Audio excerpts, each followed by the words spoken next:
Hello, welcome to the humanity, where we do things with the stuff for the people. I am Matt. And I'm Tommy, and that was suspenseful. How's it going, everybody? Welcome to our, I think, as long as I keep remembering to, calling it our little virtual front porch, or just hang out, have some drinks, and judge the neighbors from our lofty heights, or something. But, yeah. So, yeah, how are y'all doing? I know Matt's apparently literally just got home from work. Like not right there when you saw him entering the room. It was slightly before that, but that would have been funny though. If that's like my food from upstairs, mhm. and I could hear it.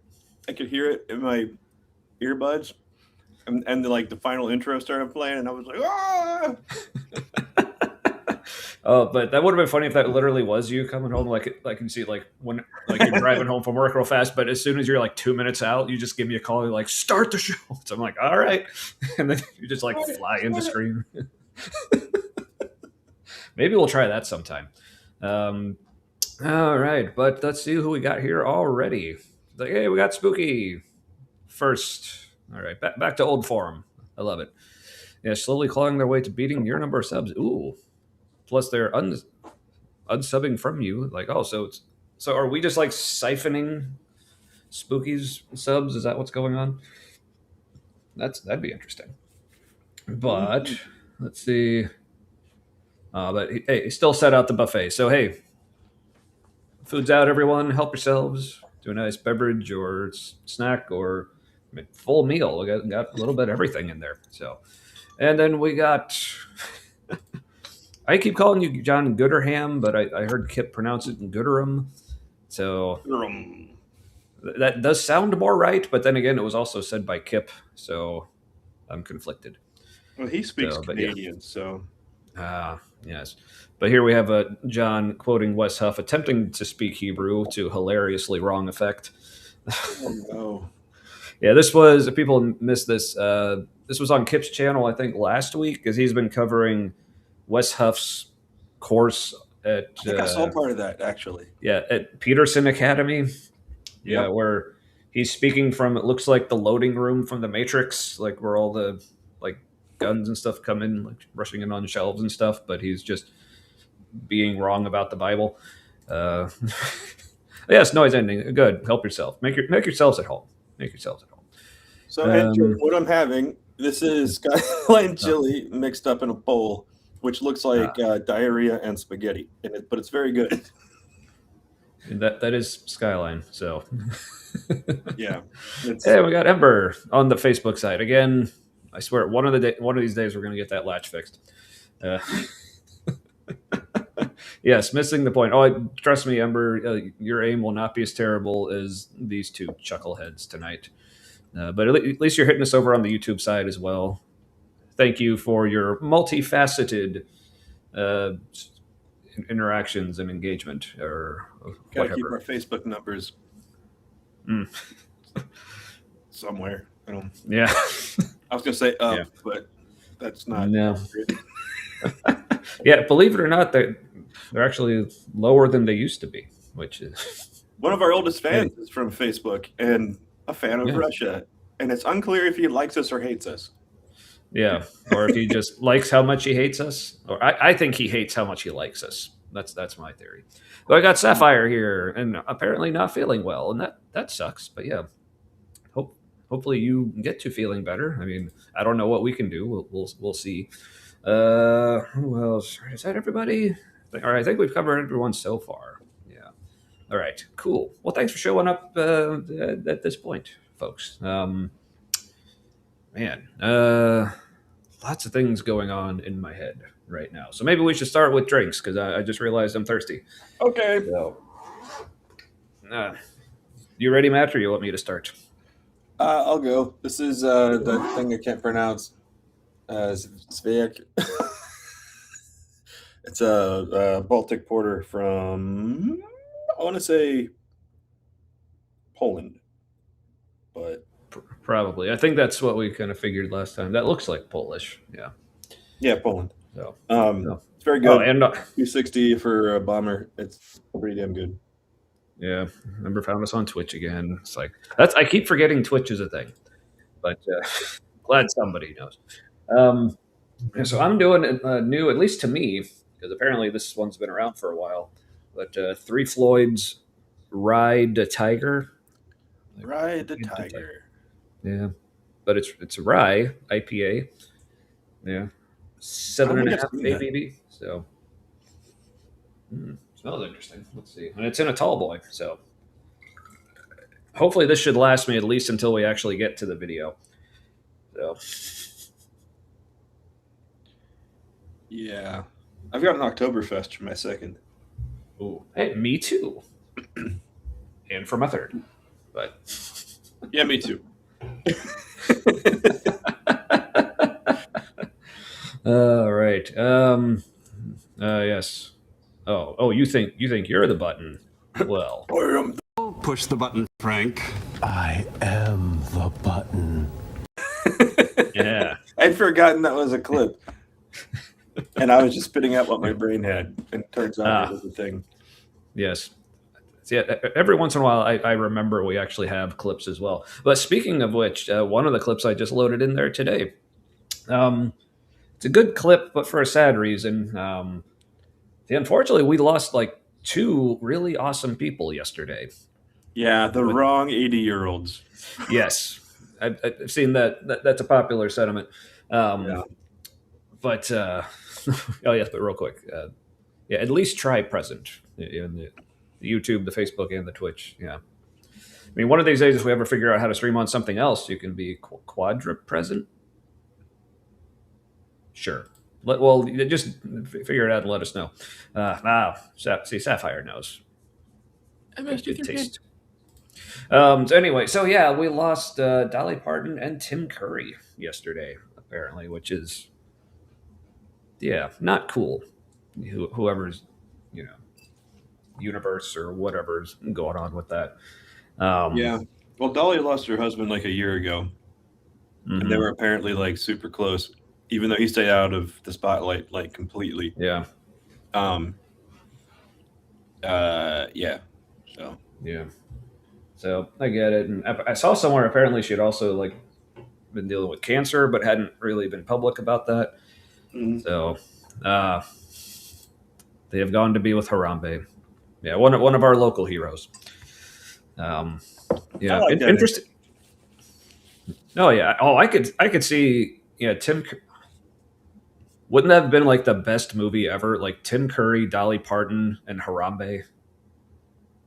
Yeah, that'd be an awesome road trip movie. Yes. Man.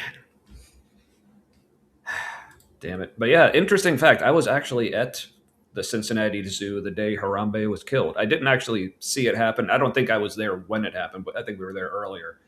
But yeah, it was like in the defense, because obviously a lot of people were like getting on like the parents of the kid who got loose and into his area.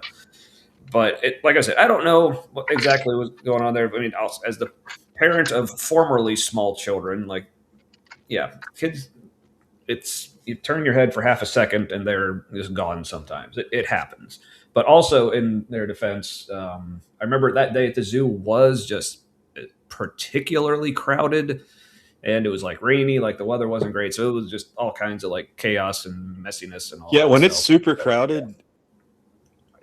It is no kidding. Like the gorilla enclosure, because the way Cincinnati Zoo is set up, they try not to have it just be like a wall of people facing the animal enclosure. So there's these like little cutouts where you can gather. And when it's crowded, there might be like 2 layers of kids there, like at the railing, and it can get hard to remember which one's yours because they're all like moving around like a shell game. Yeah. Yeah, and so obviously after like Harambe was killed, like they like shut down the gorilla enclosure and they completely redid it, so it's completely different now. Now it's more like you're going inside, and it's just like these walls of glass. So like there's no way for a person to even fall in or anything. It's just like completely closed off, but it's all glass, so you can see really well. But even then, like the gorilla enclosure is always one of the most popular places at the zoo. I remember like when my kids were little. We went there after it opened. Like I lost them in the gorilla enclosure, but fortunately, good for that. I was super proud because they were both around like 6 to 8, somewhere in that age range. But I love because actually I could see them like from a distance because like I'd gone. I told them, hey, stay right here. I'm gonna go to this side and like look at this thing over here because they were. I just left them there because they were looking at the grills. But then like as I started coming back, I saw them. And I could see them the whole time. They were looking around, like couldn't see me. You could tell they were a little concerned, and they were like talking with each other. So then they just immediately like walked out of the area to like the closest like zoo employee and started talking to them. But it was literally like right as I was walking up to them was when they were about to like radio in for somebody or something. So I was just so proud of my kids because they like knew exactly what to do. They were calm. I mean, they were obviously upset, but yeah. So that was a cool moment. Anywho, Daniel Tiger said, "Find the helpers." Mm-hmm. Oh yeah, they were huge Daniel Tiger fans. In fact, that was actually my son. That was his very first Halloween costume. The first time he went trick or treating. Daniel Because we found Tiger, it. that shows it a wasn't fitting like tribute to Mr. Rogers. Oh yeah, it's really good. And it wasn't that he had like an actual Daniel Tiger costume. It's just I don't even know why, but we just had a like a tiger suit like for a kid. It was like real thin material. It wasn't like furry or anything. Yeah. But so he wore that and he just had a red hoodie and he was so yeah. Anywho, yeah. Oh yeah, I should now finally been able to pour this. Let's see how this actually is.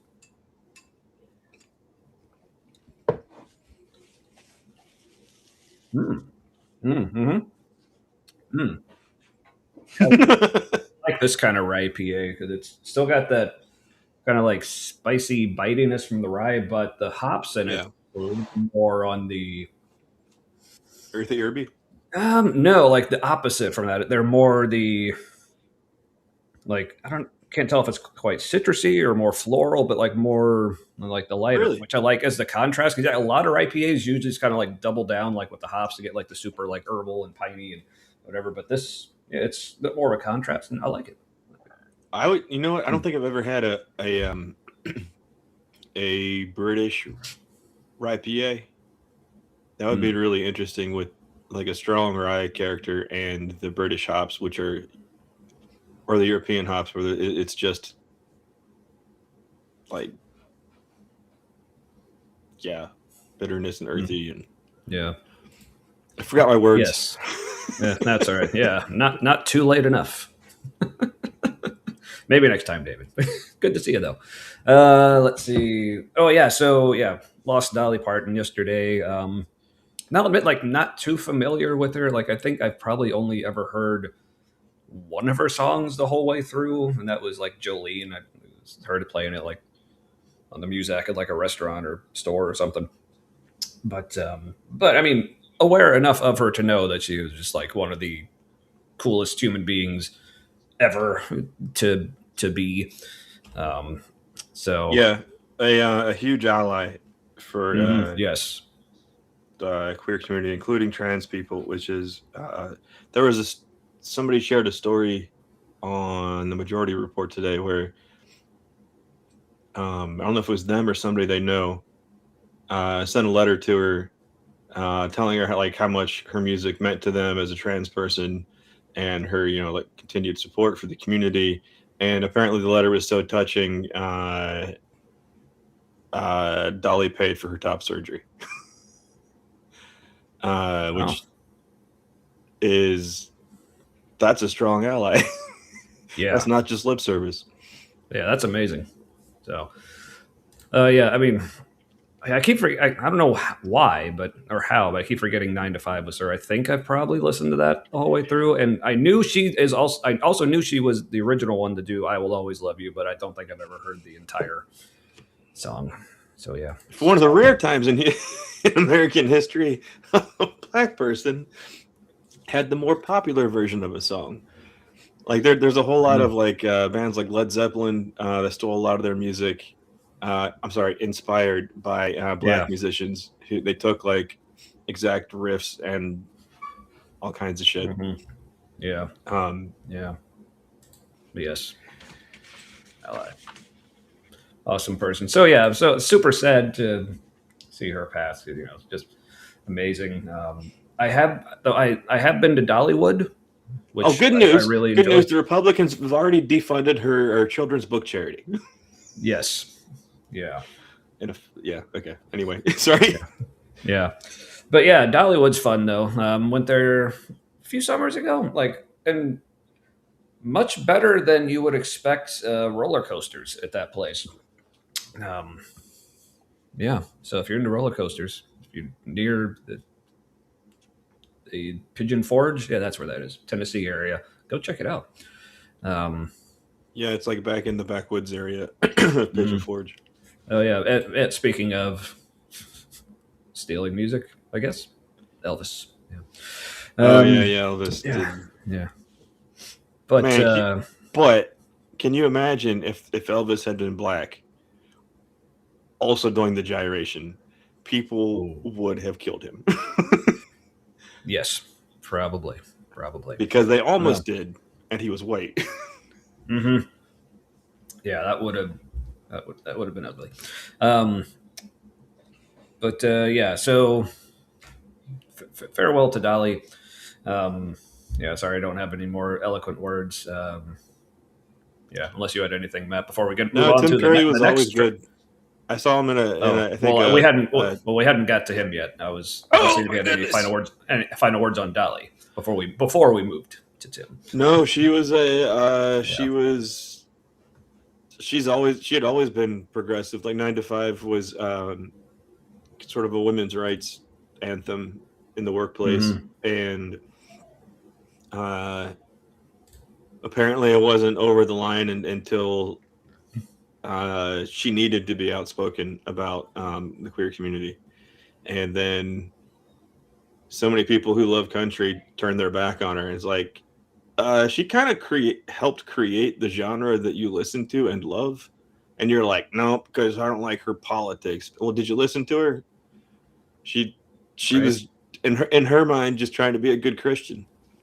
And she said that on more than one occasion. She said, it seems like, if you read the Bible, we aren't the ones to judge anyone. So like Yeah. that would be God's So, job and not mine. So she's like, I don't understand where we get off judging anyone. right? Yeah. But what does she know? Oh, yeah. There you go. Yeah, the Holy Trinity had Dolly, Carrie, and Betty. Assuming that's Carrie Fisher and Betty White. Yeah, there's another good trio. That would have been another Man, great movie. Damn. that would have been a hell of a podcast. Ooh, Holy that shit. too. Or like an answer to The View. Oh, I would watch the hell out of that. Just old ladies, great old ladies who just have never given a shit. Mm-hmm. Man, why was that never a thing? I don't know, but like incredible. I want to see some fan fiction, not sexual. Right? Yeah, you have to put that in there. I'm sure there's plenty of Betty White fan fiction porn out there. She always pretended like she was. Like, if you ever saw her talk with Craig Ferguson, she played it up like she sort of pretended sometimes like she slept her way to the top. But I think what it really is that where she came into entertainment, you had to roll with the sexism, just because that it wasn't going away. Yeah, unfortunately. But she also reminds me. I don't know if anybody saw. I'm not going to talk very much about this, but if anybody saw Abdul Syed talk with Jesse Waters, I imagine the conversations between Betty White and the sexist like people in charge of studios and stuff, or directors, producers. I imagine it went something like that, where she just charmed them by like dominating them. Sounds like how she would do it. Yeah. All right. Well, so yes, farewell to Dolly, but now it's like, yeah, unfortunately, also lost Tim Curry. Yeah, both 80, day apart. Secret lovers. Yeah. I guess before we get into that, I guess. Oh, need it be? Yeah. Can you at least share it with us? Come on. Anywho, so Tim Curry. He was someone I actually was a big fan of, but I guess for not as many things as a lot of other people were a fan of him for. Honestly, like, never saw Rocky Horror Picture Show. Me neither. Never saw it. Never saw Legend. He was great in Legend. Yeah, but he played Satan, right? Yeah, but the things I was most familiar with for him are probably two of like my favorite movies of all time: Muppet Treasure Island, and then what might be in my top 5 movies of all time, and we've talked about it here on the show, Clue. I mean, that entire which is saying something given the rest of the cast in that movie. Also fucking amazing. But yes, he was the glue. But he was just that good. So yeah. But so that's true, because he had to interact with the rest of those actors in a way the other actors didn't have to interact with each other. Mm-hmm. Yeah, I think he had more direct communication with them than each other did. Oh yeah. So, but speaking of like uploading clips and stuff, I figured, well, I had to show at least something. So here's like one of our favorite Tim Curry scenes that I know we've referenced here on the show, but just a quick little clip. But enjoy. One of us could have stayed in the study, picked up the dagger, run down the hall, and stabbed the cook. That clip when he everything about that movie is so great. The way that shot is framed, where he leans on the desk real low and picks it up, and then he rolls his arm running down the hall. Yeah, run down the hall. That's If you haven't seen Clue, just go back and watch it. Oh, and hey, Kif's here. Awesome. Yeah, I hear that too. Also, if you've never been to one, or especially if you haven't seen it, you're called a virgin, and they sort of pass you around. Well, then, I guess I shall have to check it out sometime. Let's see. I think we got some other people coming in. Hey, we got chat keeps moving. Hi, Peja. Good to see you. And Kate. Hiya. Indeed. And communism is always the red herring. This is true. This is true. Oh, good. And the Twitch bots are here. Early. All right. Yeah. Oh, and I guess Kip's here too. Wings for dinner. What kind of wings? It's like, ostrich. What? It's like, what animal did you mutilate? And cover with buffalo sauce. You think some rich fuck out there is eating like ostrich buffalo wings and shit? Oh, for sure. Yeah, just like a bunch of them, like in a giant basket.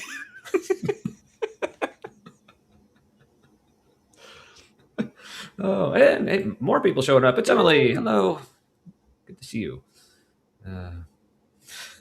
Curry was a harbinger of the gay space communists. Well, I hope so. Yep. Watch out for those. Yeah. Well, I blocked them. All right. As soon as they pop up, I just add them to the block list. So sorry, Amber. I'll leave it up for you next time so you can go check it out. But cricket wings sounds really clingy. Like that would be hard to swallow. Like they would just be stuck to everything, and then you would cough. Mm-hmm. It'd be like trying. Do you know anybody who's trying to do that cinnamon challenge? I imagine it's like that, where you try to swallow it, just and you cough it all back out. My wife took one for the team at a stupid older people party. It was her parents' friend's house, and they were trying to get a bunch of old dudes acting like they were still in the fraternity, and they were trying to get women to do the cinnamon challenge. If you don't know what that is, it's you try to swallow a teaspoon of cinnamon, which is impossible because your body registers it kind of as poison, and you also can't physically swallow it because it dries up everything.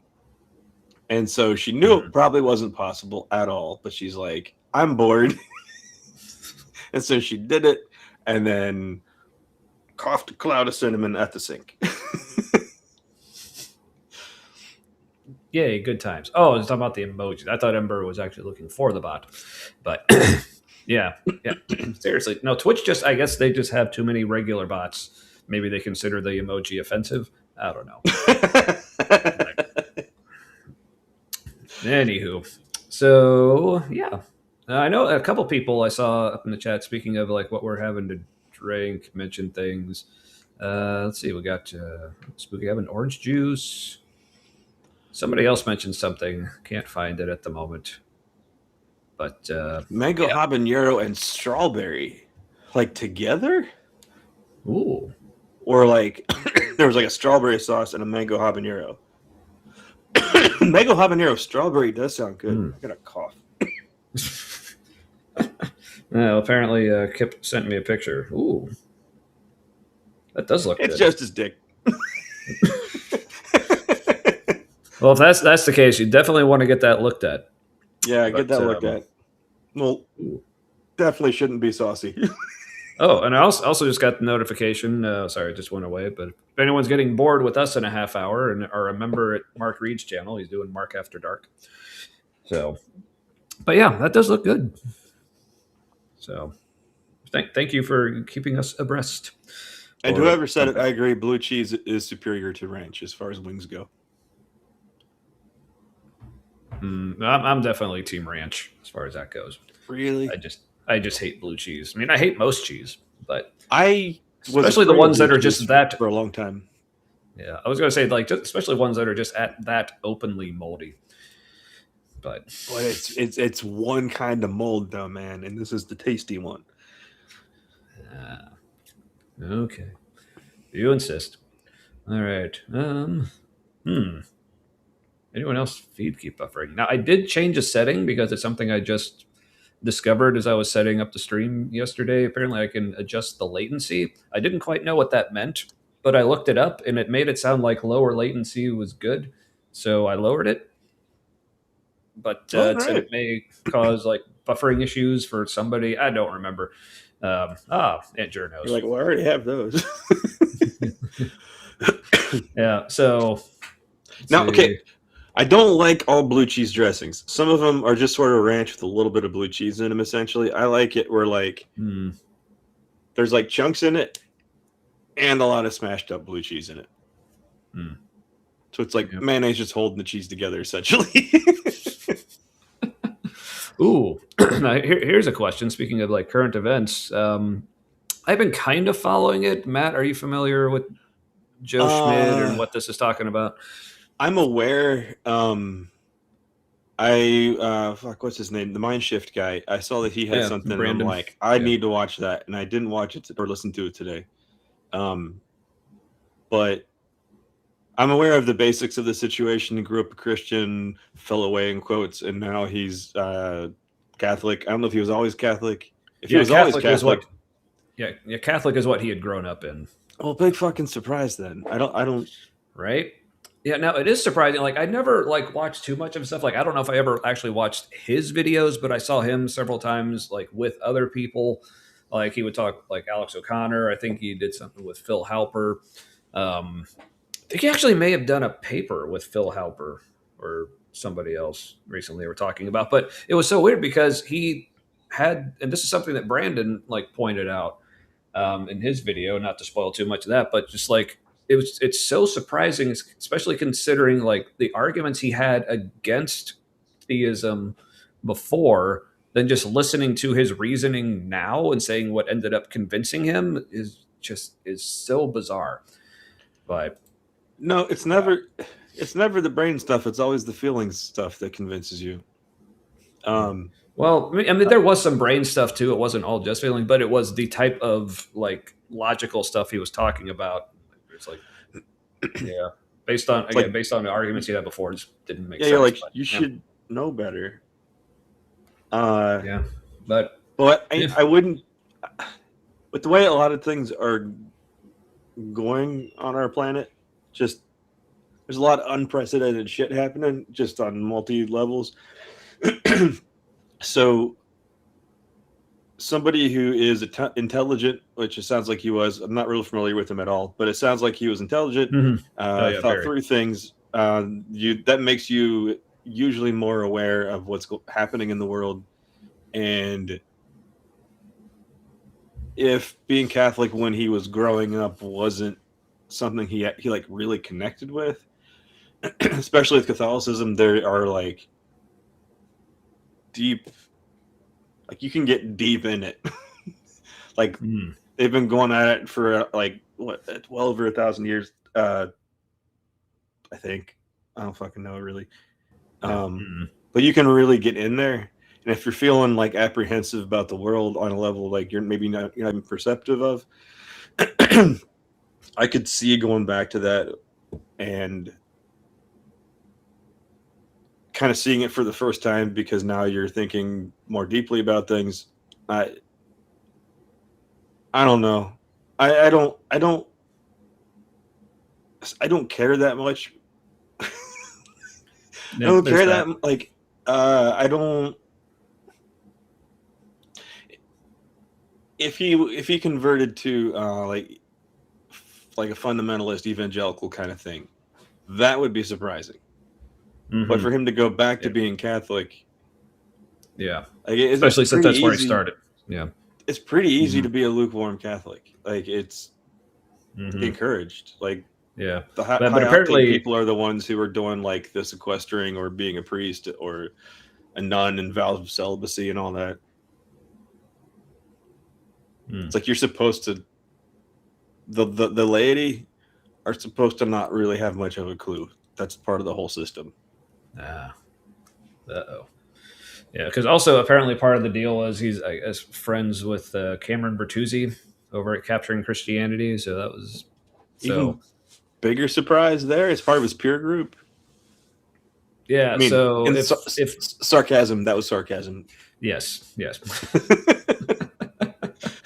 But apparently Katie Lewis will be doing a stream about it over on Nerd Church. Ooh, if anyone has a link, I think I've heard of Nerd Church, have not watched it. So if anyone has a link to the channel, drop it in the chat. If you're one of the wrench wenches, which I keep forgetting to call you ever since we made that term up a couple weeks ago. But speaking of wrench wenches, reference to that forthcoming, among other things. But this is not a reference right now. It's forthcoming. Yes.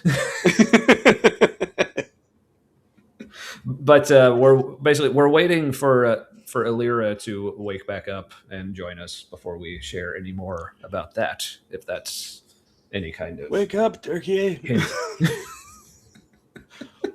Yeah, Spooky, I think you're closest to her over there. You just like go next door and just like throw a rock. Yeah.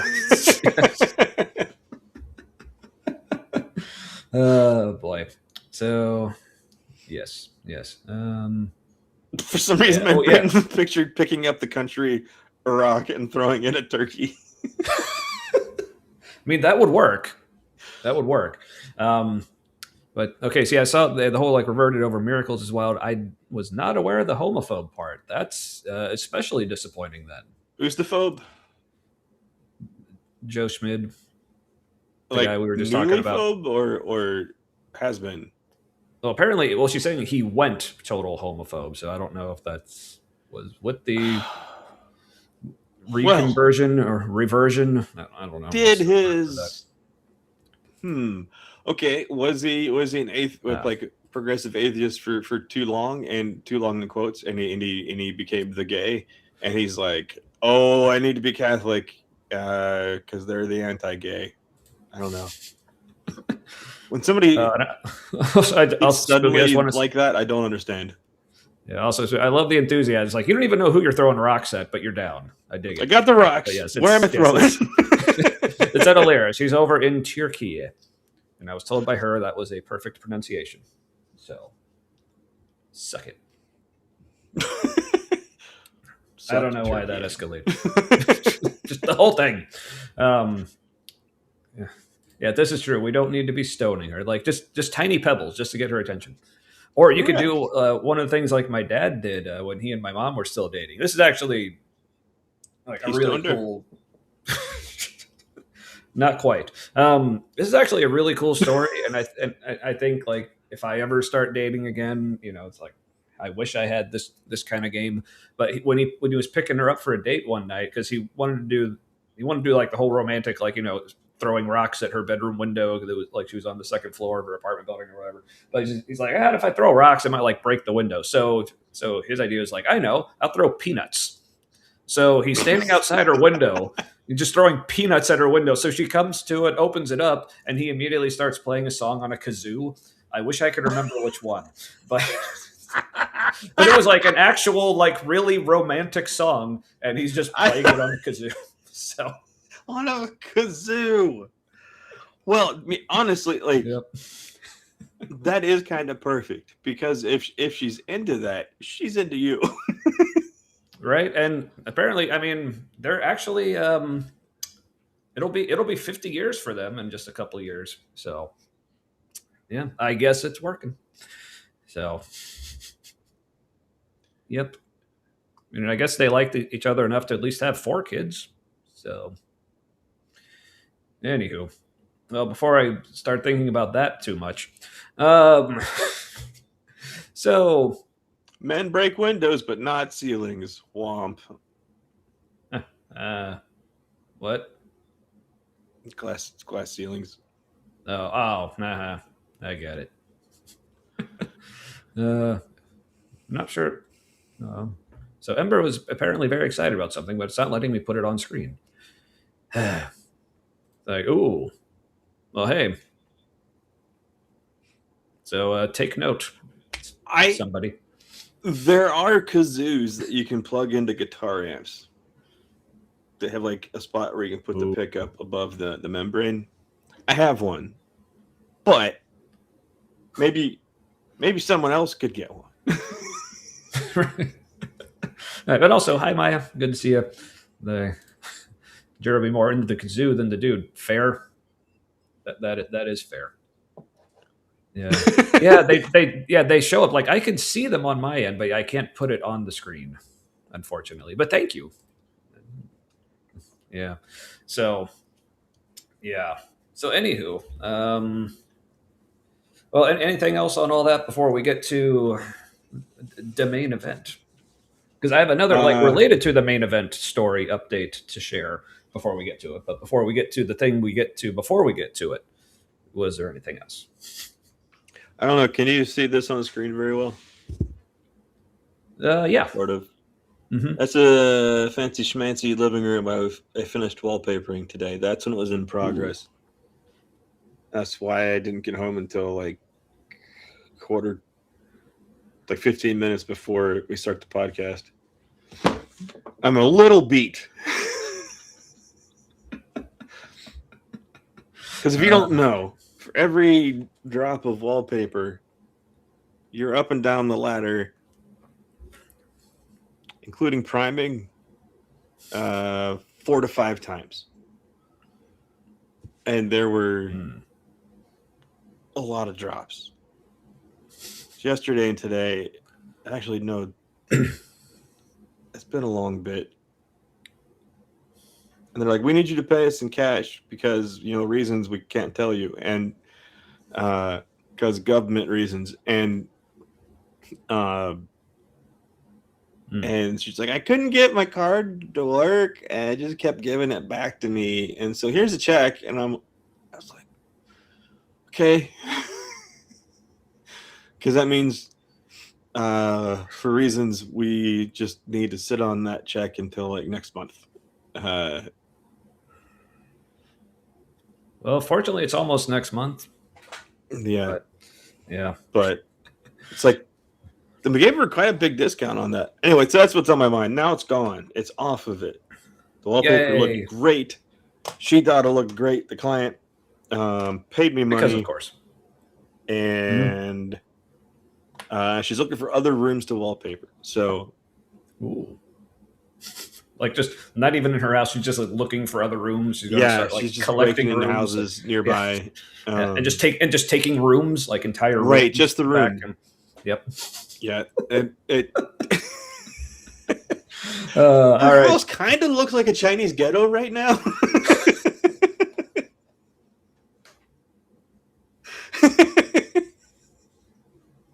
Remember, what was it? The walled city. What was that? What was that slum area in? I think it was in China, where something like that. Essentially, it was like multiple blocks of a single building because the way they all leaned against each other, and it was just kind of like anarchy. Yeah. All right, but I've been wanting to get to these comments because they're hilarious for multiple reasons. So it started with like, tell Tom to keep that kazoo away from me. He's married. And I'm like, wait a minute.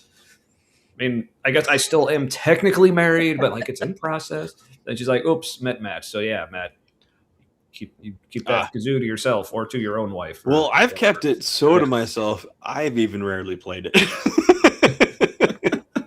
Yeah, we're the same person. This is true.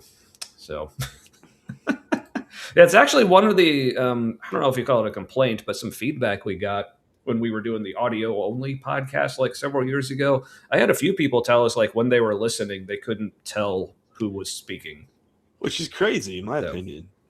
Yeah, like I didn't think we sound different. Yeah, I thought we sound similar enough that it's not jarring. Like if you're listening to a podcast where people have like really different voices.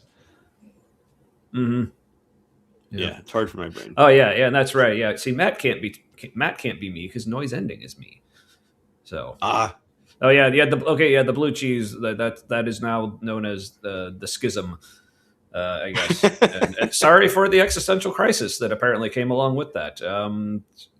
Have a beer about it. But ranch is amazing. There are so many things it's good on. Mm-hmm. But yeah, I do prefer ranch at the Nine Giant Brewery and Gastropub nearby.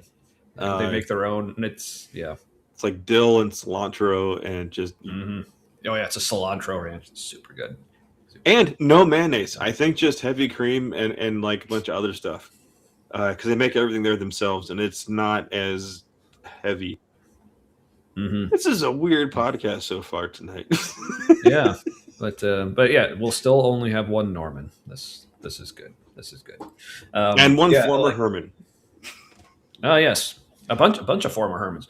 Oh yeah, that's other. Oh yeah, I guess other exciting news on that front. I think it was as of 2 days ago. Yeah, I remember it was 2 days ago because it was also the same as Ember's birthday. So happy belated birthday to Ember. If anyone has not wished her happy birthday yet, happy birthday. But that was also the same day where as of that day, I am officially 3 years off of immunotherapy. So nice. Yeah, I can't believe it's been 3 years. Yeah, it's it's been cool. So that means like it's one of the reasons I'm able to like drink more and such. But yeah, because while I was on immunotherapy, they told me, okay, obviously best to just not drink, but if you want to have some, keep it to like 1 or 2 a week, and you should be okay. So I was a good boy and kept it to 2 to 5 a week. So, and then later, didn't they tell you that they're like, yeah, we're not even really sure. We just like assumed it's bad to drink a lot with, or something. So. Where I remember them. I remember you saying at one point they whatever they had told you originally. They basically said, yeah, you could have had more than that. Like it's that you may have been thinking about when I go in for my PET scans and they tell me I'm supposed to eat like low carb the day before, but then they told me like what. Oh, maybe. Yeah, because in order to have a PET scan, like your blood sugar needs to be below a certain point. So the instructions say just eat low carb the day before. So I took that very seriously and ate very low carb until one day I came in and asked like, so what is my blood sugar supposed to be under for this? And they're like, oh, it's like up like 200 or something. And I'm like, oh, now because I also knew because of regular blood tests that like even just eating normally, my blood sugar was usually right around 100. It might be like a little over like 103, 105 something, but but a lot of people eat a lot of sugars. Yeah, but nowhere near 200. So I'm like, so I don't actually have to be eating low carb. They're like, no. I'm like, cool. Good to know after like I'd been going in for those for like 3 years at that point. So anyway, hey, we got Guard lighting the goats. Good to see you. And Titan. Man, all kinds of people coming in now. I'm starting to lose track. And we got a Mark. Good to see him. Hello. Let's see. What else? Oh yeah, so that was a couple days ago, celebrating 3 years off of immunotherapy. But the big one is coming up on September 7th, aka Labor Day here in the Americas. That is actually going to be my 5-year remission anniversary. So super excited Wow. about that. Yeah. What are you doing for that? No plans. Maybe I should think of something. It'll probably be that weekend because like Labor Day. Actually, I can't remember if the kids are going to be with me or their mom on Labor Day. I'll have to check the schedule on that. But yeah. Well, Guard says Oh, Mount Spouse says hi to all on our 10th anniversary. Mount Spouse.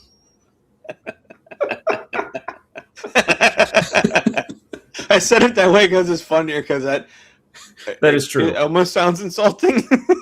Yeah. Oh. Oh well. Hey, it's Chris, and yep. I mean, I guess you should. Yeah, we'll be in touch, and yeah, You know what? cool. Oh I haven't yes, had in a while. I don't know if Emily, you have. and Emily can cigars. come too. Oh, I did actually last year for my 4th remission anniversary, which was in its own way special to me just because, I had stage 4 cancer. So being like 4 years in remission from stage 4. So I had a cigar to celebrate because, you got to celebrate stuff like this with a bit of irony. So. Yeah. Yeah. You celebrate with a cancer stick. Yep. All right. It would take longer to get if you cancer from a insist. cigar. That's my Yeah. That's my falsehood. I prefer to believe. Yeah.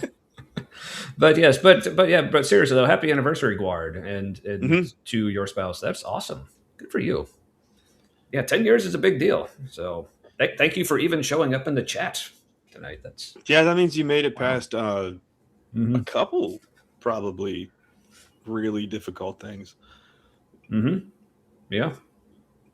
Because there's like seriously. cycles built into marriages where there's like they don't tell you about in the beginning is there sort of like cycles to it, and like after a certain period of time you'll probably have a crisis of some kind.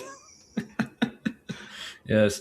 Oh, see, good question, Mark. See, now because I hadn't quite fully deconverted yet until after I beat it, so I wasn't doing much praying, but obviously other people were. But there was at one point like I did, like some friends of mine wanted to do the whole thing. Oh, we need to come over to your house and like lay hands and do a whole prayer thing around you and all that. So at that point I was like, because I'm like, it's cancer.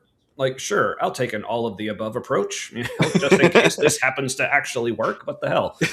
But the funny part was, because at the time they came over, that was before it got like really bad. I think at that point I was only stage 2, maybe 3. So they came over, did the prayer thing, and then literally weeks later, they found out I was stage 4. So definitely didn't help. May have made it worse. Yeah, I remember that. It was also it got worse. Yeah, and then you became an atheist. So I blame them for praying only for your physical health. Yeah, but there were other things like about that whole experience, and if people are interested in hearing more, I mean, I can maybe talk about it again sometime. But if you go back and look for our old podcast, like it's on like Spotify, Google Podcasts, Apple Podcasts, all that, called 3 Beer Gospel. It was episode 4 called "Cancer is for Lovers." I tell the story like more in depth than that, and like a lot of the ways. Like I said, this was like I hadn't fully deconverted yet. I was still kind of, I don't know, but that experience was something that really solidified in me. Like, wow, this is just really not for me anymore. It's like because like I appreciated my friends like wanting to do this for me. I could tell like they were genuinely like concerned and caring for me, which was awesome. But the whole time I was like, I just want this to end. So, and thank you, Mark. I'm glad to be here. I'm glad you're here, and glad Matt's here, and all the rest of y'all's are here. Yeah. Yeah, I almost died too once. Yeah. So I'm glad to be anywhere. Yeah, and Matt did it like way before I did. So I was I was almost dying before it was cool. No, but like your experience, like it definitely is like a legit like mystery how you are not dead. That was right. And incredible. So that was one of the because I felt that way, right? And one of the spookiest things. Remember?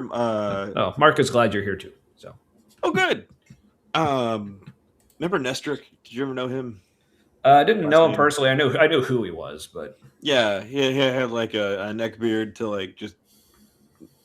He was just gonna molest someone. I was gonna say murder someone, but anyway, it was a different kind of creepy. But he, I showed him. I had a Bible at the time, with like one of those like fabric covers on it with a zipper, and I had pictures of my car at the junkyard after the accident, and my dad took them.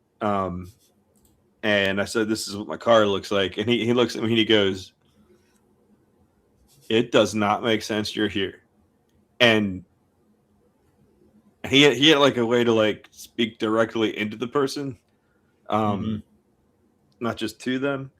And I was like, yeah, doesn't trying to metabolize that. Yep.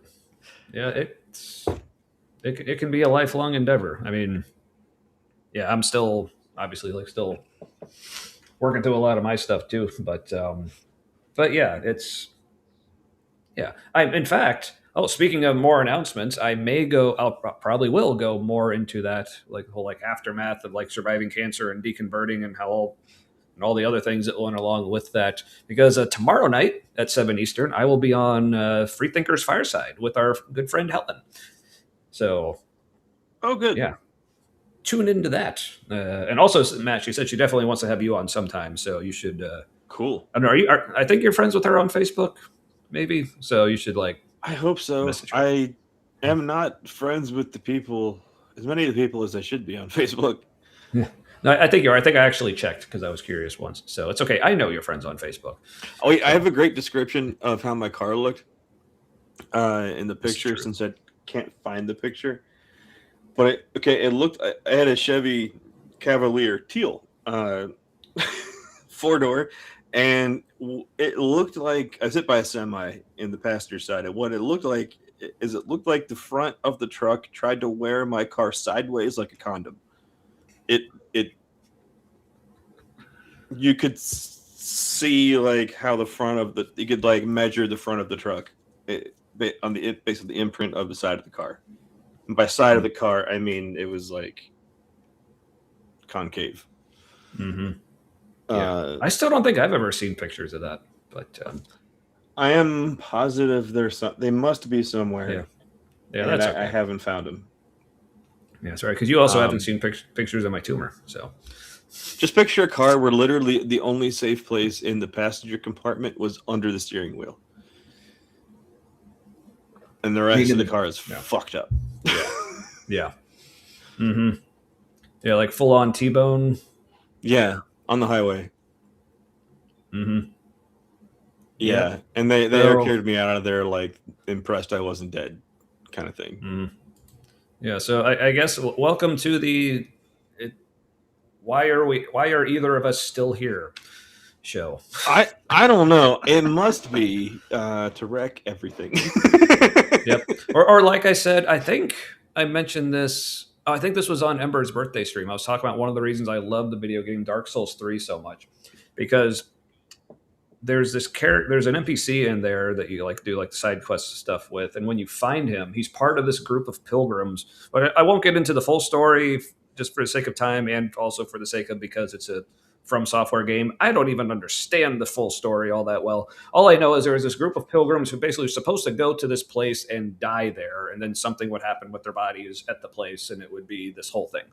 But so you come across a big group of them, and they're just like corpses everywhere, but then one of them is still alive, so you go up to him and start talking to him, and there's this one line that he says that I just identified with so much, because I started playing this, I think it was literally the year after I had recovered from cancer, where he says, you start talking to him and he tells you about himself. He's like, but it seems I failed to die as was ordained.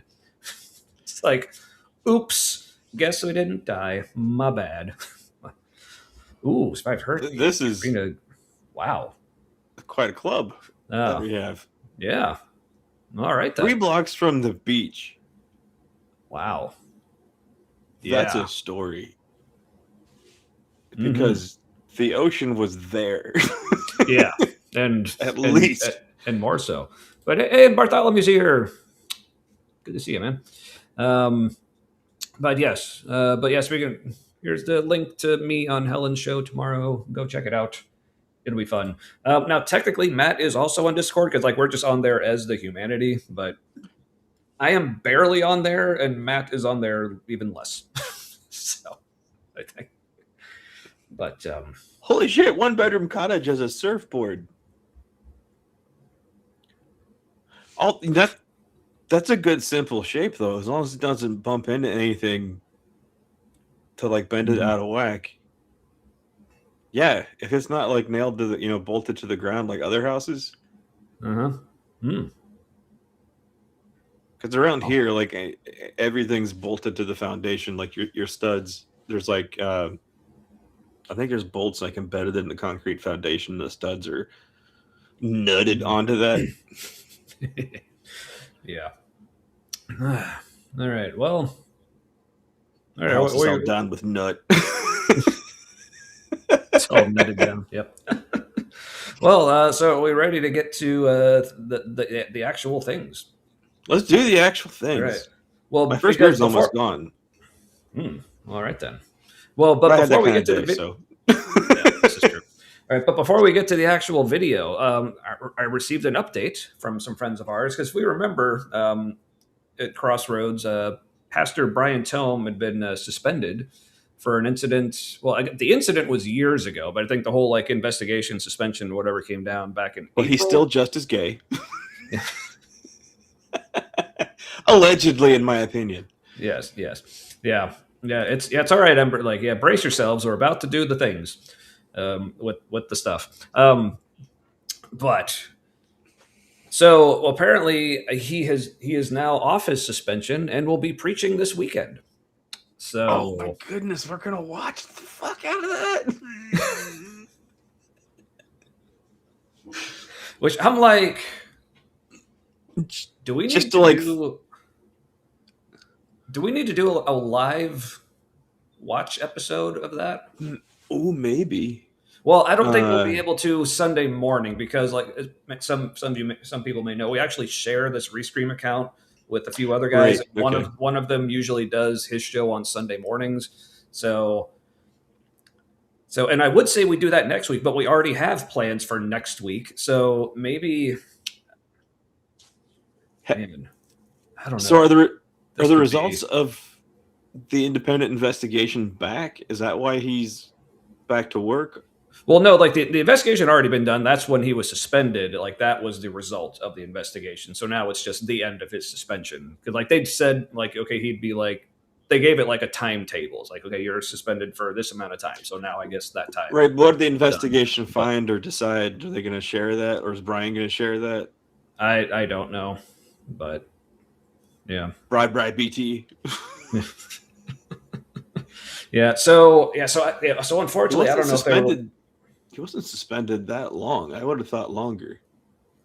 Yeah, well, I think I said it was like 3 or 4 months or whatever. So I guess it'd be 4 months since it was April to now. But anyway, so unfortunately, I don't know if it's going to work for us to watch it live, like, or even on Sunday at some point. Because, like I said, I would be available Sunday morning, but I may be busy in the afternoon. So, damn. But if that changes, maybe we might just do it anyway, and then whoever's there can watch. And, of course, you can watch later afterward. But, yeah. Hey. Oh, hey, and speaking of people we share the Restream account with, Derek. How's it going, buddy? It's been a while. So people may know Derek is like pretty much the reason we have the show. So good to see you. Yeah. Let's drink me water. Yeah. And he's also been on the show a couple times. So yeah, so if any of you are intrigued by what are we in now? I think the Brotherhood of the Glass-Studded Dildo. Yeah. So, yep. So if that sounds intriguing, go back. This was a couple of years ago now when we had you on. It's been too long, man. Well, good. You're doing great. Fantastic. All right. You do the Sunday show. Can it be called "It's Time to Go to Church with Matt and Tommy"? You jackass. I mean, I guess we'd have to, right? Dude, if we went to a Crossroads service now, We would be like Stadler and Waldorf. We'd be laughing at all the wrong parts. Yes. Oh man. Kind of. Yeah. Oh man. Especially last the study. parts where it gets. There's always a point where either the person preaching tells on themselves a little bit, or they say something they don't understand how perverted it sounds, because it's like, Jesus, enter me, fill me up kind of shit. Yes. Here's. I guess this is part of our fanfic. Like Tommy blowing on Matt's kazoo at main camp. Hey. What happens at main camp? Anyway. Never saw kazoo at man camp. Yeah, surprisingly enough, you'd think there'd be more. Or guitars. Like, nobody brought a guitar. Yeah, well, I guess with the hike that we had to make in, most people probably didn't consider it worth it. Fortunately, not even ukulele. Oh, man. Just thinking of like the guitar and drum circles that would have been there if people were those. Oh God, like drunken ukulele playing.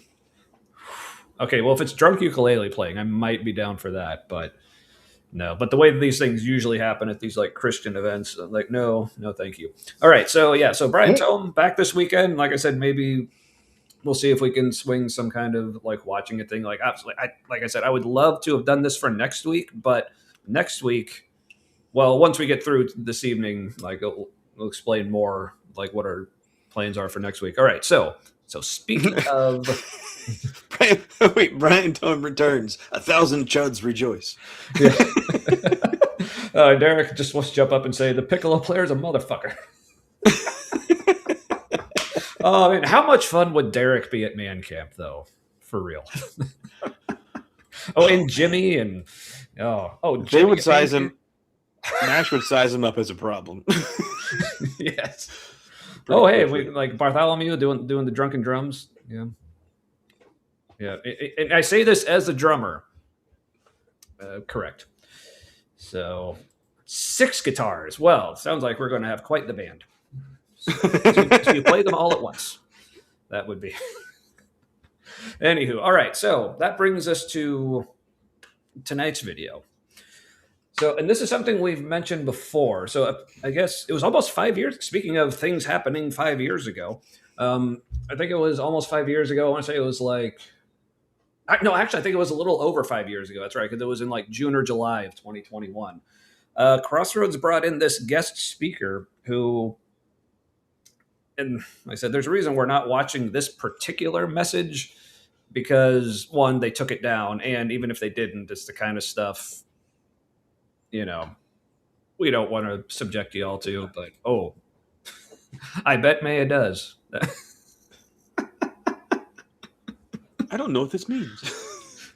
Look, I guess he's getting a little ornery, as it were, and she's just like, stop it. Anywho, but yeah, so basically they brought in this guest speaker, which I don't even remember what the point of the entire message was supposed to be. I think it probably was actually like very like kind of like culture war related type stuff, but he for some reason started going really hard on like people being transgender, and he was repeating all those stupid tropes about, they're mutilating the children, like, and just taking kids into the doctor's office without their parents' consent and cutting them up and all this stuff. Just all like the worst, like, I call them conspiracy theories, tropes, whatever. And he wasn't a person. He was a person. He was in, I think, a part like in an advocacy group, and it was part of his job where he would go and speak the propaganda, and they brought him in to speak, paid him, and he did not have the knowledge authority to be speaking on any of this. Yeah, but real quick to answer Hypasia's question, what's man camp? Well, first of all, I think. Maya answered it pretty succinctly, but I would say you can go back and watch our 200 Celebration episode. We went into it in depth, but it was over the course of several hours. I'm still working on cutting down like just the parts from the episode when we were talking about Man Camp into just one more condensed video. Hopefully be getting that out soon. I'll probably be working on that this weekend and have that out by next week. So stay tuned for that. At least enough of your questions will be answered, maybe. All right. It was So also kind of it was like a men's revival that would make Mark Driscoll proud. yes. At its largest when we were part of it, it was like 1,500 guys one weekend. Mm-hmm. Yeah. Yes. Man, which can. So after this guest speaker came in and said all these horrible things, and also like not just like the tropes, but also the whole thing of like, you know, the transgenders are ruining the society and they're causing like, the agenda of our entire nation. Yeah, like just picture all like the worst things someone would probably say at a church about trans people and the most ignorant things said in a heartfelt way. Yeah. So after that, bit of a backlash from a lot of the people at Crossroads who were like just varying degrees of, well, I don't know if that was a good idea, all the way to what the fuck is wrong with you? You're trying to get people killed, like yeah, all the way up to So I guess enough of a backlash that Crossroads realized, oh hey, apparently we done fucked up, but oh yeah. Power. Punchy. Yeah, so they had their attorneys come up with an apology. Yes. So like I said, this is why we also know what we'll be doing next week, because there's two like videos or messages they put out in the aftermath from this, and we wanted to watch both of them, but it's obviously one tonight and then one next week. Because the one tonight, it's just an interview between Kyle and Brian. So we know how much y'all love Kyle and you love Brian. Well, now they're together again for the first time. Oh man, are they going to be sitting on stools too? Actually, don't remember. Chairs. I don't know. Well, I guess there's only one way to find out. And again, there we go. It's almost like Restream just doesn't remember that I have settings. Or that it has settings for things, but since I haven't watched it, I'm curious to see how much it looks like Kyle wants to be on his knees at Brian's feet, if you know what I mean. Oh, it's there. Yes, it's because you can tell this is kind of early on, like when Kyle was still like just like beginning his ascendancy, so he is like super. He's kissing that kind of in that kind of mode with Brian. It's actually nuzzled up in there. Yeah, it's actually kind of uncomfortable at a couple points. So, all right. So I just wanted to, so that's the context. That's perfect. Yeah. So that's the context for this. And because here's the thing, a lot of the things that they actually do discuss in the video, like in a vacuum, good stuff to talk about. But just given this situation, it's like, this is like one of the most fucking tone deaf ways you could possibly respond to it. I know what we'll do to respond to the backlash. Let's have these two cishet white guys have a conversation about it. Yep. Have them figure this shit out. Yeah. So this is going to be fun because Matt hasn't seen this yet. So you all get to experience this with him. So. And I just finished a 3-day job today, which is a day longer than normal, and I got some stress to unload. All right. Well, here we go.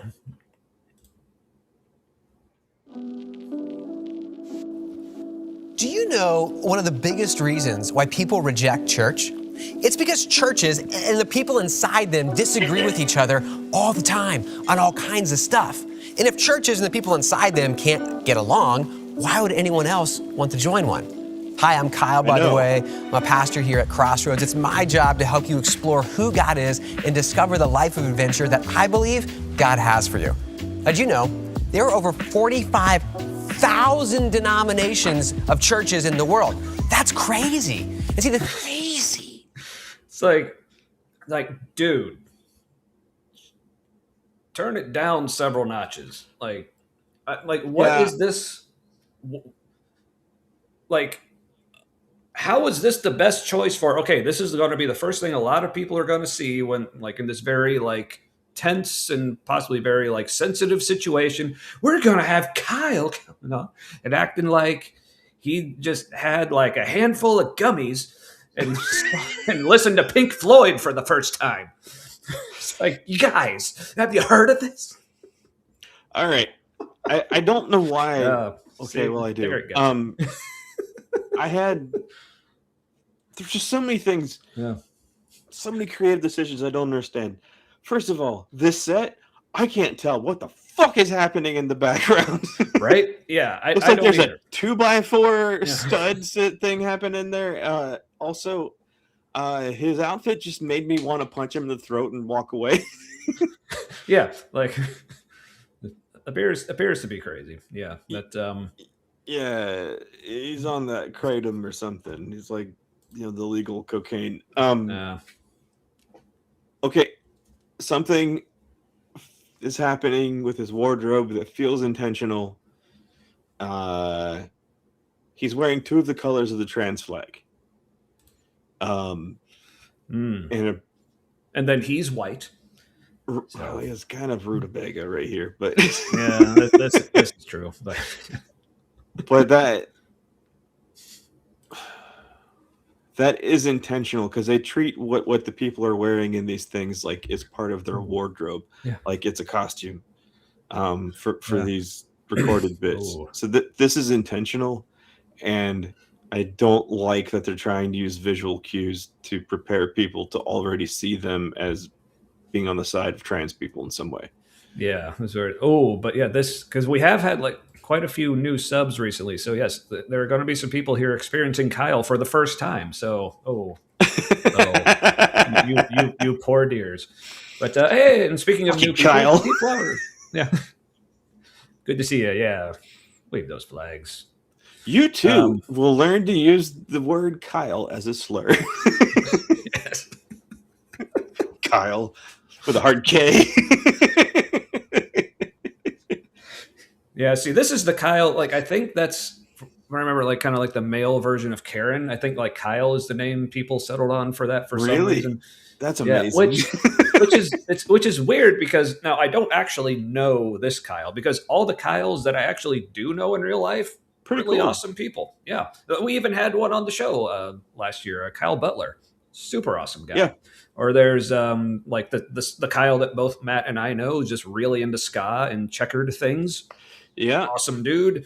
Did you know Fishbach in the frat? A little bit. Yeah, he was all right. Seemed, yeah, He's one. Or or the Kyle we knew who lived in Kenya for a while. He's awesome. That one. Yeah, he is cool. Yeah. Or it he also might not be a Christian anymore, by the way. Ooh, I had a conversation with him when he came back, and this was like early deconstruction. This is one of the whatever. I don't remember what it was, but whatever it was. I'm remembering him giving me answers that would move me towards deconstruction. Nice. Yeah, but by like the same token, something. All the Karens I know in real life are also really cool people. So one of the coolest girls, probably a lesbian, honestly. And no, yeah, it was. She was a Karen. Yeah, lots of cool Karens. I think it's the older Karens that are ruining everything for us. Yeah, freaking older things. Anywho, yeah. But yes, it's not like he's trying both. Like he's literally caught. Like he's stuck. Like and he just got himself wedged into something. Yeah. So yeah. All right. Well, let's Mallory Morrow. Does anybody familiar with her? She was running for something in Michigan. She was an industrial designer, but she was like on the corporate structure, leadership stuff in design. That is what he strikes me as. Like he does have some kind of design degree. He used to be in charge of the Weekend Experience, which is sort of like executive producer of a play kind of thing. and same kind of vibes, which really pisses me off when somebody is a creative type, but they're just down to fuck with the corporate structure. Like they're on board. It's, in the creative community, it's kind of like a class trader. Yeah. So unfortunately, it looks like the stream is being stuttery for someone else. So yeah. Sorry about that. If that was because of like the latency setting that I changed, I'll just go back to what it was last week. Because the only reason I bumped it up because they said like, oh, it's better, like, because it means it will be like less latency, basically meaning what you're seeing is more real time. So especially like keep interacting with the chat and like keeping up with that. But if it never really seemed to be a problem before, but I just thought, oh, might as well improve it. But if it's causing problems for people, yeah, next week I'll just put it back to the way it was, and hopefully that. There's no way to switch it in the middle to test it out. If there is, I don't know where to do it. I would like just now was like looking through like settings and stuff. I didn't see it because it was only available like as I was setting up the stream, like and putting in all the details. I don't know where that would be anywhere around here. So sorry for anyone who is experiencing issues. Like I said, I'll put it back to where it was last week because, like I said, it didn't seem to be a problem, but I just thought I'd fuck with things anyway. So all right, so back to Kyle. All right. Got to give him his little boop on the nose. The tomato with a beard. Thing is, it wasn't always this way. Turns out there used to just be one. So what? Oh yeah, he's talking about the different, all like the 40 whatever thousand different denominations. Like it used to be one. Like when was it just one Christian church? It was never Kyle. Yeah. Well, apparently, before there was a canon, there were so many different like gospels. It was nuts. Yeah, and I think the only time you could ever argue that like the church or whatever was actually one, it was before it was even a church. Like if there was a real Jesus and he really did have 12 disciples, probably literally just while him and the disciples were wandering around, that was the one unified church, if there ever was one. Because almost immediately after that, like started splitting and like shit got creative. Yeah. So yeah, but he's like, but why? That's yeah. So let's give him why. So he does remind you of Bob the Tomato. Yeah. Yes. Don't slander the good name of Bob. I had him on a tie when I was in high school. I'll have you know. He seemed to be the only one in VeggieTales who knew what was happening. This is true. And occasionally Junior. Occasionally. But, he had some insights there. Yeah. Yes. But oh yeah, I'm surprised. Like Kip hasn't told us that he's on vacation yet. I'm getting concerned. Like, are you still on vacation? Like he seems to be so excited to tell people he's on vacation. I'm wanting people to actually set up like those websites that, and it'll be like, is Kip Davis still on vacation? Yes or no. And I can just imagining him like just checking it every day. He's going, yeah. Then like continuing to be on vacation. But then as soon as he's back, he clicks on it again. He's just all sad. So someone is Kip Davis still on vacation? Make that a website and send it to him so he can. Do they have Buc-ee's out where he is? I have no idea. All right. Yeah. Kip, have you seen a Buc-ee's? It's a thing with a cult following that when you go in, you're kind of like, this is sad. This has a cult following. Yeah. Also, that's a lot of gummy bears.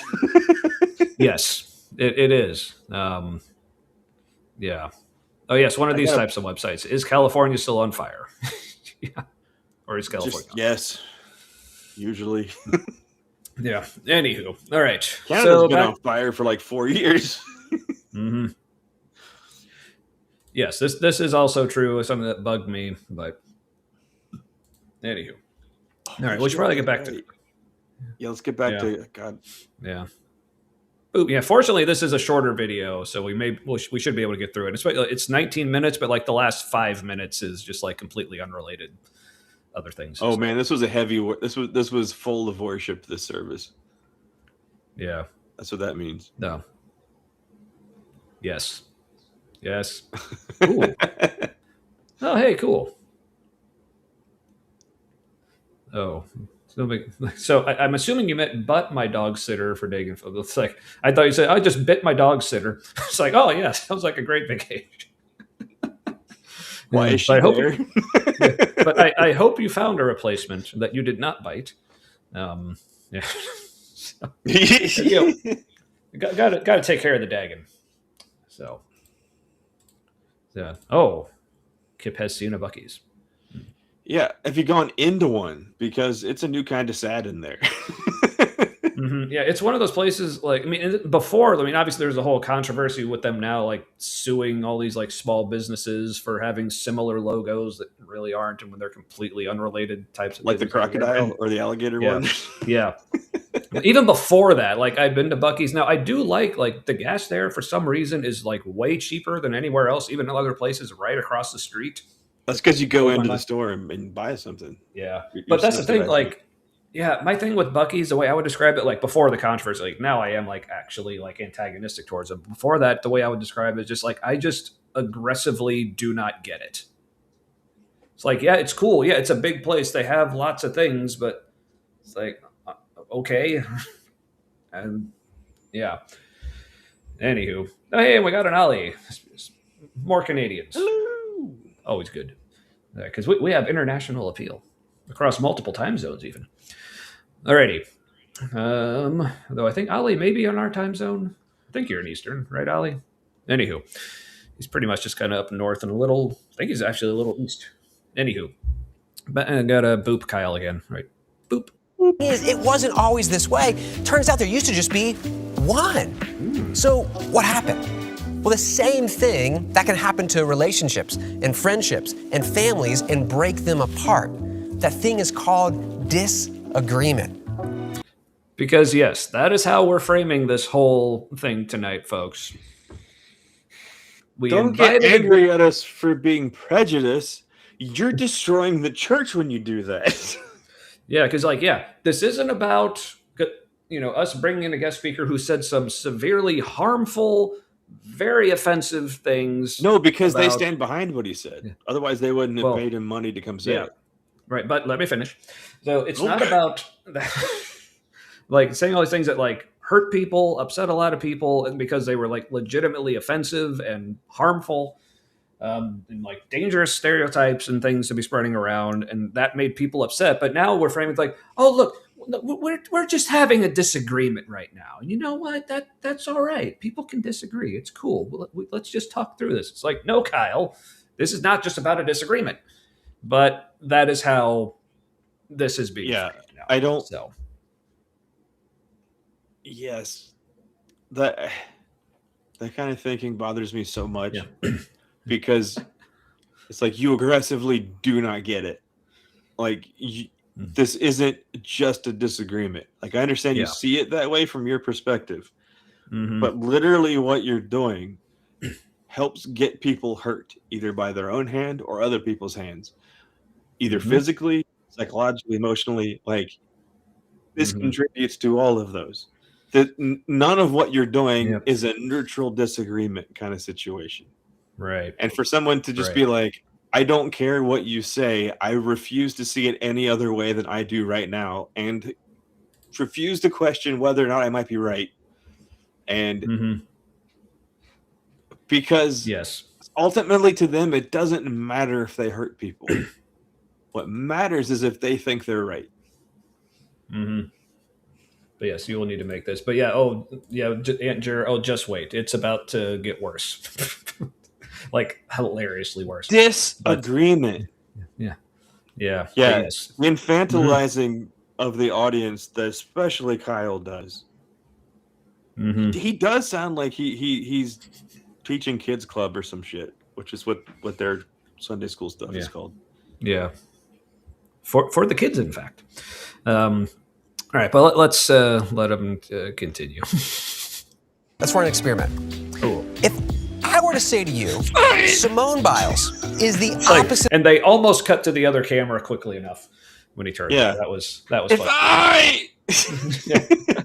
Of a quitter, and in fact is a winner in the very definition of what it means to be an American, and you were to disagree with also, that. this, like I said, this was 5 years ago, so this was like around the time, like during the Olympics when Simone Biles, Yeah. one of the best, if not best, like gymnasts ever, decided to like sit out because she needed to. Speaking of mental health, for her own mental health, she chose to sit out, and a lot of people were giving her shit about it. So yeah, you don't remember that, it's okay. But yeah, that just to let you know, that's what he's referencing here. But I think she had been borderline suicidal at one point. Like she had been in a really dark place, and so she wasn't just taking a breather because her fifis were hurt. Like it was. Yeah, this she's was like, serious. Mm-hmm. I might do long-term damage to myself if I get up there right now. And they're like, oh, you pussy. And yeah. So, but no, fortunately, seems like he's saying like, but this is also him saying like, at least Crossroads isn't racist. Right. Yeah. All right. So, and so far it's letting me back up at least once, and it's just fine. Nice. So, yeah. Let's see if that. What is he trying to taste right now? This is nuts. I know. It's like trying to get water out of like a hamster water bottle or something. I'm just going to leave this because I'm going to remember. Let's see what we're at about 127, almost 128. I may have to come back here to grab a thumbnail. All right. Anywho. And in fact, is a winner in the very definition of what it means to be an American, and you were to disagree with that, I would simply say, well, I think you're wrong. Simple as that. That's called a disagreement. You fucking dickhole. Like, and he literally said in the explanation, we might disagree about that. And that's called a disagreement. You took a step backward in infantilizing the audience. All right, I'm going to take advantage of like my apparent ability to back up, and I want to hear that again. Okay, in fact, I'm going to try going back 10 seconds. No, apparently that's where the limit is. I can only go back 5. God damn it. How's Adam's apples loading? Mm-hmm. Loading the masculinity. Please stand by. Fuck. Yeah. Oh, yes. You probably have been, Fox. And honestly, how dare you? So, holy fucking fuck. Yes. Stop chatting more. I'm trying to click on and off of things. Yeah. Have I mentioned you're stupid? This would be another good.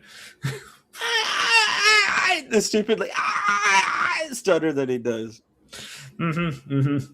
Yep. Why don't we just have a civil conversation about the existential shit of other people? God, just what a horrible person thing to say. It just this whole angle. And also really dehumanizing to trans people just because it's like you're just a topic of disagreement. Mm-hmm. Yeah. So this is what I would say, again, if Kyle or anyone else from Crossroads is watching this, like if you don't understand why people are so upset with you framing it this way, think about, I don't know, go back 50 years. And let's say your church brought in someone who said, like, you know what, we should keep segregation. And it upset a lot of people. And they were like, you were getting this kind of like backlash. And you're like, look, it's just disagreement, right? We just didn't handle it the right way. Yeah. What if we said to Kyle, look, I don't think your kids should exist. Just fundamentally, I think it's wrong and sinful your kids exist at all. And then like really lay into that. And if he gets mad, he'd be like, look, it's just a topic of disagreement. It's just a disagreement we have. I don't care if your kids live or die as they are. Like, exactly. I'd like them to survive, but only if they continue to exist the way I'm comfortable with. Yeah. Like, yeah, but it's okay because, hey, have you heard of denominations? That means it's okay for some reason. Yep. Also, to bring up denominations is one of those instances of kind of shooting yourself in the dick because, like, that is a problem with Christianity. Like, how do you know which one is true? Right. Yeah. Also, it's kind of a thorn, not a feature. Yeah. especially because when Jesus was praying in the Garden of Gethsemane, like right before he was like arrested and crucified. So, okay, first of all, I mean, there is, and I think this is a legit issue. Like, why was Jesus praying to God if he was God? I mean, Christians try to write that off, like, what? And they'll have their explanations, but like, no, that is at least weird that was happening. But never mind that. To me, that's in that like particular metaphysical prayer, masturbation, right? Which, I mean, hey, if you can, if you're into that, I sounds like something I wish I could do. But look, if I knew I had a metaphysical dick, I'd jerk that one too. Right? I mean, can't afford not to. But to me, what Pascal's wanker.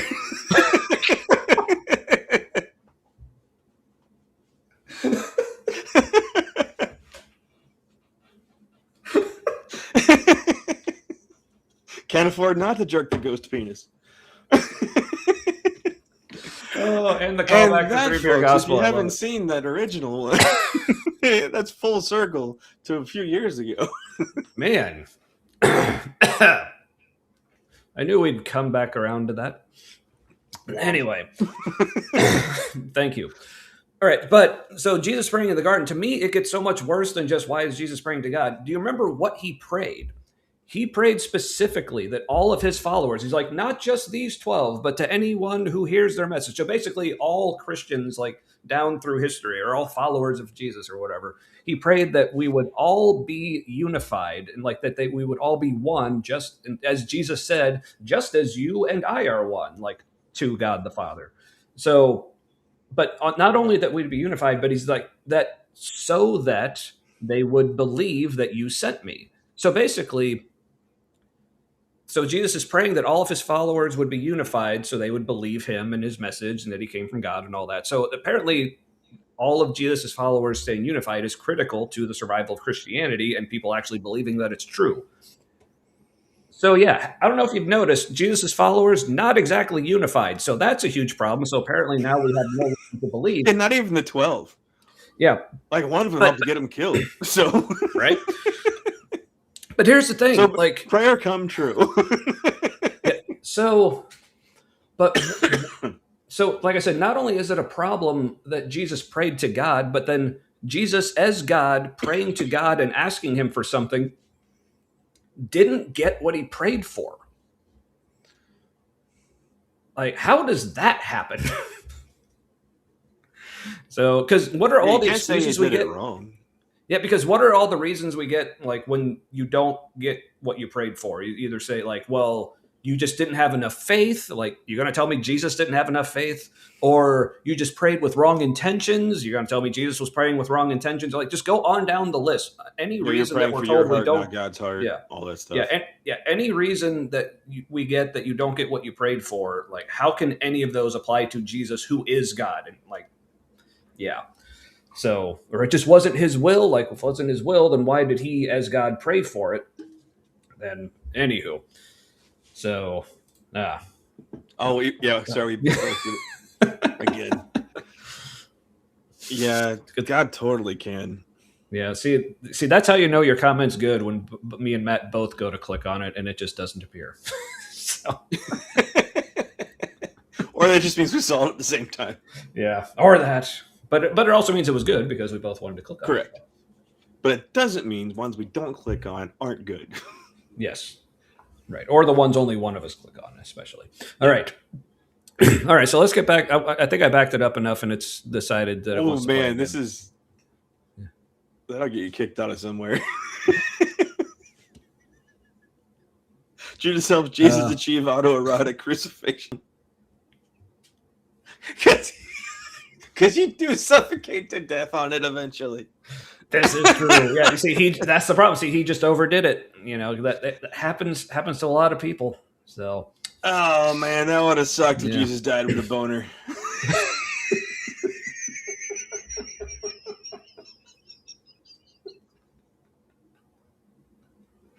No, he just got one a few days later when he resurrected or something. That's the word, right? Yeah. A buzzard lands on it. Like, ah!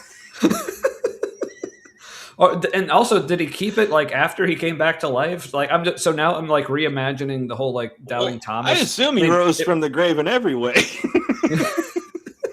So now I'm like, yet another reimagining of the doubting Thomas episode, because it was already like in this direction enough with like Thomas wanting to finger his holes. So now I'm imagining Jesus shows up, still pitching a tent, and he goes to Thomas like, "Yes, Thomas, please, like put your fingers in my holes." And he's like, No, not there, Thomas. The holes are over here. It's like, oh, what? Let go. Jesus walks through the wall into that room dick first.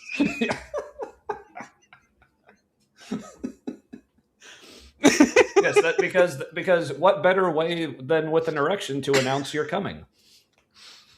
So Jesus is like, Thomas, touch my holes. I have.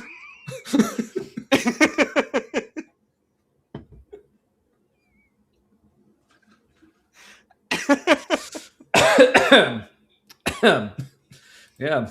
Oh man, if there's the a hell, we're in it. We're going there. And Judas went and did his own.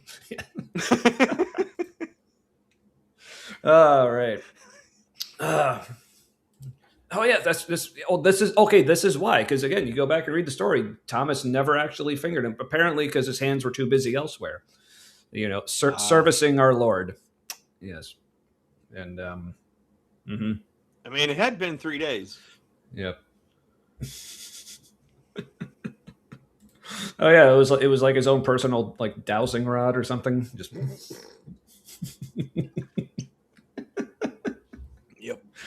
Oh geez. All right. But let's get back to for everyone who doesn't understand what a disagreement is, let Kyle give you. Kyle is here to help you out with a tautology. It means to be an American, and you were to disagree with that, I would simply say, well, I think you're wrong. Simple as that. That's called a disagreement. No. And here's the thing. Disagreement is okay. Now, yes, disagreement is okay. Now, the bullshit you pulled,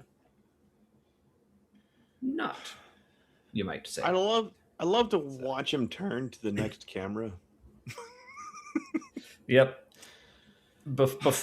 Yeah, like the timings on these, but again, like knowing Crossroads and how much like emphasis and attention they usually give to like production value, it's like, no, this was a choice. Like they did this on purpose.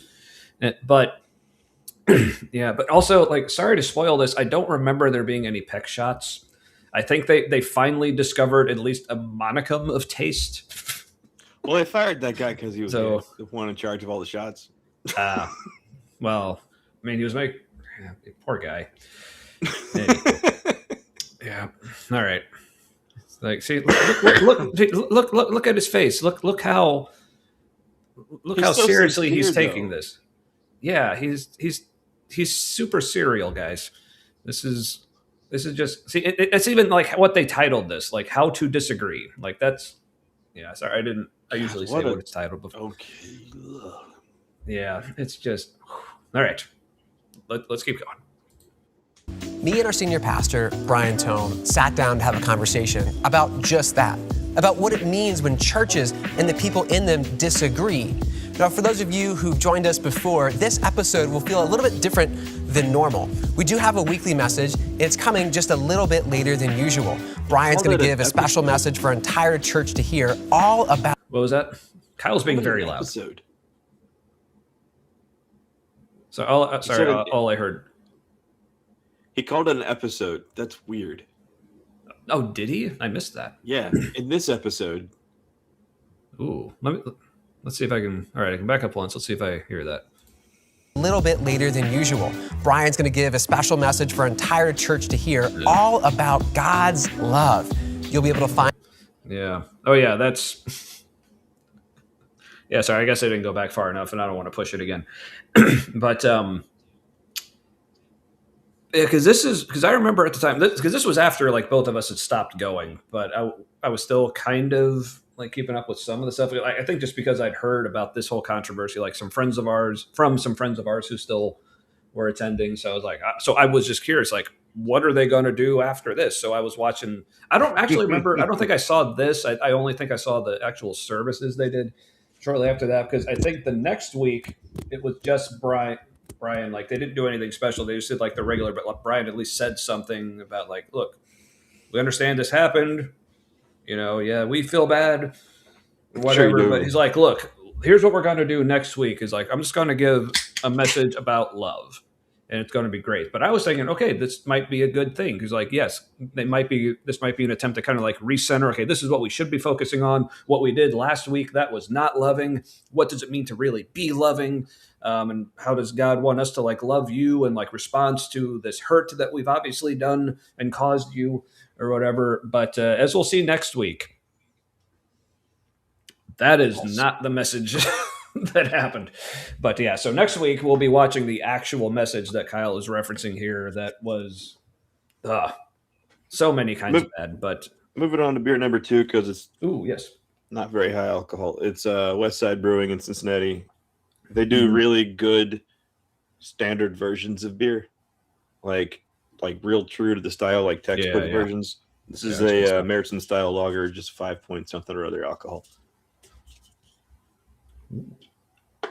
Which in Ireland is kind of like, they like to go out and drink a lot of beer. Anything kind of above low 5 point stuff is considered higher alcohol. Because they're not trying to get fucked up that fast. Right. Yeah. So I'm, like I said, mine was a tall boy, so I'm still working through it. And it's really good. Like given like how expensive it was, like it was just like a 4-pack of tall boys, and it was still like at least like $12 or $13. So I don't know if I'll be getting it again. But not bad for what it is. But yeah, I don't know if I'll be getting 4 or 6 cans. 4.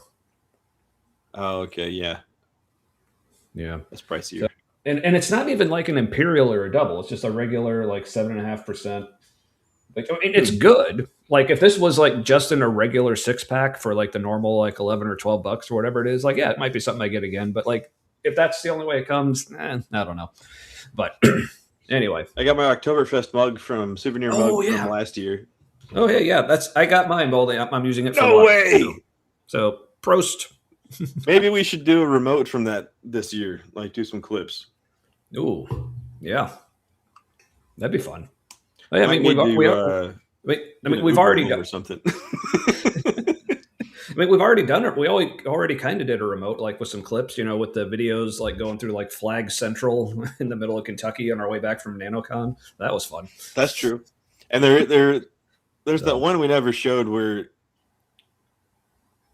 it was sort of a recap we recorded after I yelled at some Christian protesters for like 20 minutes. Oh yeah. This was years ago. This is when we're still doing the 3 Beer Gospel podcast. Yeah, we never did anything with that. But dude, I just remembered I used my mash skills for evil there because I'm like screaming at him, and I'm like, and he's condemning other people. So I'm standing there going, "What's this guy's deal? Like, what's this fucker's sins that like he doesn't want people to know?" And he's the one on the bullhorn. And so every time I shout at him when he's using the bullhorn, I'm pretty sure other people can hear me in the background because I'm like 3 feet from him. And one time he's on there and I was like, I'll bet you jerk it to dick.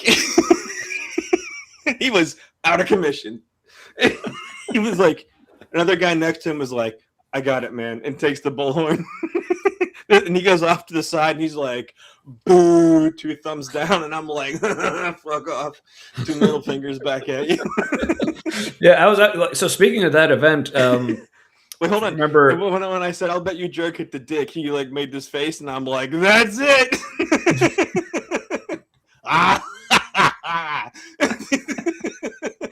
Yeah, but speaking of you like yelling at him like that, that's so. Remember the song Alira just released recently for us about like the Orange Hat Gospel, like about Man Camp and stuff like that. Face that Matt is making in that video during like the "break him open" line. I was like, I've seen that face before. It was at that Oktoberfest. That was fun. But yeah, yelling at a guy condemning the crowd without knowing them of being drunkards and homosexuals. Yeah. Which I'm sure there were some drunk homosexuals there, but yes, absolutely. Yeah. Oh yeah. Anywho, but all right, back to this guy. That right here on Sunday evening. For now, I want you to hear this interview I did with Brian about how at Crossroads we aim to transcend the norm of disagreement. Yeah, and also speaking of which, how much like, speaking of boners, like how do you think Kyle was feeling being able to interview Brian? That was, I'm sure. Man, that's the See, that's why that's probably why they had them sitting down for the interview. All right, well let's get into the actual interview itself. Okay, so when I first came to Crossroads, so many things about Crossroads were different than any other church I'd ever seen. Like, Crossroads seemed to think that the world's problems were their problems to solve. If people are hungry, that's the church's job. If people are sad, that's the church's job. One of the most mind-blowing, though, was I remember you saying in a message, we major on the majors, we minor on the minors. You don't have to agree with everything to belong here. And I had never heard that before. So I'm curious. Really, Kyle? Like, maybe not that exact phrase, but have you heard of non-denominational churches? That's kind of their deal. Yeah, or even in like the denominational churches that I went to before we went to Crossroads. Like, this is something I was hearing like all the time. Like, even within our like denominational Baptist church, we're like, yeah, you know, there's some kind of more like core beliefs that you need like to be a Christian, but other than that, like, yeah, we may disagree, but you know, we're still all like Christian brothers and sisters and whatever. It's all good. And one of those core beliefs, trans is bad. Yes, right. Oh yeah, well, definitely the church I grew up in. But well, if they even knew what trans was, which they would have called transvestites, probably. Yeah, which is a slur now. Mm-hmm. My bad for using it. I'm old. I plead old. I plead the old. But yeah, so yeah, this was one of the first moments of like, okay, this, I mean, I knew like Kyle like just loves sucking up to Brian, but he's starting the interview. It's basically like him saying like, oh, the way you describe, so he probably got that description of disagreement from Brian. And it was like, oh my goodness, that was the most brilliant description of the disagreement I've ever heard. Brian's really intense about everything. He's yeah. One thing I'll give to him is he's very earnest. Like you are getting him. Mm-hmm. Oh yeah, for sure. Yeah. Whether you want to or not. Yeah, Some like I say that's charms. Other people might say it's assault. Might, but hey, apparently Kyle, he's like giving full consent to whatever is happening. Yeah, he is. So, but yeah, that whole like consent from Kyle. Yeah. But just that whole like, I've never heard that before. That was so amazing. I'm like, really, dude? Like, we're never heard that way. Yeah. Ooh, yes. Mm-hmm. Yeah, be careful how you say minors. Ooh. Yeah. Because they had to fire a guy before it came out what he may or may not have been doing with the high school ministry. Yeah. Yeah. Ooh. Anywho. All right, so let's listen to Kyle. No, that's rough. Yeah. So let's listen to Kyle tell Brian more about how awesome he is and what he said, and see like how Brian just kind of accepts it. I genuinely don't know this answer. Where did that idea come from? Because I'm awesome. Oh gosh. Well, a lot of what Crossroads came from reaction to my previous church experience. Reacting against it, wanting to improve upon it. And I just saw churches I went to, everything was, this is what you have to believe. Everything. This is how baptism works. This is whether or not you can lose your salvation or not. Yeah, all right. I want to touch on that again, but real quick. So, but basically this is Brian essentially, yeah, he's like taking credit for it. It's like, oh yeah, that came from me. Yeah. Right. I mean, come on. This is like a regular like Ross and Rachel thing we got going on here. Just come on. Yeah. I realized Kyle already knows the answers to these questions. Mm-hmm. Like, yeah, Kyle's position, I think, at this time, he was still sort of like upper middle management in the church. Mm-hmm. And So he's in a lot of meetings with Brian. Like, this is not new information. Yeah. So this is a pretend conversation. Yeah. So, yeah, but I just love. So it was, first of all, it was bad enough that Kyle had never heard of that concept before, but then Brian's like, "Oh yeah, that's totally from me. That was my idea." Like, in so many words. Also, you know what I'm already getting from this is just the thinking from people in charge was when people were upset about the trans thing, they're like, okay. People have forgotten how awesome we are. We need to like re-educate them on why Crossroads is special. This is like a re-education marketing thing. Yeah. Mm-hmm. Faux show. Oh yeah. Yeah, he's To catch him. Yeah, I was about to say he's ready to catch as well. That's Anywho, all right. So Brian going ahead and taking credit for this concept he absolutely did not invent. Yeah, but now let's hear him talk about like the ways churches disagree. Yeah, but it's let's his hear him. experience. He didn't create it. Yeah. Yeah, but let's hear him talk about the ways churches disagree on stuff and why that's just silly, just so silly. This is how baptism works. This is whether or not you can lose your salvation or not. This is how you... Which side tangent here, I know, unheard of. What are you doing?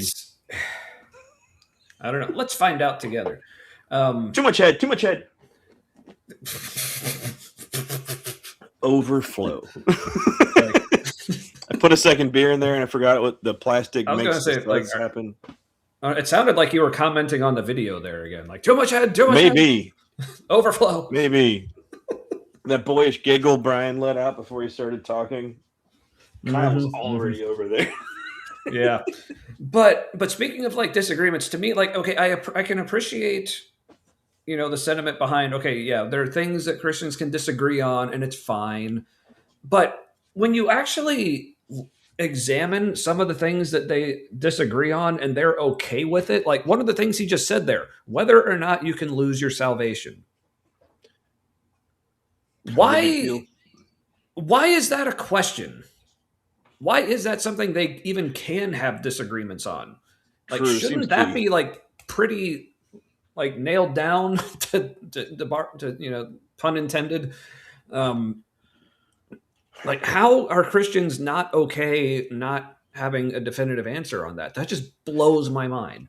It kind of feels like, okay, assuming the Gospels are true, it kind of are accurate to history. It kind of seems like Jesus started out thinking he was just the successor to John the Baptist, and then at some point he was like, "Oh shit, I am the shit," and and it was like too late to get a dogma written down because that seems like something. Yeah, that just seems core. Like you're saved forever or not saved forever. Yeah.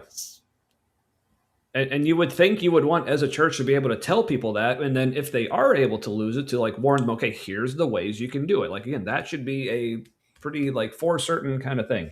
But Kip, like, did you fall asleep again?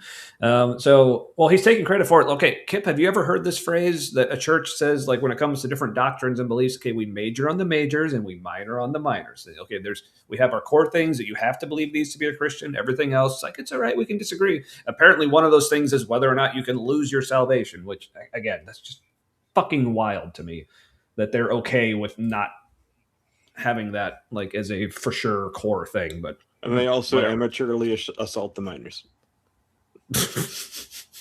I assume that's what minor on the minors means. Yes, that's they at least fired the guy for such things. But before he could go pro. Yeah.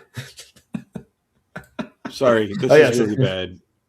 This is my brain's attempt to like redeem the awful in some way. Yeah. Find the funny. Mm-hmm. No, I get you. Yeah. But yeah, apparently Kip was out hunting toaster. Okay, well, if that's the case, then, worthy cause. A toaster does look good with like a big like shotgun slug hole in it. Just cave in one whole side. Ooh. Yep. I do like watching shows on YouTube where they fire except for this one. I can't watch it too much because I'm pretty sure it's Stranger Danger. Like a shotgun slug, it's like firing a D battery into something essentially. It just fucks everything up. Oh yeah. Yeah. Yes, you do have to major on the toasters. So yeah. Just like my car, Matt. I I was thinking the same thing. I'm like, yeah, kind of like my car a little bit. yeah. Yep. All right. Well, back to Brian taking credit for things and talking about how it's okay that Christians haven't made up their minds on some pretty important things. But that's cool though, because at least we hate trans people. You have to vote. This is what you have to believe about this. I mean, everything How was is just the earth and all the stuff? Yeah. right. And we don't see Jesus going up to people and saying, "Come unto me, all who will believe this and this and this and this and this and this." Yeah. We don't see that. Yeah, I mean, trans bed. Jesus never talked about trans people ever ever. And again, causing themselves more problems with the solution. Yeah. Right? Which again, because this is how Crossroads uses actual like scripture and Bible verses. But here's the thing, but Jesus, like, I don't know, from what I remember, he kind of was that way. Like, I mean, yeah, he never like just exactly the way Brian presented it. He didn't say like, okay, everyone, you all gotta believe this, gotta believe this. Like he didn't, but I mean, he definitely had some things where he's like, if you are going to follow me, right? But but I know he meant to say "come unto me," but it's Yes. just like he said "come unto me." yes, yep, there we go. But Jesus definitely, from what I remember, he definitely had some things where it's like, if you're going to follow me, you need to think this way, you need to do this kind of thing. Like he definitely had his rules for like what his followers were supposed to be and like how they were supposed to think and some things they were supposed to believe, like for sure. But I don't know. Let the dead bury the dead.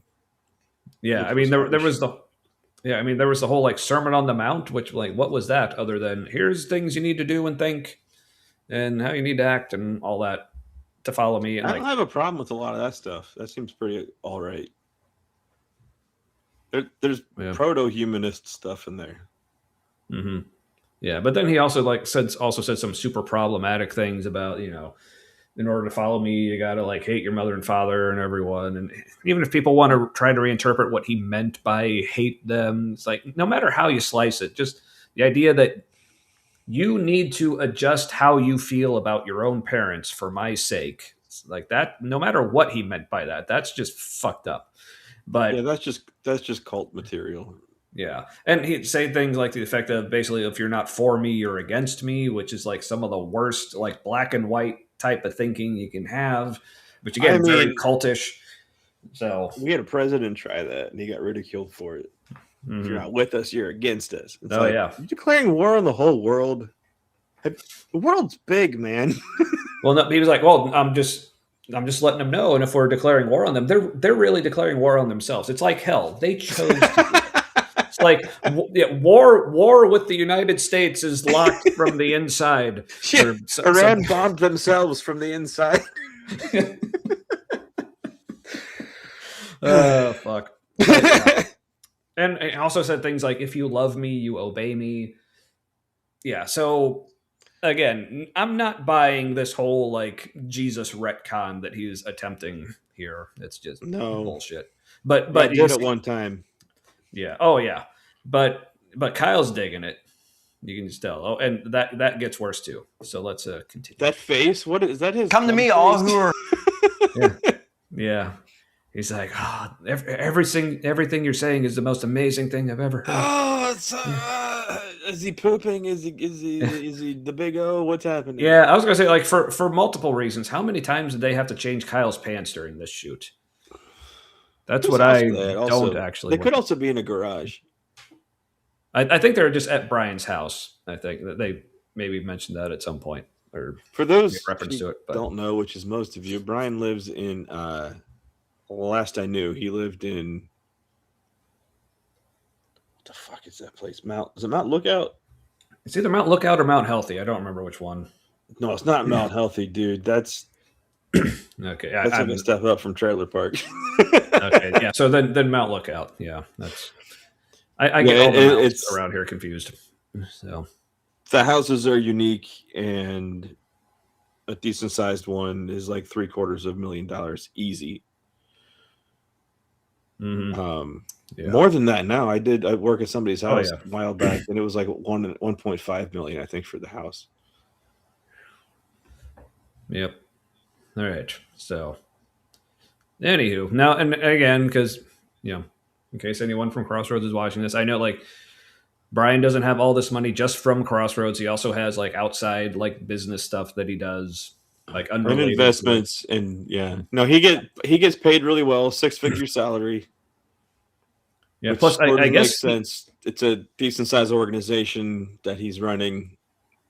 Yeah, but also I think even independent from that, like he at least had for a while his own business. I think he actually like designed and patented like a part for motorcycles or something to like fix an issue or something. So I mean, if he made good money from that, good for him. That's cool. He made some money. I don't know if he made a lot, but yeah. But anyway, all that to say, like kind of bike. Like yeah, us saying he's in a really nice house. That's not necessarily say. Oh, I mean, obviously Crossroads, I'm assuming, is paying him a lot. I don't know exactly how much, but just in case anyone wants to get nitpicky about it, we know he's getting money from other places too. So shut up. And Crossroads is very open with their books. Supposedly anyone can look at it. Yeah, but they don't say exactly how much individual people are getting paid. No, they don't. But anyway, Kip, at least for sure 6 figures. Ooh, Atomic Pumpkin Spicy Pumpkin Ale from Voodoo. Oh, Voodoo Ranger. That's good shit. Yep. Because my wife, who used to work there, she was in IT. She was in. Of course, you sent a picture. What's the product? Ooh. Product management, I think, was her position. All right, everyone. Kip wanted you all to see it, I guess. This is what Kip is drinking. Thank you, Kip. I think Aaron. All right, so she was making 6 figures when she was working at HP for P&G in town, and it was a step down from that. But she was still making decent money. So if she was like good, really pretty good money for working at a church, like really good, and so he's making. I'll bet he's making close or around 200,000 easy. Yeah, just a guess. Not saying it shouldn't be. Yeah. Also, nice. It's church.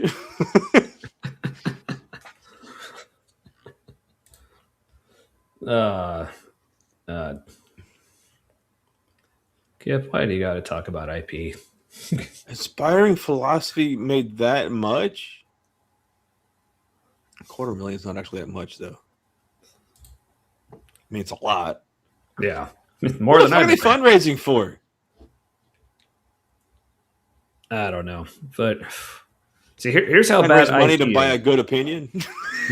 Here's bad. See, I don't know. I was about to say, here's how bad IP is. I want to get back to Kyle and Brian, but like, wait. I actually don't know which is worse, and I don't want to think about it right now. We're just going to get back to the video. All right. And Kyle's like adoring face here. Burdened and weary, and I will give you rest, right? Romans 10:9, belief is important. You should believe that Christ is raised from the dead and confess him with your mouth that he is Lord. Okay, so belief is important. I love that. Right after saying, like, Jesus wasn't all about you got to believe this, believe in this, believe this, believe this. You're like, oh, but belief is important, though. And there are things you do have to believe. But the important part of what he just said was that you have to confess it with your mouth. Mm-hmm. Like, if you just believe, not good enough. You have to confess it with your mouth also. So that was odd. Yeah. But also, so, because was also something I remember from my experience in evangelical Christianity. Like, a big thing was, like, legalism. Where, like, okay, these other churches, they have, like, too many rules. Like, oh, what's this? Where does he live? What? down payment. Holy shit! Screw Well, that fucker. It's like, why are you afraid of Muslims? Was it something you said?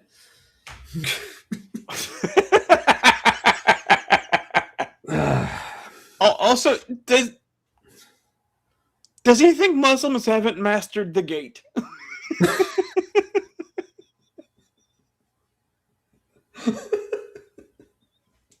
Like,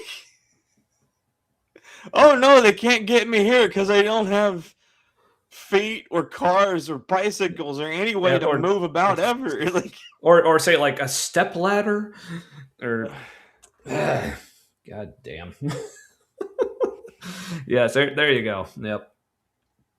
There it is. I mean, but in general, Muslims in America just want to be left the fuck alone, and they don't want to like impose Sharia law on you or harem any more than Christians want to impose things on. Oh, I can see why Christians have a problem. Yeah, projection, you might say. All right, so but back to this whole thing Brian's talking about, or it's not about beliefs, but there are some core beliefs. Because again, this was my experience in at least Protestant Christianity. It's always those other churches that are being too legalistic. Because like there's always this moving line of how many actual rules you need, and obviously anyone with more rules than you is too legalistic. But anyone with fewer rules than you, well, they're just like, are they even Christian? So. It's like this a spectrum they deny exists in other areas. Yeah. So like so many things, it's always like wherever we are, this is the exact right amount of things you have to believe. Everyone else is just being nuts. So that's a key component of right hand thinking. Yeah, and fuck that.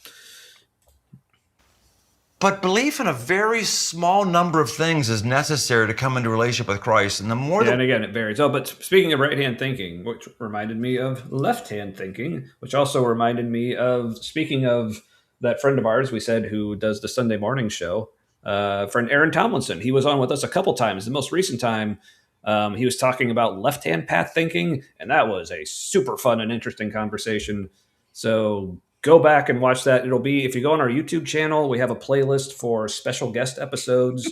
It'll be in there. Check that out. It's Aaron Tomlinson on like left-hand path ideology or something like that. Really cool conversation. If that sounds intriguing to you, I really enjoyed it.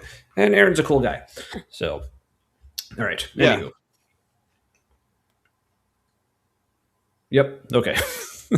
we layer on top of that, the more we actually repel people from Christ, and the more that we believe my walk with Christ is all about just having the right beliefs. It's not. It seems, I think this is accurate. If the church has been that, like you got to do this and this and this and this and this to belong to this church, and if this one thing changes, well then we split off and make a whole other church over here. It feels like culture has mirrored that bad part of church's history more. They just totaled themselves a little bit. They're worried that what they just did is going to cause like a permanent splintering in Crossroads. Like they're like, we fucked up hard. Like we're like we can see that there's a percentage of people we can see will leave because of this. So this is really weird damage control. Yeah, this is like the. And again, you'll see much more of this, I think, in next week's, or and what we'll be covering next week, like in the sermon that like Kyle was referencing at the beginning of this. It's like the what was it you just said? Like the term you just used for damage control? Yeah, it's like the victim blaming end of damage control. It's like it's basically like, but have you considered that it's your fault that you're mad? Like that kind of. That reminds me, it's pretty fucking gross. What the fuck was I watching? I don't know. It was like Bros for Jesus kind of podcast conversation. Well, can you talk about this for a couple of minutes? Because I realized I don't have a bottle. Sure, yeah. So, all right, I'll be right back. God, I really wish I'd look back through my YouTube history, but I watched a lot today, and it's a while back. Or listened to it. I meant while I was at work. I want to say it was Apologia, but I don't think it was. There was like one Bro for Jesus interview with a podcast interviewing another mega pastor from Texas, who was sort of like Matthew McConaughey, millennial country guy for Jesus kind of vibe. And fuck, I completely lost my train of thought.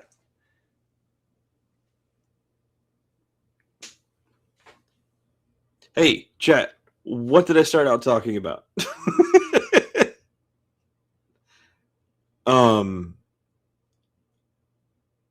Okay, all I remember is this guy was talking about mistreatment in the church and other things, and 3 times as an example of like a horrible thing, he used older guy in some kind of authority, family-wise, abusing a girl around the age 7 to 9, like 3 different times. And I was like, check that fucker's computer. Like, get dirt on this guy because it's there. He needs to be, because you don't just pull that out of your ass. And also, over and over again, recently, just in closer areas of the community and just people that nobody's aware of closely, the people who are like wearing shirts to like Trump rallies that kill your local pedophile kind of shit, who then get thrown out, which is weird. Those guys probably also abuse people. Just that's how it works. They're like, well, I'm not as bad as that guy kind of shit. And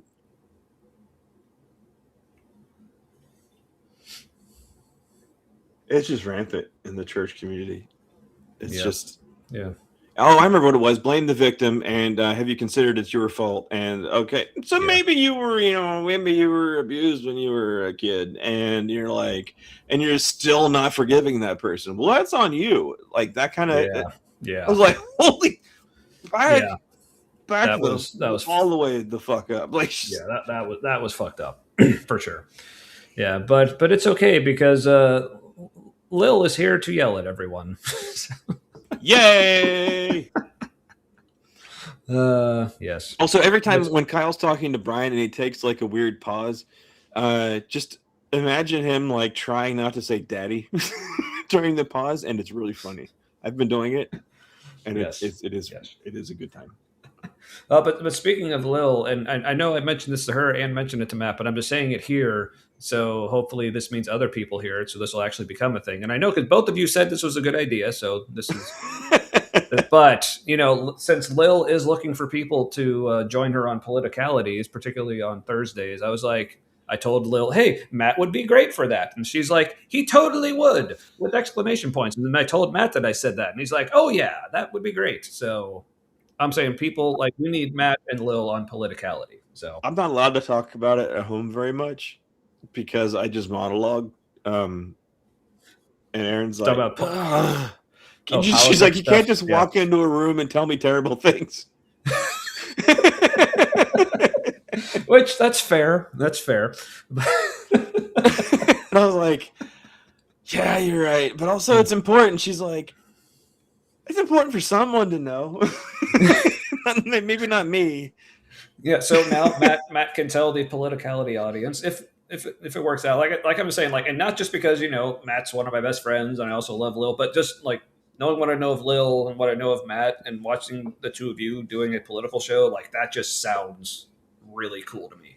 So I'm into that. So if for no other reason than as a personal favor to me, this needs to happen sometime.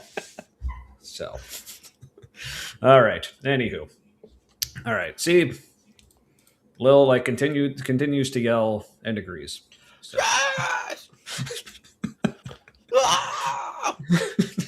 Oh, that's what you should like. You two should just get on there and just yell nonstop the entire time.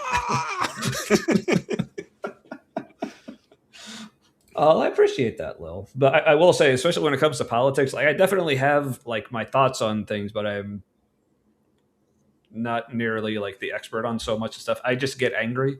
So if you and Matt want to actually talk about things intelligently and just have me sitting in the corner just getting angry at everything, then cool, I'm down. We're just driving Tommy to drink in the corner. Yeah. Oh, speaking of which, so I moved on to second beer finally. So I'm back on my tour to Oktoberfests now with Great Lakes from Cleveland, Ohio. It's I can't quasi remember local. how that is. It's good. It's good. I mean, still, I think as far as like American Oktoberfest, I think Sam Adams is still just the best, and Oktoberfest period Spaten just head and shoulders above everything. But I mean, this is still good though. At least what I remember. This is the first time I've had it this year. We'll see if it's changed at all. Or... So there's Märzen and then there's Fest beer. Ooh. Mm-hmm.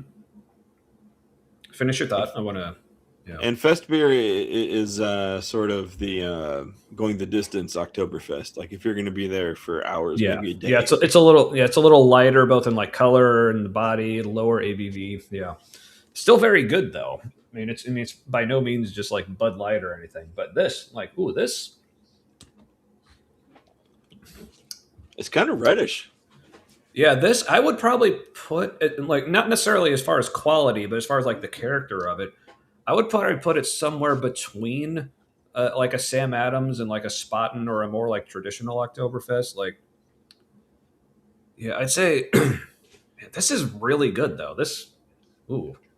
I might be rethinking my favorite domestic after this. But And is it is it like an ice cream bar and a stick or an ice cream sandwich bar thing?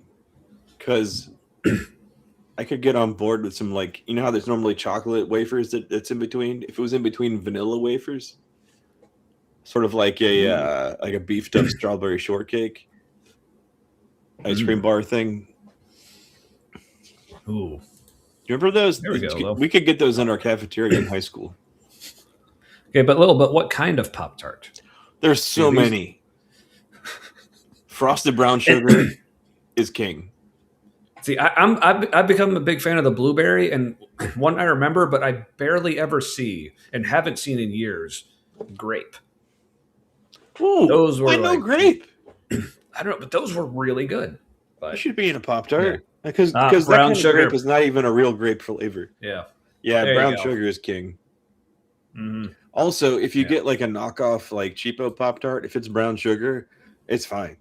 Oh It yeah, I doesn't mean, I matter. always we always get like just like the store brand, like where we go. It's usually Kroger, but yeah, they're brown sugar cinnamon ones. Yeah, still.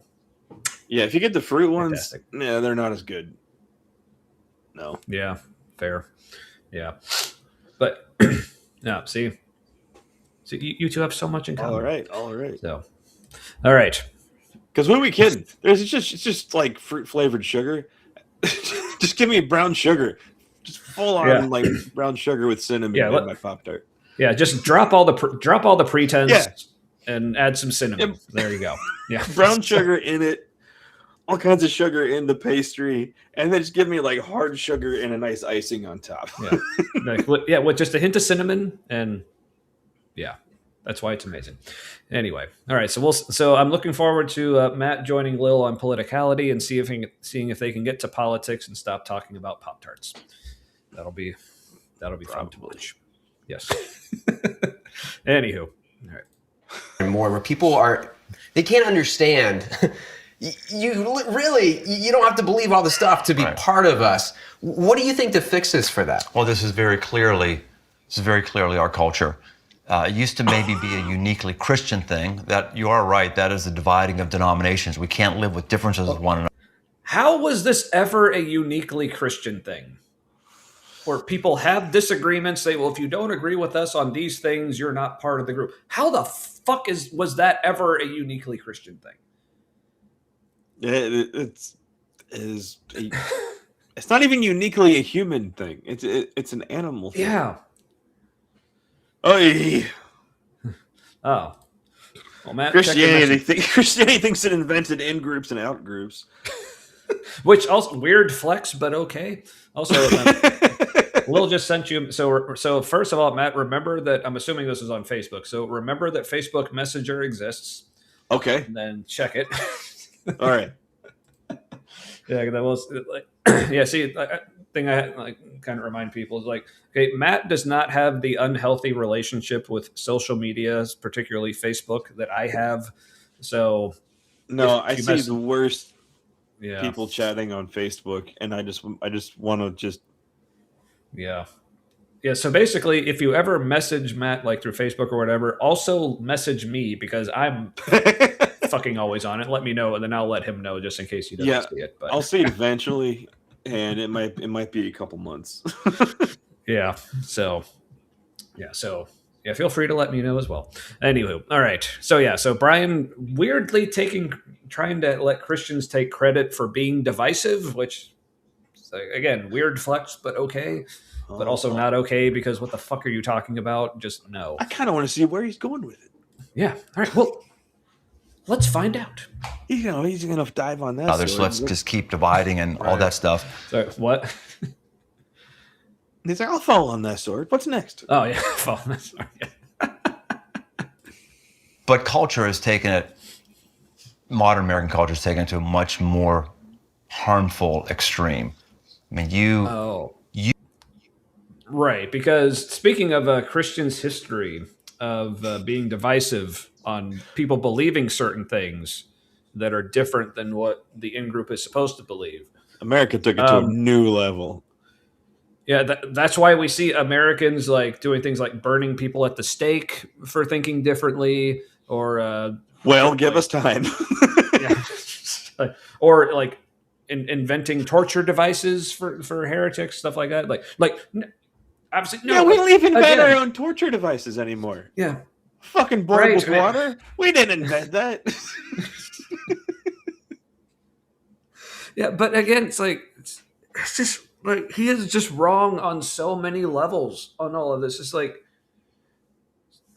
no, it is not unique to Christians, and even when the rest of culture does it, no, it's not.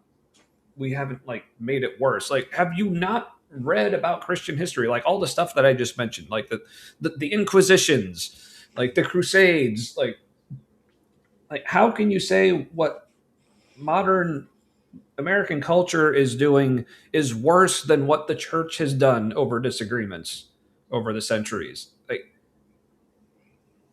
How can you fucking say that with a straight face? Well, you can when you're telling on yourself that you only pay attention to American things, and you're aware of the world only insofar as much as America is doing things to it. America is still the center, and the world revolves around America. But yes, yeah, you're right, Fox. It's entirely them disproving their opening statement about Crossroads and not even realizing it. Yes. Yeah. It's the self owns with these people. I swear. They basically branded cognitive distortion. Right. Yeah, it's. Well, I mean, they branded enough other stuff, so why the fuck not? Almost literally, Crossroads. That's what's at the crossroads? You're neither on that street nor the other. That's just cognitive distortion. Yep. All right. Or no, dissonance. I'm sorry, dissonance. I get the two mixed up sometimes. Oh, yeah. They start with dis. So does disagreement. And you know what that means? It means when you disagree with someone about something, you dissonance on them, and just all over the place. Yeah, you just go. I was about to mention the name of a band, but since no one has any idea what I'm talking about, it wouldn't have made any sense. Matt knows the band Ulcerate. I don't. Or maybe. Well, you do. I introduced them to you. Remember the last time I actually came over and hung out at your house? And we were in your basement and we were looking at music. Yeah. That was weird. That was a little weird because last time we really hung out in my basement was when I was hosting a small group that you were in. Yeah. I was like, how do I act now? Yeah, so we just checked out a bunch of music, and that was awesome. But Anywho, but yeah, if you like your extreme metal, but you like it weird and kind of jazzy, Ulcerate. Ooh, Awesome weird band. and jazzy. Yeah, I'm into weird and jazzy. and you were, I guess you'd already had a couple beers at this point, so yeah, but and this was also like this might have been like at least a year ago as well. Not that I think about it. Jeez, man, we need to I need to get you over here more. I got a trampoline that we don't use. We Well, can sit hey. and drink on that. My dog chewed holes in the safety netting. So it's sort of like a Russian roulette of trampolines now. It sounds delightful. So, yeah. all right. You can't think something that your preferred outlet gives without being a hater. You can't. Oh, see, this is Wait, them. what did he just say? All right, so you can't think something that your preferred outlet doesn't think like without you being called it. So this is the part of the video where he's starting to go through apparently the feedback they were getting from other people and the things that people were calling them because of what happened during that sermon. So so this is the pot calling the kettle black kind of situation. A little bit. We're just like telling somebody else they stink when you don't realize you're just up to your elbows and shit. yeah. Well, yeah, and what I kind of heard this as is like it's basically they're taking the feedback they were receiving from their congregation, saying, "Okay, here's why that's bad. So you're being just like the world, and now you're not being tolerant of us having our views on stuff. Like just because like just because we have a disagreement, yeah, it's bad Aikido, exactly. But basically, just because we have a disagreement, now you're saying all these bad things about us, and we don't get it. We're just having a disagreement. That's all this is. But if you're me. we don't hurt people. We good. Yeah, so this is basically him signaling to their congregation, okay, if you're reacting like this, then you're being just like the world, and that's bad. You don't want to be the world. God didn't make the world. Yep. Right? I mean, wait. I mean, never mind. It says just keep going. Outlet gives without being a hater. You can't have any different opinion without being uneducated or a bigot or whatever. It's really those were totally words that they received in emails over this week. Like, absolutely, those are the ones that hurt the most for Brian anyway. Mm-hmm. Uneducated and what do you say, bigot? Yeah. Those are tasty words. No, Brian. see, Fox. This is what happened after they turned the cameras off. But,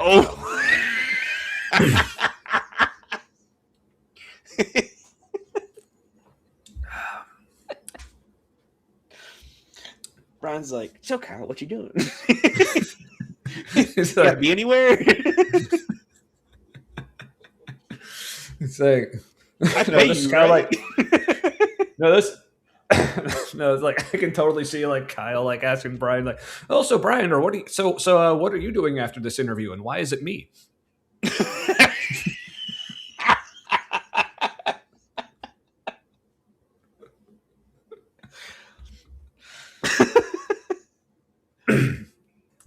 Anywho, okay, based on what we're seeing of them, they are probably sitting on stools.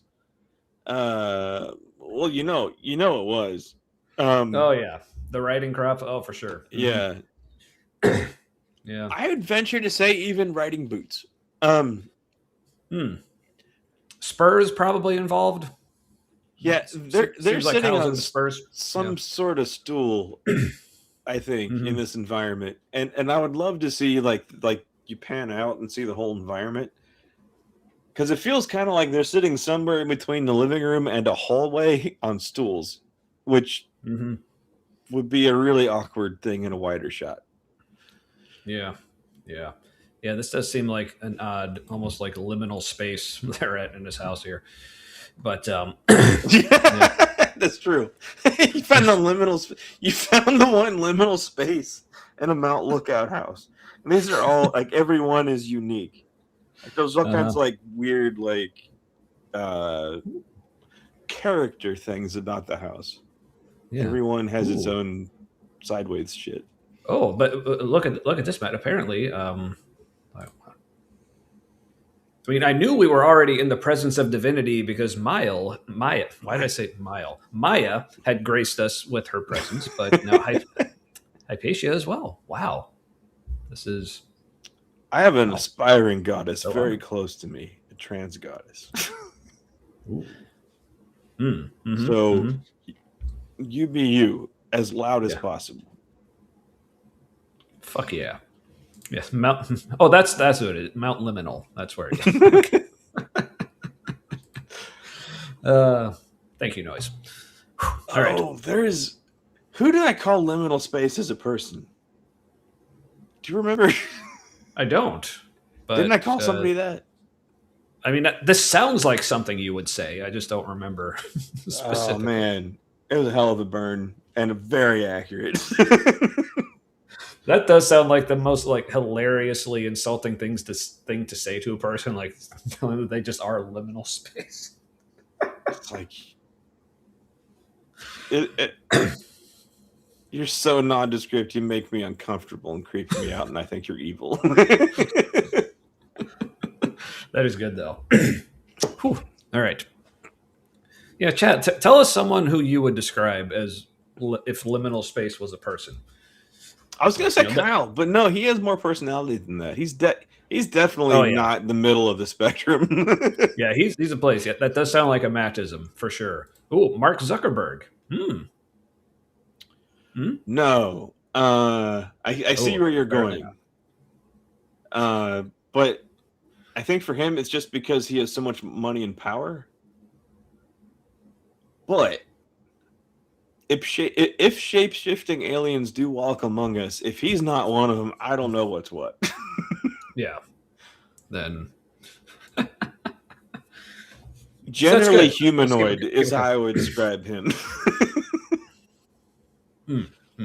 Also probably autistic, so, kind of cannibalizing your own a little bit. But but speaking of being autistic, this is something I forgot to announce at the beginning. We just today we released another short for the first time in probably close to a year.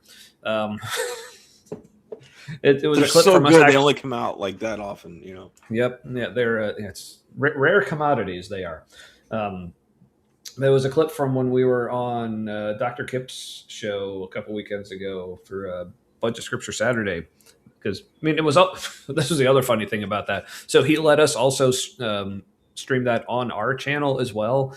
And then the next day, speaking of politicality with Lil, when she was on Sundays, she does it with Seth. And I was in the chat there, and I forget if I mentioned something about it, but I love what Seth said. He's like, "Oh yeah, I saw Dr. Kip was on The Humanity last night." He thought that was our show, and that is fantastic. So, welcome, Kip. Guard knows what's up with the reptilians. Yeah. Mm-hmm. The reptilians are the shape-shifting ones in the lore. And that is a bridge too far for me. I'm like, reptilians, okay, maybe shape-shifting. Hold on. Yeah, see, we were on with Kip vertically and horizontally, but on our channel, it was just the horizontal, because we all know horizontal's more fun. Because so here's the thing I don't get. The best positions are horizontal, in my opinion. Right? Because here's the thing I don't get. Or vaguely. Yeah. But here's what I don't understand when people say, "Oh, you got to have the vertical stream because so many people watch on their phones." I'm like, okay, so what? Because here's the thing. I don't know if you know this, but with your phone, you can do this.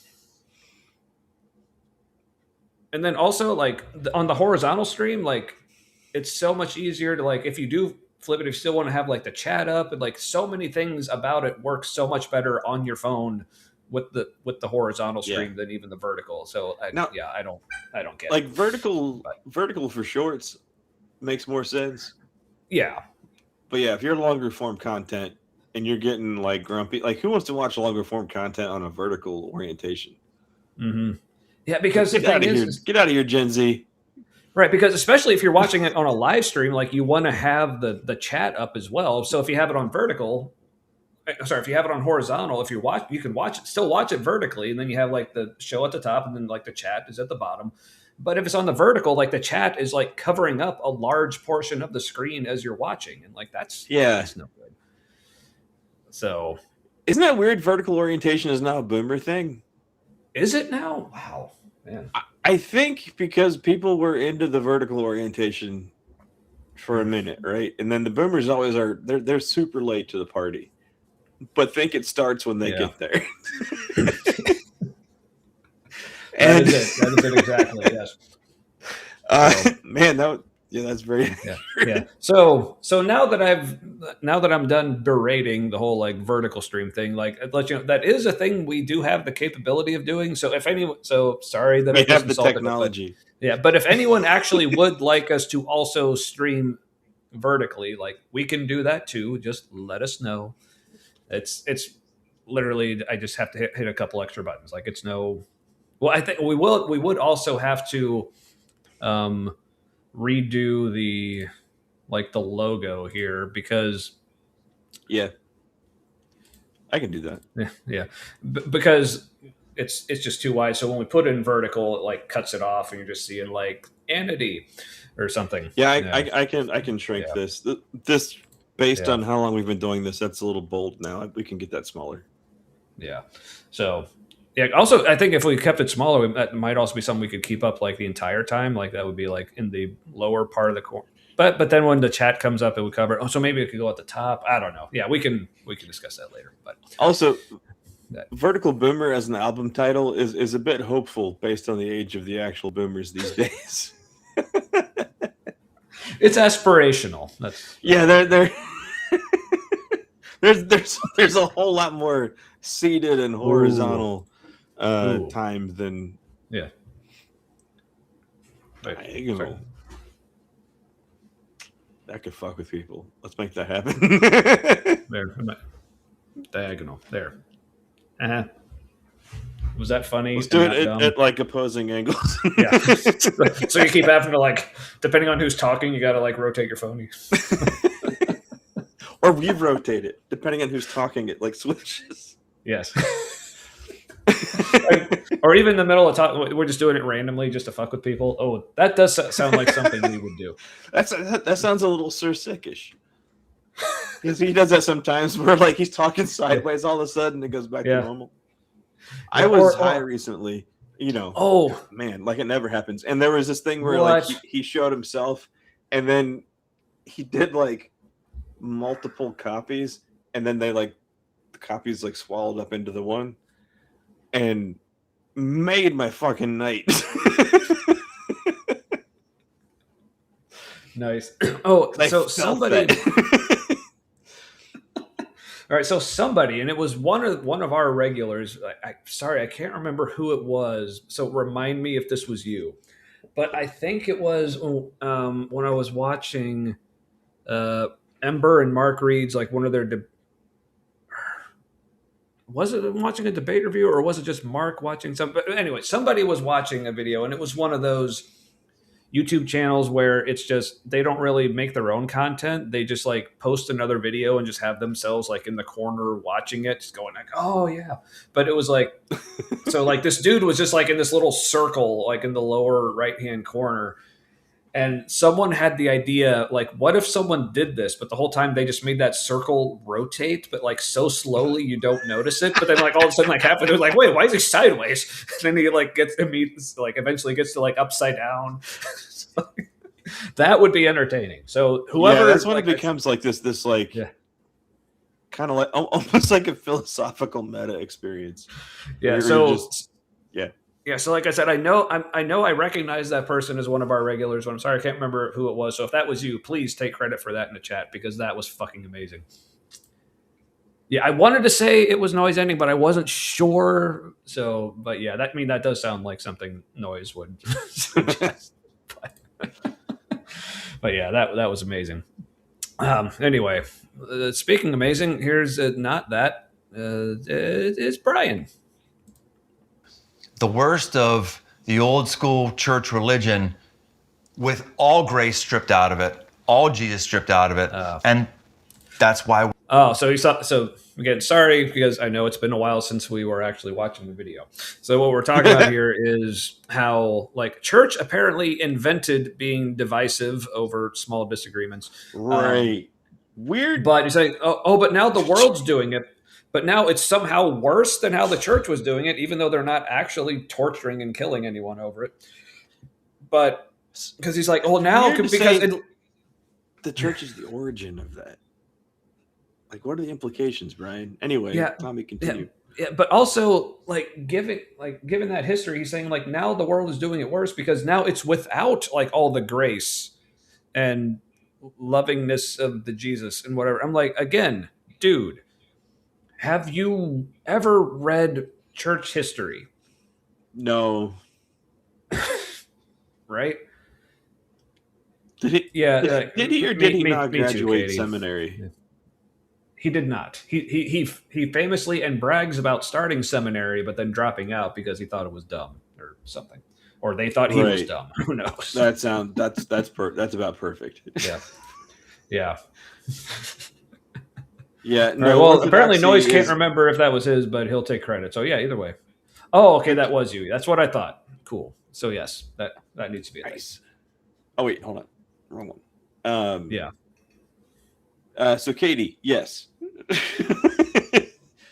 In general, orthodoxy is bad, except for when Crossroads does it, and they don't call it orthodoxy because it's a big word, and Brian didn't finish that class. And It's yeah. when Crossroads does it, it's just good thinking. Yeah.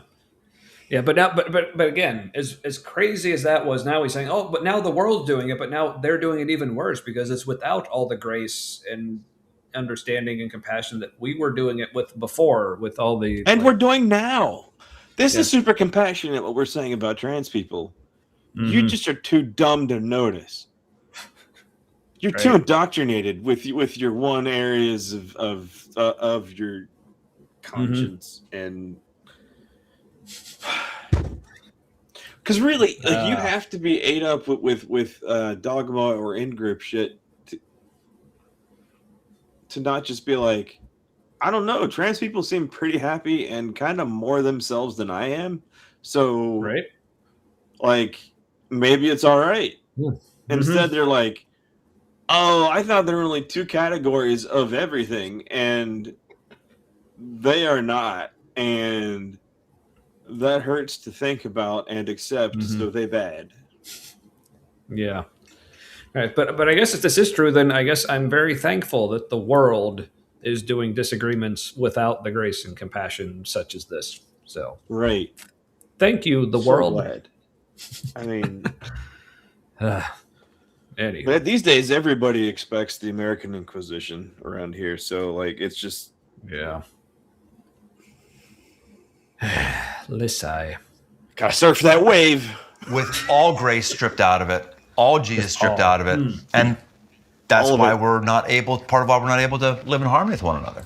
Oh, see, so again, this is basically Brian explaining. This is why everyone was so mad at us. Because you're the they're too world. influenced. That they're too influenced. But the thing is, I think this is him saying this is how the world's influence is creeping in. So if you're being mad at us and not showing us grace and not showing us understanding and forgiveness and all the Jesus-y things, that means you're just acting like the world now. So You know, I don't know if this is so much damage control as I thought it was, as it is just fuck all the way off to everybody who disagreed. but they think that's damage control. So. Consolidate. Yeah. Yeah. So if we just say that everyone who's actually like legitimately angry with us for real reasons, if we just say they're not actually part of us, then we're unified again. It's like magic. Yeah, you're not wrong. Mm-hmm. Ooh, bad math. Yep. Yep. That head circle wobble that he does makes him want to spray him with the hose and tell him, no, stop it. So many things make me want to do that, but well, let's watch more, I guess. What's the head wobble of the circle where he's like that? Rally around that the thing? big. Sorry.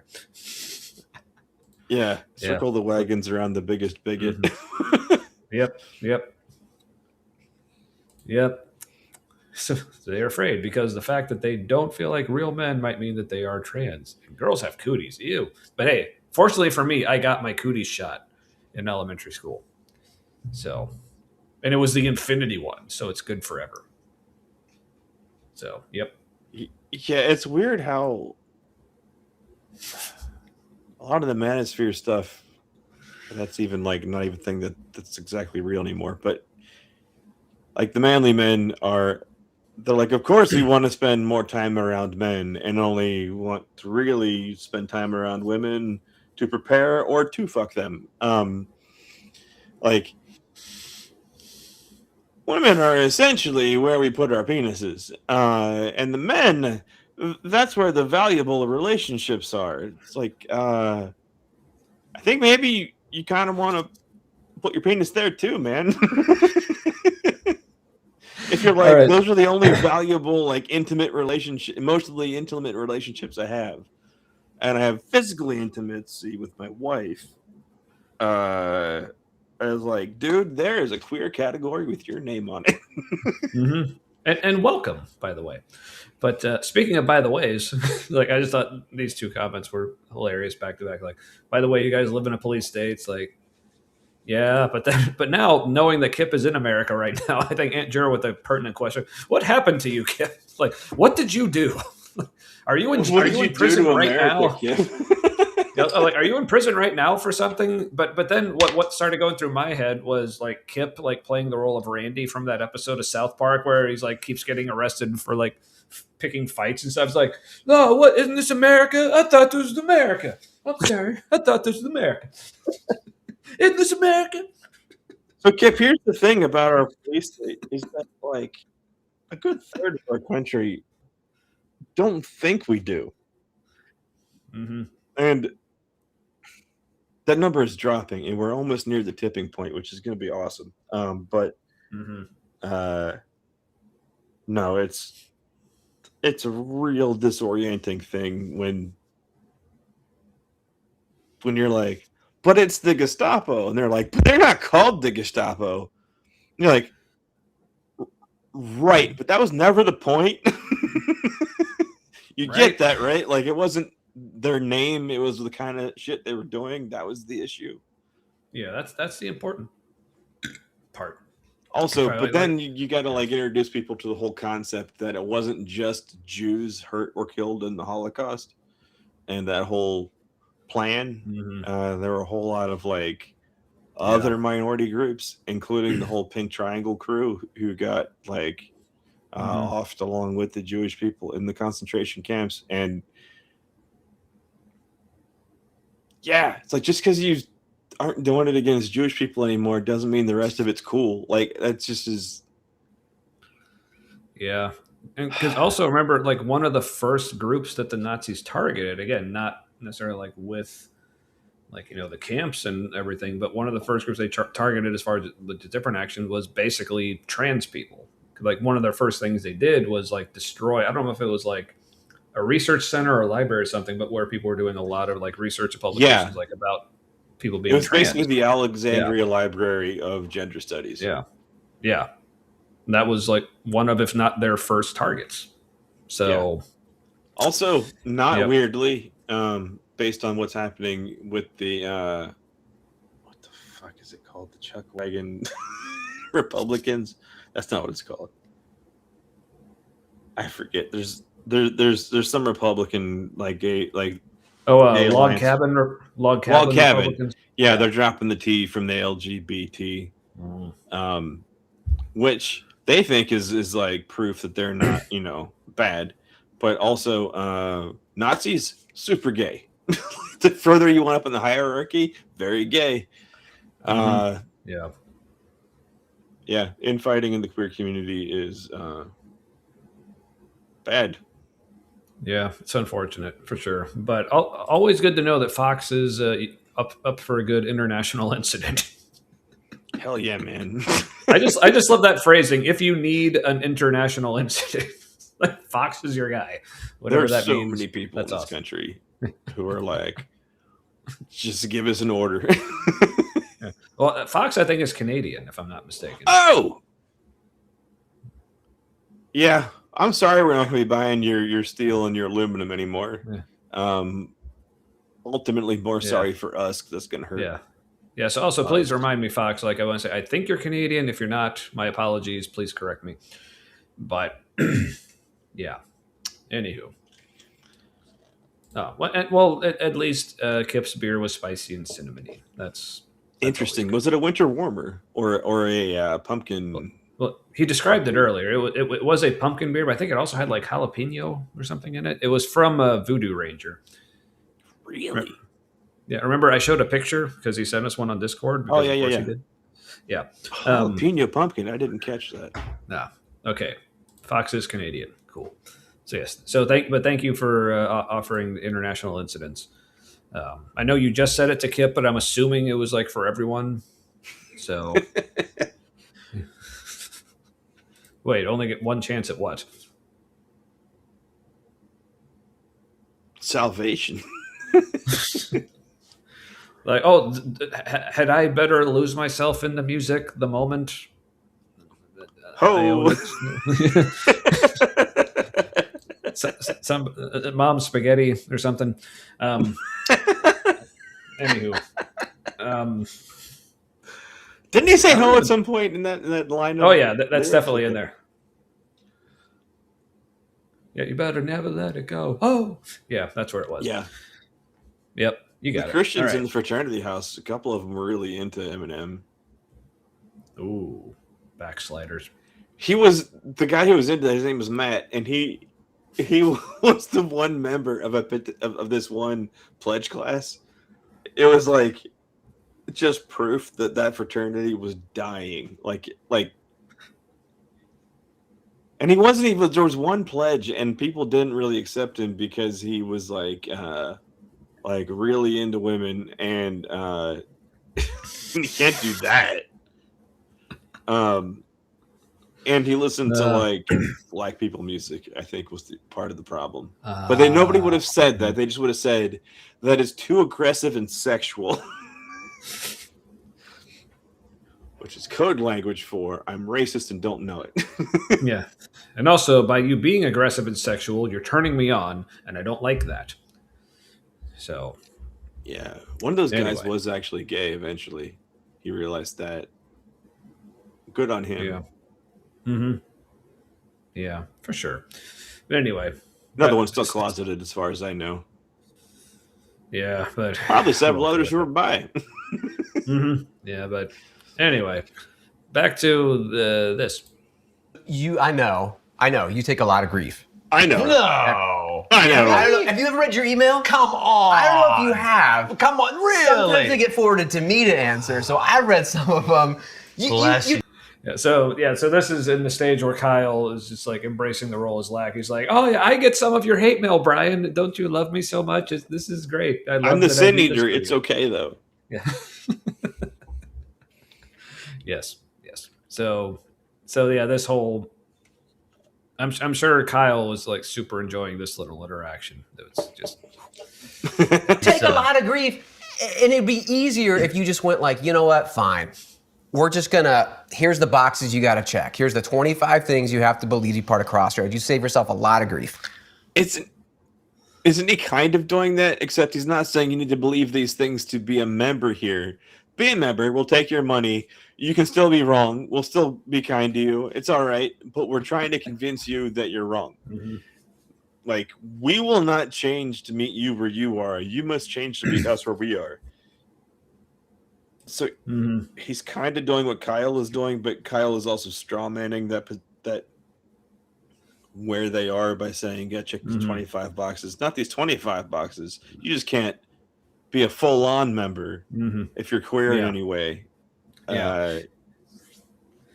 So again, it's all about to them. It's just like, well, we're not this many boxes. I mean, they still have an amount of boxes that you need to check. I mean, that's bottom line. And apparently one of those boxes is not react the way so many of you people did to what we did to you last week. That's that toxic empathy shit. Yeah. So apparently one of the boxes is you just need to understand that we're going to have disagreements and disagreements are okay. And you need to extend us like love and compassion and forgiveness. And we all just need to be good. That is one of the boxes you need to check. Because if you aren't feeling that, then I guess you're just not checking the box. So Question: food safety. Ooh. Fast food prepared chili and spaghetti. 3 hours later, still food safe.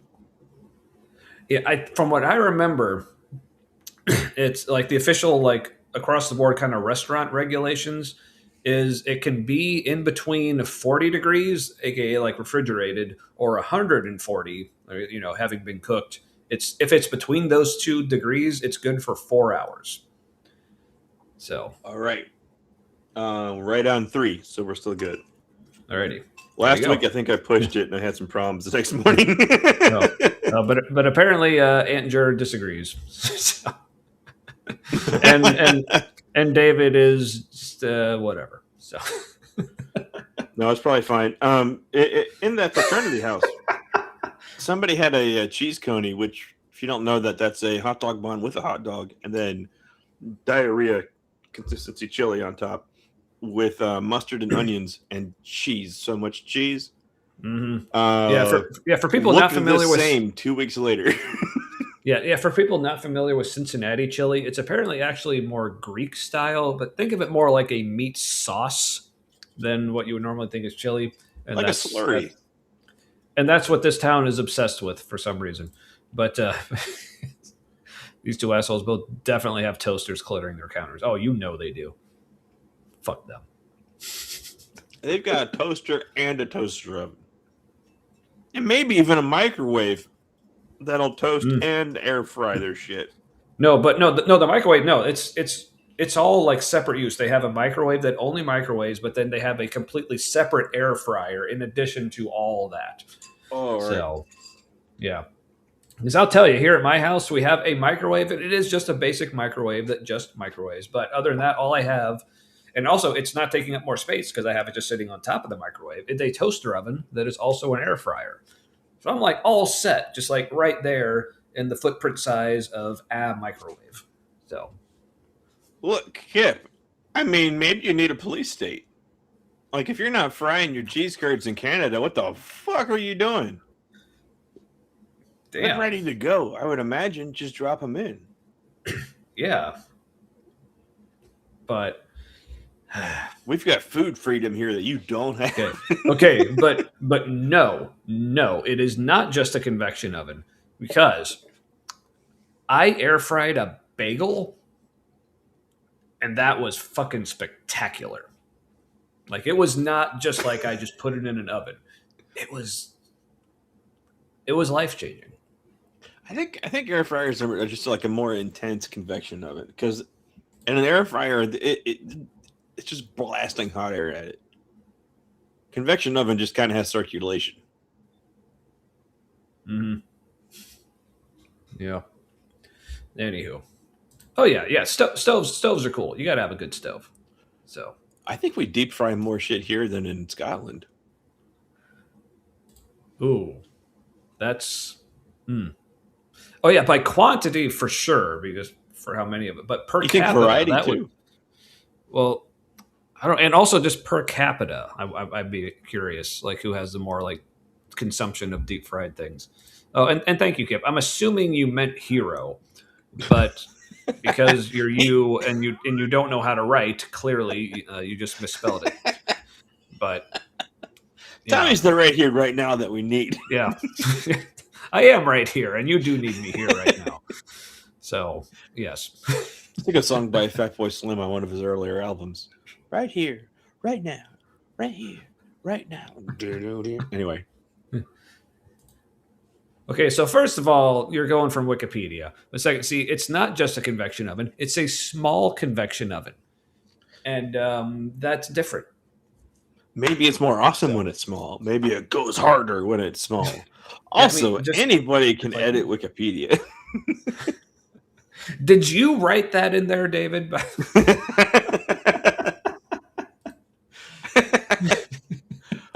But there's No, a but really- citation, Tommy. It's fine. It's true now. No, but like seriously, when I air fried the bagel, like the crispiness that it had, like it was not like a toastery kind of Christmas. It was not like an oven baked kind of crispiness, or like a Christmas.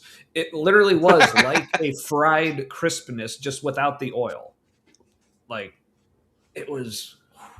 Also, amazing. did you know you can sort of get like an oil sprayer? You can spray oil around the outside and then air fry it, and it's you've got like all the benefits of it except like the oil kind of soaking into it. Mm-hmm. Like like difference between I don't know what they do to make the donuts, but some donuts when they're fried, they got that like 1/8 inch of like oil penetration. Those are really heavy. I don't care for those. But the ones that are like fried really good, but it's just like a 1/16 of an inch penetration of the oil, that's the good stuff. Speaking of penetration, What? I mean, What would be a Christmas? I penis? think fried crispiness may have been.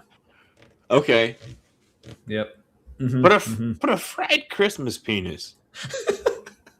That's a weird hybrid. It looks a little bit like a Christmas tree in my mind,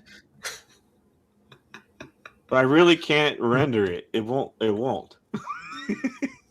Oh, see, what we're having here is a disagreement. Oh. See? Oh my god! I would like. Why am I even allowed to shit by myself? This.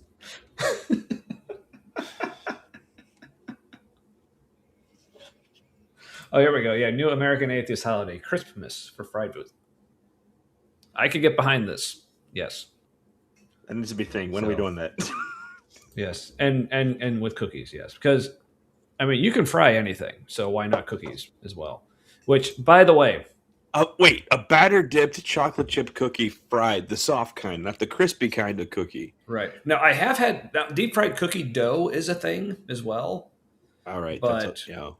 no, but an actual cookie that would still be good too. No, I would like it more like a hush puppy. Kind of fluffy in the middle, like cookie Ooh, dough. That's yeah. not getting all the way cooked in the middle.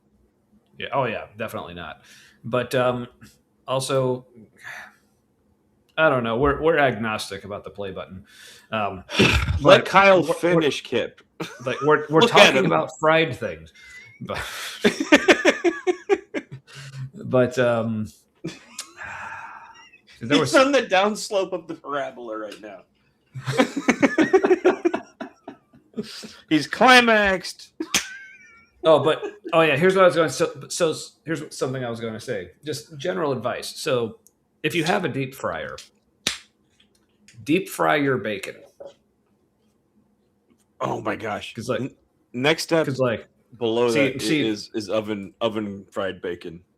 see Nitty joined at just the right time. I'm giving you all the best culinary advice you've ever heard. Deep fry your bacon because here's why. Because pan frying I think produces like some of the best results as far as like getting that really good like crispiness on it, and I think in just the right way. But when you pan fry, it makes all that like smoke and steam and stuff, and like the grease splatter. But here's the thing: if you deep fry it, like no smoke, and especially if your deep fryer like has like the lid on it, don't worry about the the grease splatter and everything. But plus also one of the downsides of pan frying is like when the bacon like curls up, it can like cook super unevenly. Yeah. But with deep frying, it's completely evenly cooked. Plus, I mean, people think, oh, you're deep frying the bacon, like that's so unhealthy. It's like it's bacon. Like it's already unhealthy. Like, how are you making it worse? Like, I don't think you possibly can make it worse. So deep fry your bacon. It's Have you fucking ever amazing. had grilled bacon though? Yes. That is One also time I good. grilled bacon on aluminum foil, and it's the fat oozed all off and smoked and everything. I ate so much of it, I got vertigo. I was like out front trying. This was when I was a stay-at-home dad, and I had like drive to do things. It was early on, and I was out front trying to like weed the plant area of this rental house we had, and I got super dizzy. I got crazy vertigo, and it was like being drunk on bacon. Ooh. Mm-hmm. I don't think I threw up, but it's so close. All right, so apparently Nitty is tempted to stream right now About but, bacon? No, I guess just in general, but like it's like depends on how long it takes him to hit the play buttons. I mean, here's the thing, Nitty, you can go ahead and start streaming now. We'll probably still be going when you're done, so it's all good. Kyle will still be making his O face, I'm sure, when we pause next time. Yeah. So that is There true. you go. Every time we paused him, it looks like he's in some like sad orgasm. this is true. All right, so let's let him finish or something. So all right, good. Boop. Why not just do that? Why not? There's an old phrase, got to be on the right or on the left. If you're in the middle, you're going to get run over. And I feel that a lot of ways right now. You think you're I in the know with middle? our current controversy happening, if I were Apparently, but Dude, you're soft Yeah. conservative. You're not in the middle. yeah, no. Oh, hey, good morning, Alira. Bacon. I mean, wouldn't that be awesome if she actually had bacon? But that, anywho. Oh, so now that we know Alira's here, all right. So as soon as we're done with this video, which could be like another 2 hours max, but We're free in. Good night. Maybe we should let him cook a little bit. yeah. were to clearly say, hey, any sexual orientation or desire you have, anything you want to do with your body is good with God. Just, if you feel good about it, no one else is getting hurt, then go ahead. Or I could also go, hey, 1 Corinthians. So again, because we all know how like Crossroads loves their false dichotomies, so he's giving. These are That was like also a weird combination of a straw man and an actual thing. Mhm. Like it started out as a straw man, and then he's like, if you want to do whatever you want with your body as long as it's consensual. I'm like, okay, it's not a straw man anymore, and now it's like, what the hell's wrong with that? Like, Yeah. Mm-hmm. Yeah, I mean, this is that enlightened centrism that they keep trying to make sound appealing. It's like, okay, this is the problem with thinking in our country that that like liberal is left and conservative is right. No, liberal is middle, and it always has been. Mhm. That's the middle. So if you're like, well, I'm not on that left, you're not in the middle. yeah, it's fucking crazy. 6:9 appears to say if you have any of these compulsions, you're automatically going to hell. We need to Compulsions. expel Fuck off. everybody from our midst who isn't this way. We need to.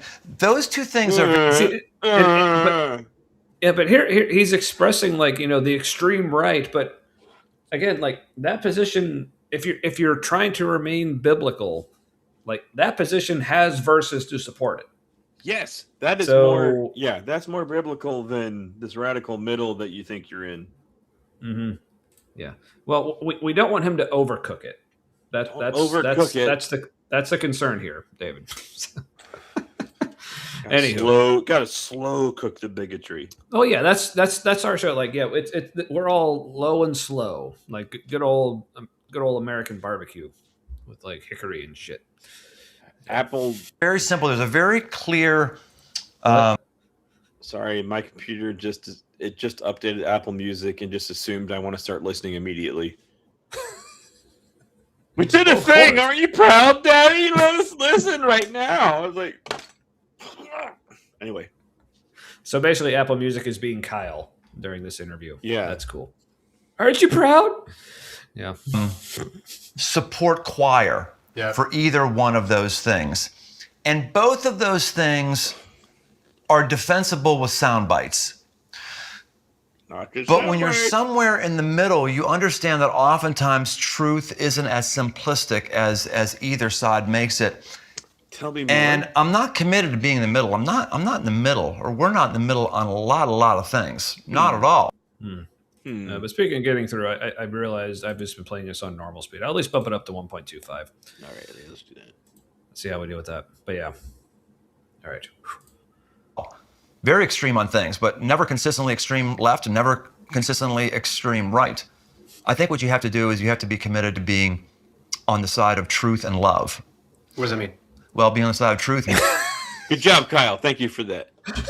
Yeah, this is one of the parts where, like, I was like, I just laughed. I need to hear that again. Kyle's in it now. He's super in. He's locked. It's like, oh, good. All right, everyone. So, but like for serious, if Nitty does start streaming, I am totally cool with people like jumping ship here and going to watch Nitty, because we probably will still be going when he's done anyway. But yeah, whatever you want to do. But yeah, Also, excellent Super Troopers reference. There's a third one coming out or already out now. Oh. Yes, but love, giggity. Not that kind of love, Ember. That's the only penis vagina kind of love. Yep. Yes. Why does this guy look like a typical drill sergeant? Yeah, he does have a weird military kind of haircut for not ever being in the military. Mm-hmm. He's a fanboy, though. Oh yeah, for sure. All right. Ooh. Oh, hey, we were actually someone asked us about that earlier in the stream, and we talked about that, and that's why it took us so long to get to where we are now, or part of why it took us so long. But yeah, come on, own it. Right? Yeah, we loved it, and hopefully other people did too. I'm on my third Oktoberfest. This is some like drinkable fucking beer. Right? Yeah, I'm about to be on my third beer, but second Oktoberfest. So it's amazing they nailed it. Like, it's food and it's alcohol. It'll keep you going. Mm-hmm. Yeah. All right. So this is the one I always look forward to every year because it's always very different. It's a Sierra Nevada because they always do a collaboration with a German brewery. This year. Yeah, this one is with the Hoppebräu. Somewhere in Germany. I don't see a specific city on it. But yeah, it's pretty good. So, have you had any of the Rauch beer from that one brewery? I can't remember right now. Probably not. I mean, I have had some, but it's been like it's such a rare style to even find anywhere. I don't even remember the last time I had one. Well, this is made in the same basement of, I think it's an abbey in Germany, where they, like, ever since the 14 or 1500s. They've been making it in the same place, and they smoke it in the basement. And so, and it's like an open kind of smoking. And so I swear it tastes like, it also tastes like the walls of that basement. Like the smoky walls of that basement. It's not just the smoke. You're getting like the full aroma of being down there. It's kind of incredible. And I don't think you can reproduce it. Like, it's got to be in a place that's been doing that for like 500 years. Yes. Monk stuff from the basement. Tastes like Sierra Nevada. Yeah, tastes like a castle basement in Germany. Sierra Nevada used to have something called a Kellerweiss, which was an open fermentation. Funky as hell. It was really good, but like, I can understand why they stopped selling it, at least distribution-wise. Because it was like a wheat beer, but like more feet. Right. Oh, and hey, it's Kafai's back. Yes, it reminds me of a James Hetfield, but the older version with shorter hair. Yes, yeah, just a tad bit, not too rowdy. Oh yeah, because of you course. Should never get motorcycle helmet hair from this haircut. That's probably part of the appeal for him. Anywho. All right, let's let him keep going, I guess. Committed to being on the side of truth and love. What does that mean? Well, being on the side of truth means... Oh, yeah, that's why I backed up. He's like, on the side of truth and love. Oh, what's that mean? Like, Kyle, you're a pastor. How do you not know what... Brian, go deeper!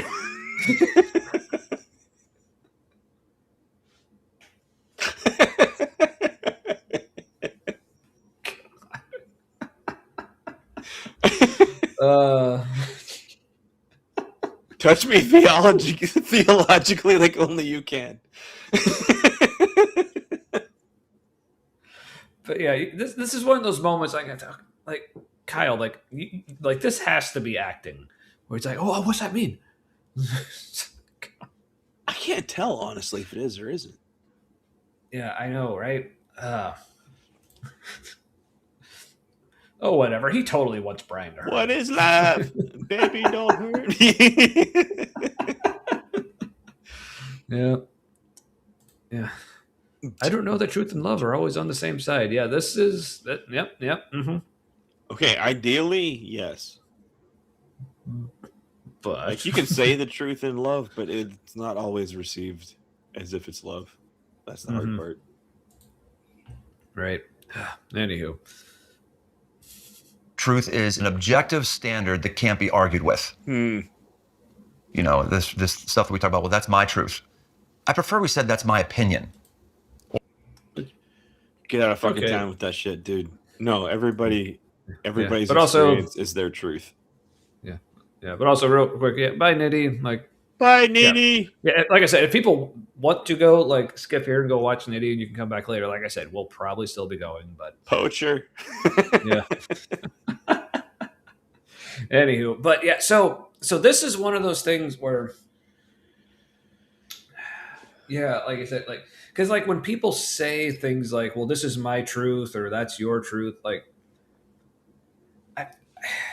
I don't think they're talking about it in the same way that a lot of people like Brian interpret it. Because they're like, no, there is such a thing as absolute truth. Because, like, at least in my experience, when people are saying things like, well, this is my truth, that's your truth, like, they're not talking about things like gravity. Yeah, there's different uses of the word truth. Yeah, like, usually they are talking about things that are subjective. So it's not like they're... So to me, it's not like they're taking things that are subjective. Sorry, I need to rethink. Okay, so it's not like they're taking absolute concepts of truth and trying to make them subjective. To me, they're taking things that are already subjective and just saying, so that's almost their way of expressing how subjective it is. Saying, well, this is my truth. They're not saying this is ultimate truth, and ultimate truth is like your truth and my truth. Like they're saying, like, this is my truth. So that's almost like shorthand for, or just another way of saying it's subjective, but still to me, this is true. Does that make sense? I'm hoping that made any kind of sense to anybody. Yeah, But no, and I remember conversations we had, like literally on this same topic of the word truth. Just not getting it, just not getting that, like, they're using truth in a different way than we were, and we thought they were dumb. Right. But no, like in this way, it means this is my experience. This is the truth of what I experienced. Here was my reaction, and so that is your truth. And what bothers me about this is that if you go to therapy, they don't necessarily call it your truth, but like the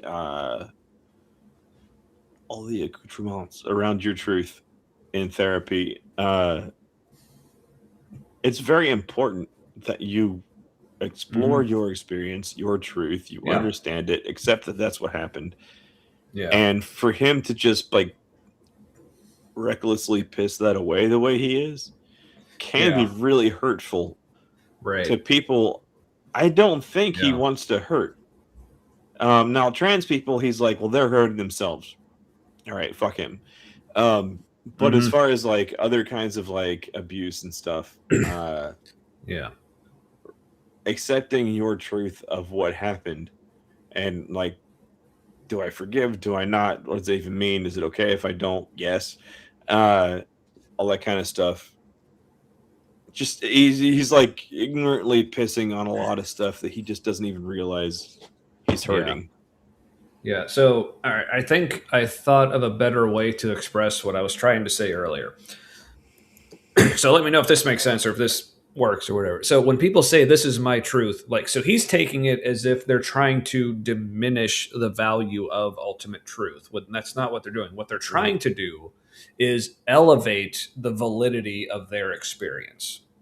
Right. Like they're not trying to tear down objective truth. They're trying to build up their subjective experience. And I think that's what he's not okay with.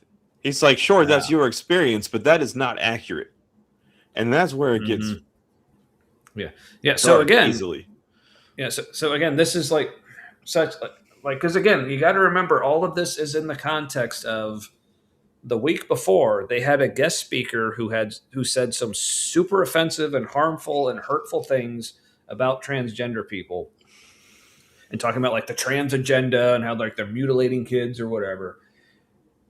And like I said, a lot of the stuff they're saying in this video, in a vacuum, a lot of it's at least kind of okay. You know, talking about like, okay, yeah, it's okay for people to have disagreements. We can still get along and love each other or whatever. But totally the wrong approach to what this problem actually is. Yeah, first of all, like bottom surgeries, like not happening, like on minors, period. Yeah. Top surgeries rarely happening with minors, and if it does, it's with kids who like girls who have developed too much top, and it's clear it's going to be a health issue, or boys that like people who say they're boys who have like breast tissue development, and they like get that addressed, like according to their perceived gender. Like it's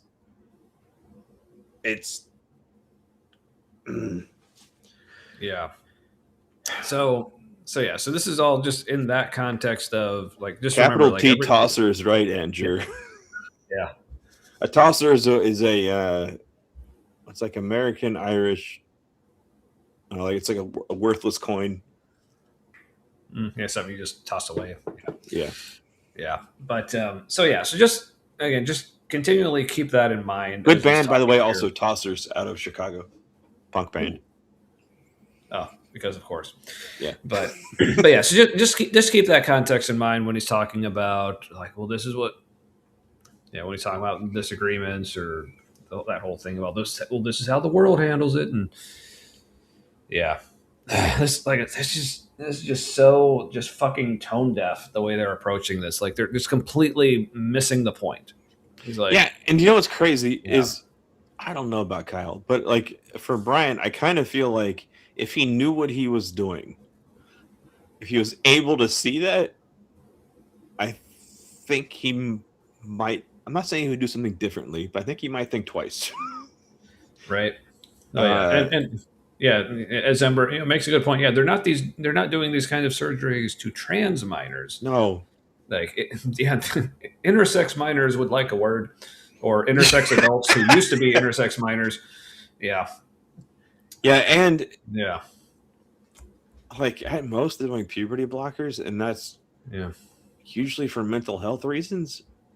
To deal with, like, to treat dysphoria and all the complications. Yeah. Right. Oh yeah. And as Alira says, hey, ask him if they think it's okay for a cisgender minor to get breast reduction because his friends are making fun of him at his school, or is it well, as what's his Frank tits? Turek? Yeah. I love how I always forget his name, but I can remember what's his tits. Yes. Yeah, he was like, as he would say, I was always a man. Yeah, but again, same with trans men. Right? Yeah, because the thing while getting it so hard. Right, because that's the thing, like with trans men, like they're not saying, well, I was a woman, but now I just have become a man. It's like, no, that's the thing about being trans. It's like you realize, oh, I always have been a man. I was just assigned female at birth, but that's just not who I am. It's not that they're actually changing who they actually are. It's they're realizing who they actually are, and it's different than how they had been living before or how other people had viewed them before or whatever. Yeah. So basically what Frank was describing was the same exact experience that again, I don't know, same exact. I know there's going to be some nuances, but at least generally, and again, please, when I'm talking about like the experience of trans people, not being a trans person, please correct me if I'm saying anything that's wrong. But to me, what he was describing, like, basically is the trans experience. Like, I've always been a man, but there were parts of my body that didn't match that. So I had a medical procedure done to correct it to match the gender that I identify as. Right, but Frank was always a man. I mean, right, but I'm laughing because he would say that, just not getting what you just said. Right, yeah. So, yeah. You know what's funny is they're gonna lose. Like, they literally don't have the numbers. Mm-hmm. Like, we're going to undo whatever they're doing. I wish they would stop. Yeah, just stop fighting it. Yeah, just let it happen. Let's use their philosophy against them. Yes. Just, we have the numbers, you don't. Technically, we're in charge. Just submit. Let it happen. Let's use all of like the gross, like rapey language they use, or don't. No, let's not. Let's not do that. Yeah, I was gonna say I have mixed feelings on that, but no, I have a lot of no, and it's not at all. Yeah, yeah, but for real, Ember. Yeah. Well, because that's the right kind of mutilation. What? Yeah. Talking about slicing off, like, it's fine if we like chop off part of it, but don't chop all of it. Now that's like 3 bridges too far. Yeah. So, did you see Abdul Sayed ask Jesse Waters if he was circumcised when they were talking about chopping off dinglings? I did not. Jesse Waters' words. It was kind of like, talking about chopping off dinglings. You circumcised? You circumcised, bro? And he was like, yeah, I mean, it's kind of personal, but I'm flattered you asked. It was kind of his vibe. He's like, I'm not gay, but totally stick it in me, brother. Like, that was kind of his vibe with Abdul. Anywho. Yeah. That's my conviction. That's not my truth. There's only one truth, that which is. If I take your thing here, my truth is this is going to stand up here. With a man camp sticker on it. Look at that. Yeah. Look at that. Oh, yeah. This was a moment in the. But also. Yeah, second puberty is a thing. Mm-hmm. Yeah, and sometimes if you like transition and then like detransition or like back off a little bit with the hormones you're taking, like you might get a triple puberty. It's a rough thing. I watched. There was somebody I used to work with who transitioned and then like partially detransitioned, and so glad they're still alive. I need to hang out with them. I feel like we were like the 2 people working at that place that were like, this is all bullshit. We're just going through the motions, right? I feel it was an apartment community. Mm-hmm. Yeah. All right. Well, we need to get through this because there was still like, now that, Alira is awake, there's another video we need to get to. So. No, truth is. That's truth. Good thing. Good thing I made this up. Yeah. Well, flustered, aren't you, Kyle? Yeah. So, sorry. This is a college camp, which is a thing they started. It's kind of like an offshoot from Man Camp, but watch this. Okay, but watch this. What's about to happen here? I think this is a good representation of this whole dynamic, like between Kyle and Brian. And so basically, Brian does something here, that ends up spilling water on Kyle, which is like, oh no, that's like a bad thing. But watch how Kyle reacts to it. Watch how Brian doesn't apologize, but where he does actually like redirect, and what he does actually call attention to during this. Yeah, let's watch. No, truth for is, that's truth. Good thing. Good thing I made this oak with my own hands. Good thing I did that. You know, that's so. Truth is, Oh my gosh, there's so much there. Right. So Kyle's like, "Oh, you just spilled water on me. I love it. I'm laughing." But then Brian's reaction, no apology. Like, not only did he not apologize, what was the one thing he mentioned? Apparently, I guess he made that table. His words, "I made this oak with my own hands," which It's a weird way to say that. like you don't make oak, Brian. No. That's supposed to be God. No, you cut Like, it. are you cut taking down credit what for like what made and God made a did? table. Yeah. So again, But he was So worried he Brian- dented the table. yeah, but again, so what really happens here is like instead of apologizing, because like a normal person, like if they do like a stupid Immediately, thing, yeah. and it ends up like spilling water on someone else, like, "Oh, I'm so sorry that happened." No, immediately Brian has to go to, "Well, at least I'm awesome for making this table, right?" Like, what the fuck was that? That's kind of like a weird apologize to me thing. Like instead of apologizing to him for spilling water on him, his protege, he's like, "I'm worried about this table. That's totally fine." Yeah, but You're not going to dent oak easily from that height, first of all. Also, I'm sure he sealed it with something, so he didn't hurt it at all. This is Brian being embarrassed. He flubbed a pivotal moment in his mind, I guess. yeah, so he's like, but so that's basically his. Well, I'm still awesome, right? Because also I have like one of the cheapest ass like dining room tables. Like it's not oak or anything like that. Like, if I were to like drop that same tumbler from that same height, it also wouldn't hurt my table. Like, what?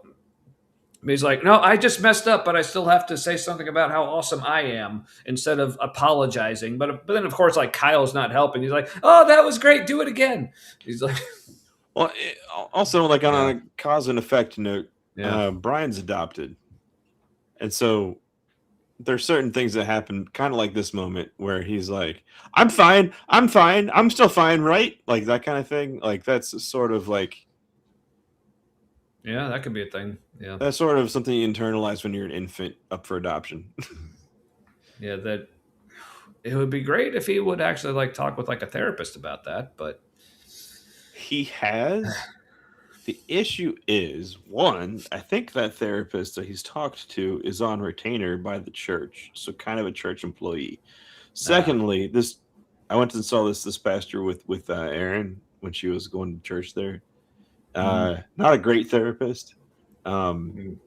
He does good things with the police. Like when there's a traumatic thing, they call him in. He's sort of like a chaplain for Cincinnati police.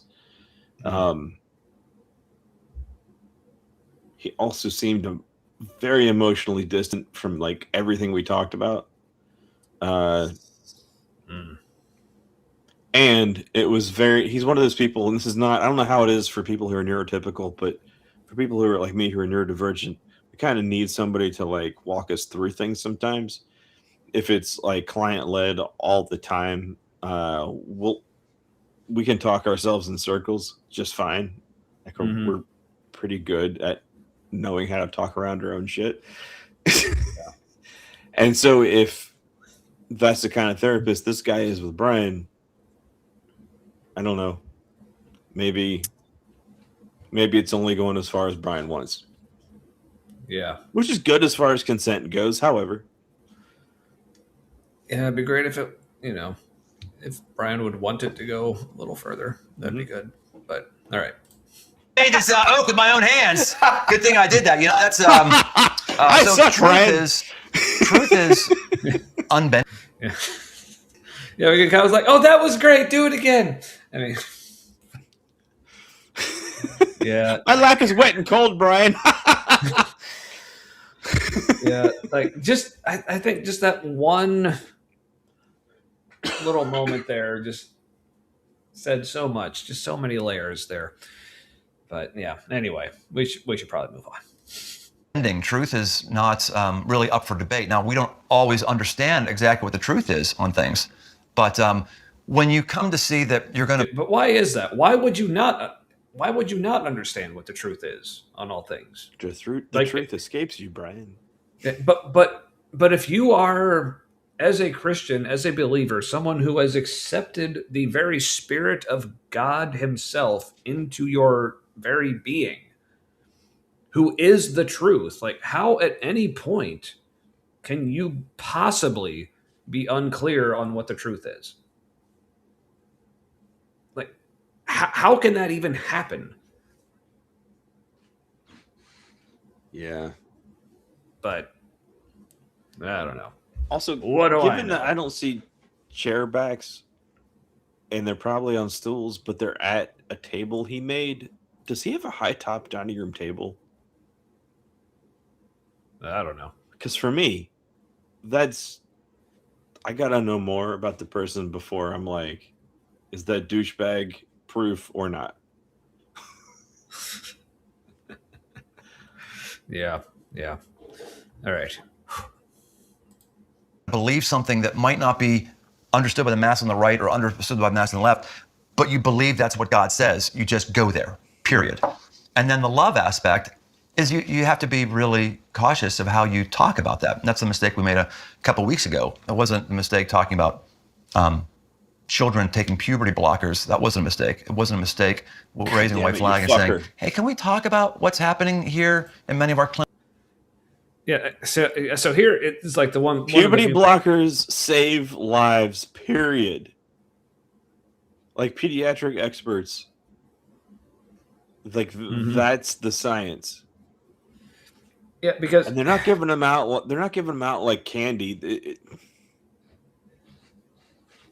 Yeah, because here's the thing. So this is the one point where they actually like the most directly that they do address this. So even where he's like, "Oh, can we talk?" Because he's saying like, all we're doing is saying maybe we should. No, you're not. Be able to ask questions about this and say, "Hey, is this really okay?" Well, here's the thing, Brian. Like the people who are actually like going through these transitions and they're actual physicians, aka the people who actually know what the fuck they're talking about, they have asked these questions. So what the fuck business do you think you have because you're the church? Like, well, we need to ask about this too. Like, no, you absolutely goddamn fucking don't. Like, why do they think that their opinion needs to be heard in this conversation? Like, we just need to ask things. Like, no, you fucking don't. If you want to ask questions, get some fucking trans people on your stage. Do an unscripted interview. I think there are plenty of trans people who would be willing to get on the stage and have a panel interview, not knowing the questions beforehand, because they will give you honest answers that will fuck up your community because it's the truth. Mm-hmm.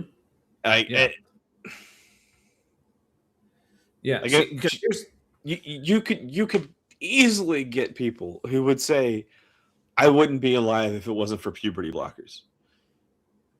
Wrestle with that, you fucker. Like, just yeah, it's anti-science. Like it's ignorance. It's willful ignorance. It's saying that, like, exactly. Yeah, under the guise of speaking against child abuse, chopping off dinglings and shit like that, and that's what it's all about too. Is the supposed emasculation of male children, female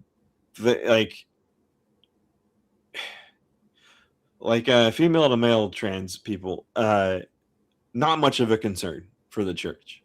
Weirdly, it's the male to female transition that is the most hurtful to their ego or theology or what the fuck ever. And it makes me mad that they don't understand that. Okay, like where's the introspection when people who say, like, especially like male to female transition folks, the violent kind of rhetoric around and the people that support that, like the death to trans people bullshit. they think, Brian, they think you're on their side. Reflect on that. Like, that's an important thing. You can't just say, no, I'm in the middle. Okay, but they see you as one of them. Sure, you're not as enthusiastic as them, but you're not hurting their cause. Isn't that a problem for you?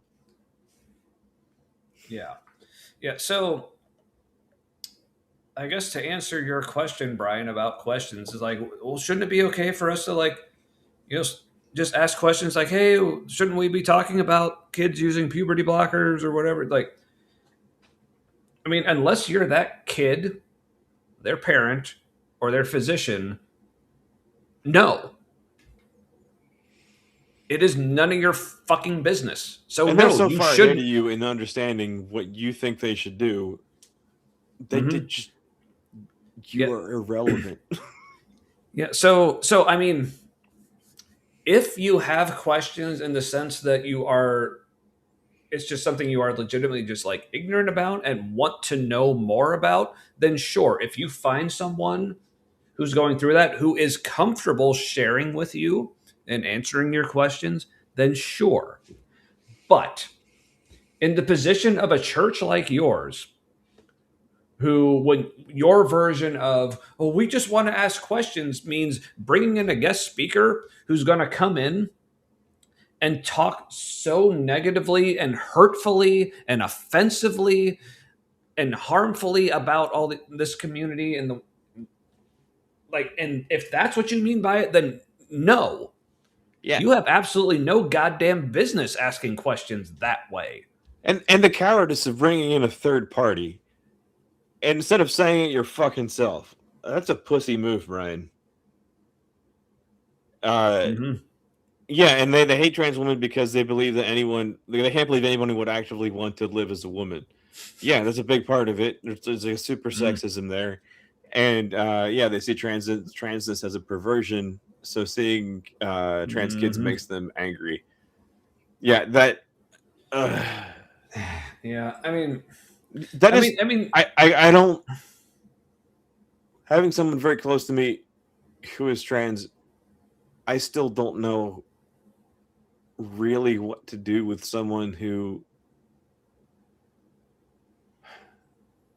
It's like they don't know what an idiot they are.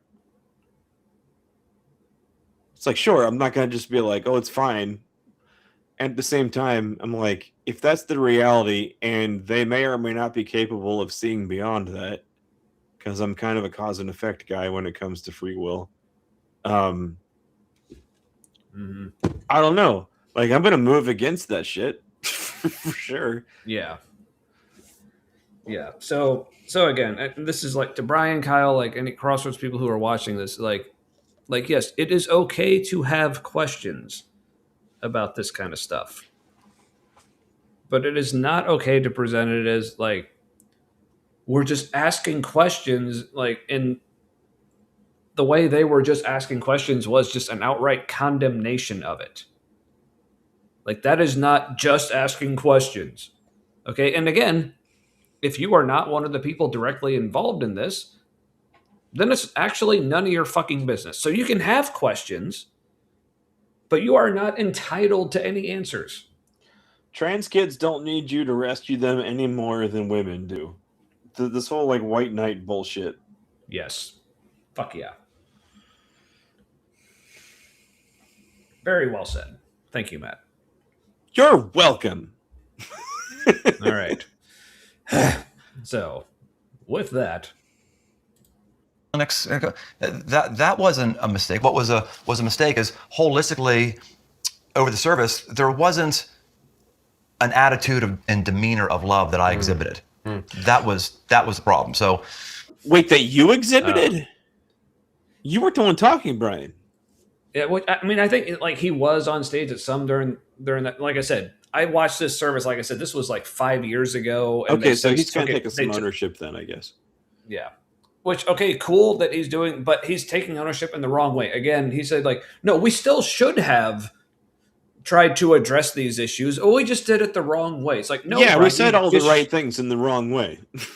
It's like no, Brian. Again, this whole You topic. missed the point fucking entirely, Brian.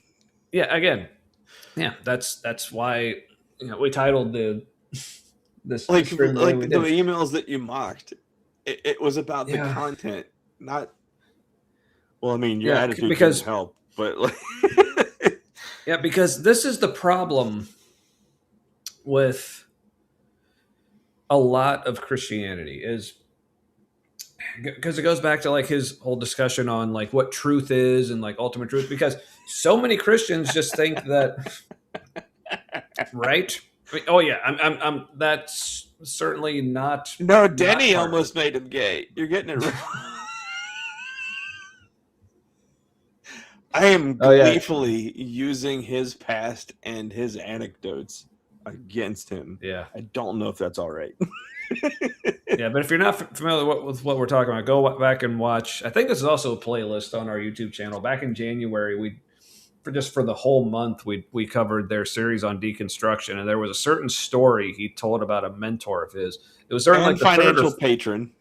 yeah, I think it was like the third or fourth week. I don't remember, but it involved having like fistable faults. Yeah, in the walls. But yeah, so Denny had either- problems. He had his problems. Yeah, one of them might have been me. The kind that make you hang your head low. Yes, but all right. So, damn it, where was it going? Oh yeah. So again, with this whole attitude, of, well, it's okay for us just to ask questions. Like this is one of the problems with a lot of Christianity is.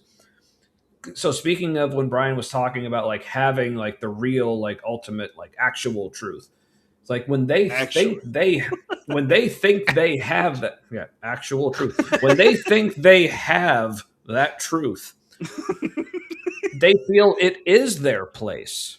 Their duty. Like their duty. Yes.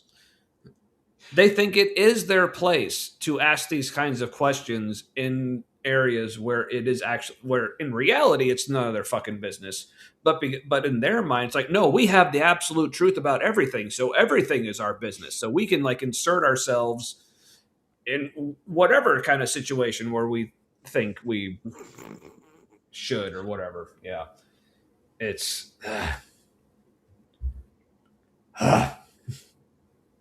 Bet they're okay at the Trumpstein files. No. That's probably a really complicated topic. Unfortunately. It's weird they reduced my entire identity to simply a sex perversion. Yes! I had someone I am uncomfortable saying who they are to me, who confused like gender and transness with sexuality, and somehow like thought if somebody is trans femme that like they're suddenly gay too. And I was like, you're a health professional. And I thought you were smart. Like, what? What is even happening? Like, I'm like, I will educate you, but it's. I feel this will go poorly for our family relations. Yeah. Hey, Sapphire's back. Yeah. Sorry. Hello, Sapphire. Welcome back. Yeah, and I noticed our viewers did drop off, so I'm hoping that those were people going to watch Nitty and whatever he's doing right now. I'll allow it. Yeah. Yes, but all right. I'm getting to the point where I either need you to rant about something, or we can play a certain video that lasts a few minutes. Which video? Oh, like not the current one. I think maybe set it up with the old one for context. Yeah. So I don't know. Is now a good time? I don't know. Are we gonna do an organic lead-in? Probably not. I don't even know what that means, but like for now, I'm still good. But yeah, so let's keep going with this guy. And that was the apology as well as some other things. But when you're going to try to operate by there is an objectable standard of truth, and Oh, I love the way he misspoke there, like the objectable standard of truth instead of objective. Like, yes, Brian, your Little standard Freudian of truth slip, huh? is quite objectable. So yes, thank you for that. That was good. So, Love is kind of a big deal in the Bible. Seems like it. It's kind of a big deal. Seems like it. I mean, the Bible does say it's the only ancient religious book that says, the first one says God is love. The Quran doesn't say that. Other ancient religious texts says it. The Bible says God is love. And whenever we hear God is love, whether it's Oprah or somebody else saying that, or a modern day religion, they've all... and I did look this up. This is apparently true. Like, yes, the Bible probably is the first religious text to use the specific phrase "God is love." So, okay, Also, fair enough. The But- Quran probably has things that intimate in that direction. yeah, which, The yeah, whole thing on hospitality and Mhm. it's like earnest hospitality. It's not just like going through the motion stuff. yeah. Oh, sorry for context. This is actually. Okay, I think this is after the actual incident happened because this interview was 5 years ago, so back in 2021, where I want to say the writing crop incident was like way back in like 2015 or 2016. Something Yeah, like that. that assault So- had to cook for a while for that person before they were like, yeah, that was bad, actually. Mm-hmm. Yeah. No, my genitals are mine, not his. Yeah. And I will say, like I said, I don't want to speak for the person and like what they were going through, but I will say from Correct. my experience at Crossroads, there definitely is at least the potential for like the culture that they built there to be such that people are afraid to speak up against authority figures. Yeah, their statement of So- faith that my wife had Yeah. to sign was very don't question authority. They know more than you do. So it's like don't question authority, question subordinates. And of course, that is quickly a problem. If you have Yes. like any kind of sexual power dynamics, and there was one with it was a woman involved, and they handled it like biblically and anti-biblically at the same time. It was not good. She was okay with it, which made it worse. They would not have treated a dude having an affair the same way. Guaranteed. Yeah. It would have handled it quietly and not publicly. I mean, publicly among the staff, not among not among the church. Yeah. Thank fucking God. Yeah. Yeah. Anywho. God is love, whether it's Oprah or somebody else saying that, or a modern day religion, they've all hijacked from the Bible. Yeah. The Bible says like, what? He's love? Thought he was just this harsh entity who said what it was. Well, he does say what it is, and he can appear harsh sometimes, and he does have standards, but he's love. And Oh, so he can appear harsh sometimes. Like that's a great way to like hand wave like Yeah, a he's bunch loving of, in his homicide. yeah, and it's genocide, in fact. Yeah, he had excellent reasons. It was all right. Yeah, yeah, like, The Yeah, best but- reasons. yeah, yeah. So again, like he's saying, because like I said, it does seem like a legit claim. Like, yes, the Bible is the first like religious text to make the claim God is love. But then to just say, fuck yeah. But then to just say, like, anytime anyone else uses that phrase, oh, they're just stealing from the Bible. It's like, or it's just, I think, I don't know. Like, since the Bible was also just written by humans, so whoever wrote God is love in, like, I think it was 1 John is where that phrase comes from. Like, whoever wrote it, probably not John, but Crazy thing. They- If God they were- is love, then love is love. what? But what I'm getting at is like whoever wrote that like was writing it from a very human place. I mean, they may have thought this was divinely inspired. Obviously, a lot of Christians nowadays think that was divinely inspired. There were a Divinely lot of good inspired? things that people thought were divinely inspired.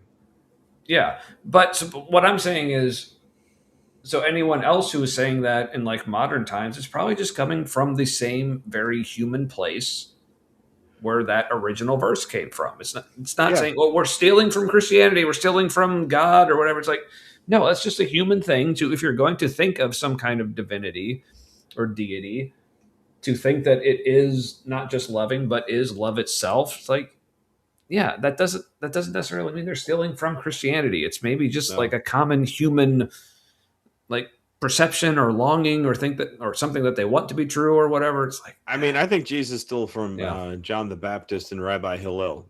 The Mhm. whole love your neighbor as yourself stuff. Like Rabbi Hillel Yeah. was on that, like far, like Yeah. quite a while into the past before Jesus. Mm-hmm. Ooh. If it's tough love he wants, yeah, I guess go to Turkey. Or, Wait, well, there's a lot of people who I know, right? Isn't that super weird how it's like not okay / okay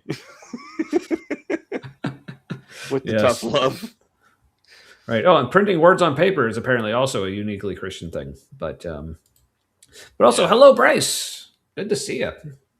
Yeah. Thanks for coming to hang out. And yeah. Yeah. What was it? I can't. Is it Hippus? Hypatia Stanhope. I love poetry. No, poetry. Mm-hmm. I think poetry is spiritual. I wish I had a better word for it, but there's things that poetry can say where you're like, yep, yeah, that's kind of everything. Yep, I don't know, it's crazy. Yeah. Poetry does art with meaning. It's yeah. All right, so just by way of like making sure there's context, because surprise, surprise, it's taken us a long time to get through less than 10 minutes of video here. But again, context for people who may need it. Before this video, Crossroads had invited a guest speaker who said a bunch of like very like anti-trans, like the whole like they're mutilating children and like this is not cool that they're just doing all this stuff without the parents' consent and just it's ruining society. And this is their attempt at dealing with the backlash that they received from that, to say like, oh, it's okay to have disagreements. Disagreements are fine. We can, that's all this is. It's just a big disagreement. But hey, we still have to stand by truth. It's just like, I'm sorry we didn't do it lovingly enough, but we still have our truth that we need to preach and whatever. But we stand by everything that was said, just not how it was said. Right. So for anyone like making sure everyone's up to speed, that's the context. It's kind of like saying I didn't stab you gently enough. Yeah. Right. Yeah. Anyway, that message comes again and again and again in the Bible. So being in that place where you believe in objective truth that you don't invent on your own, and that there's a God who loves you and loves me, even if you're happening to be wrong, that should be a Christian characteristic. That's right. Okay, so last should question. Be. What? Stroke your neck, Kyle. Yes, it's like, ooh. Yeah, that's something you do that's a self-soothing thing for a dude that has shaved. Like that is, he's like, woof. All right.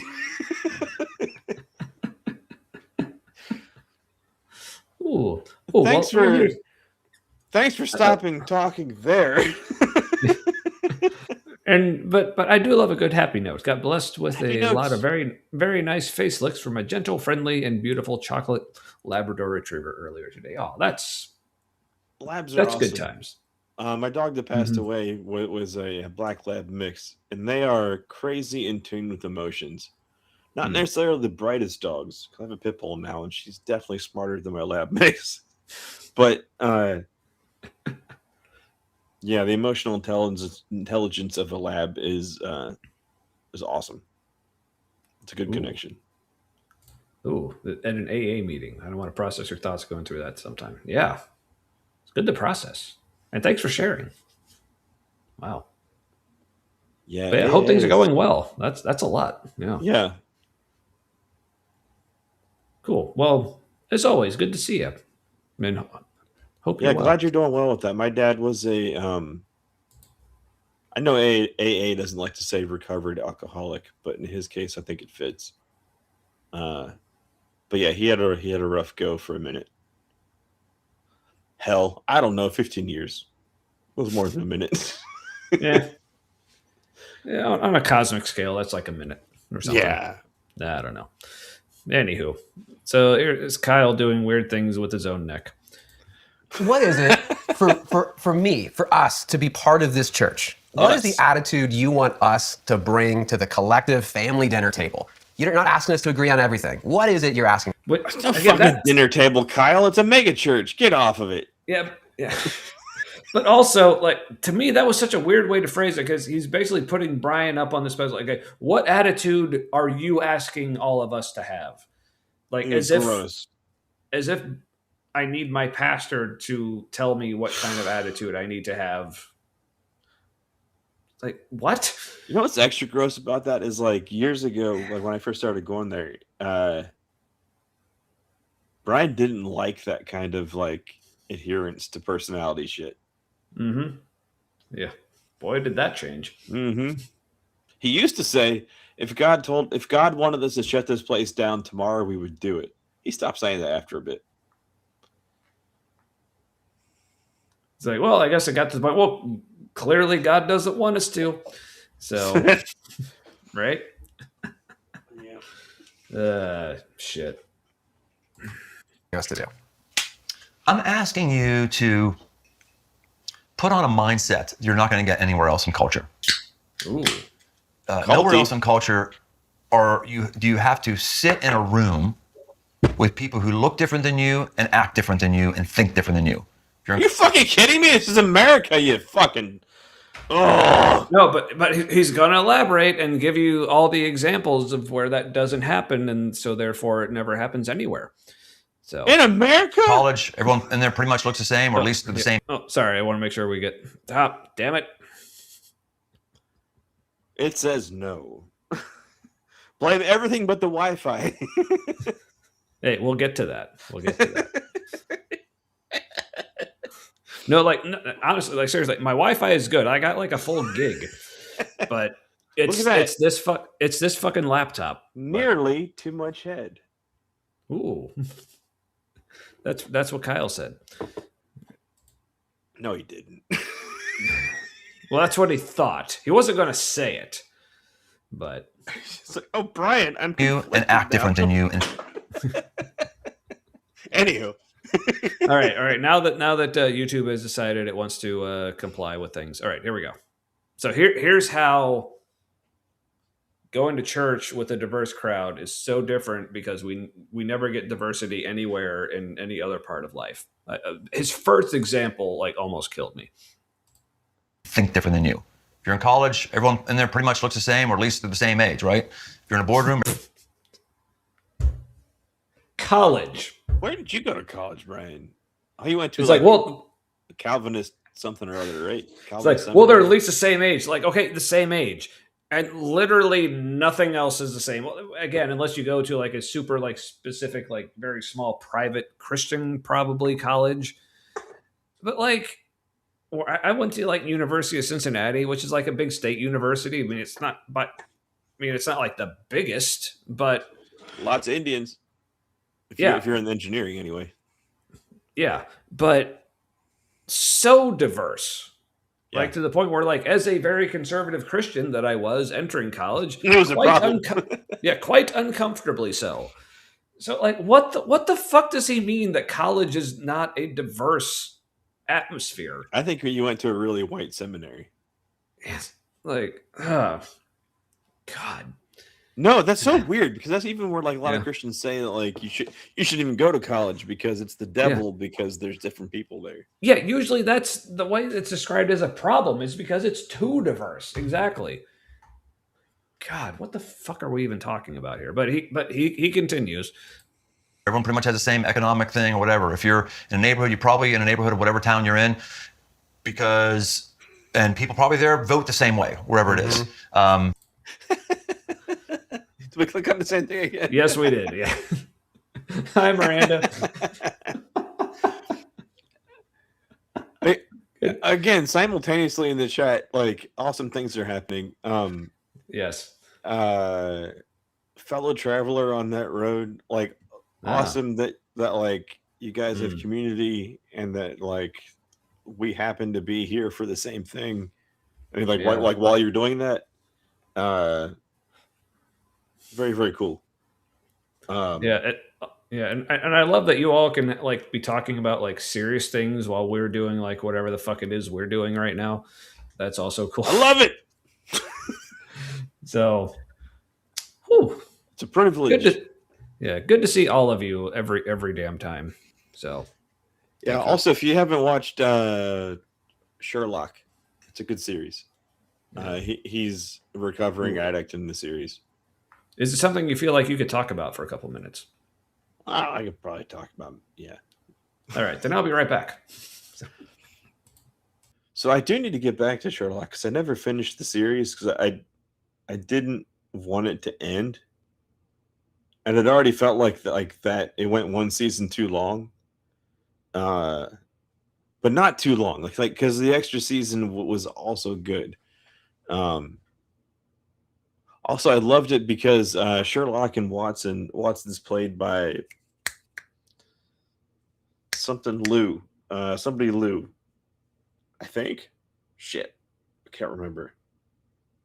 Played by like an Asian American actress, and they had this relationship where it was kind of a queer relationship because it was non-romantic, but it was clear that like they were each other's life partners. Really good series. Also, Sherlock is probably autistic combined with something else. But they never really touch on it. But he did have an autistic girlfriend.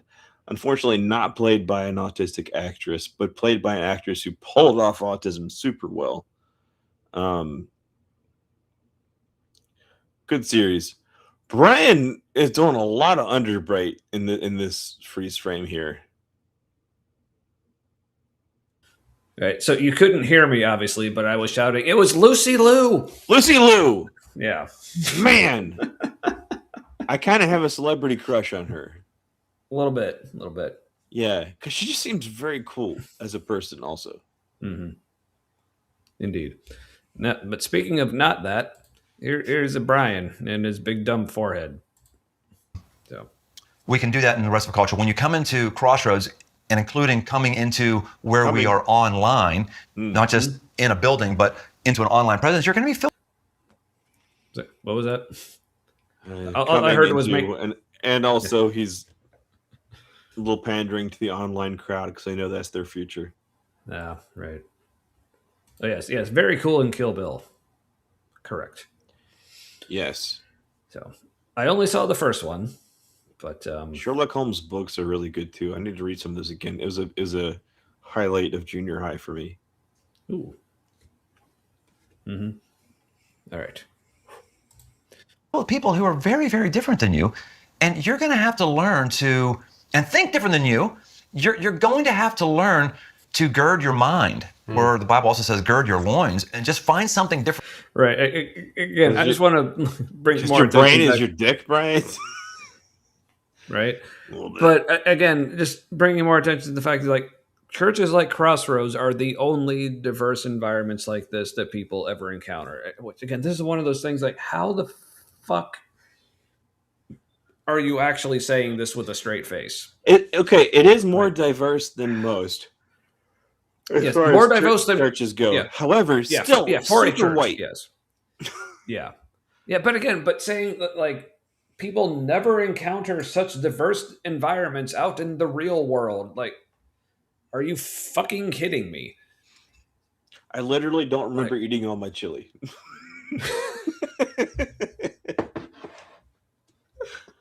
And I'm not kidding. The last thing I remember, there were noodles in that bowl.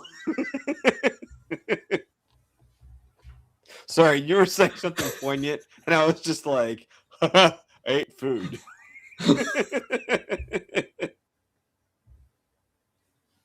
No, but I love that. Like, sincerely, that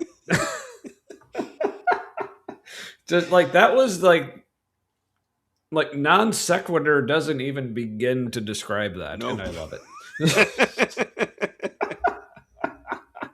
That was situationally dependent on just my situation.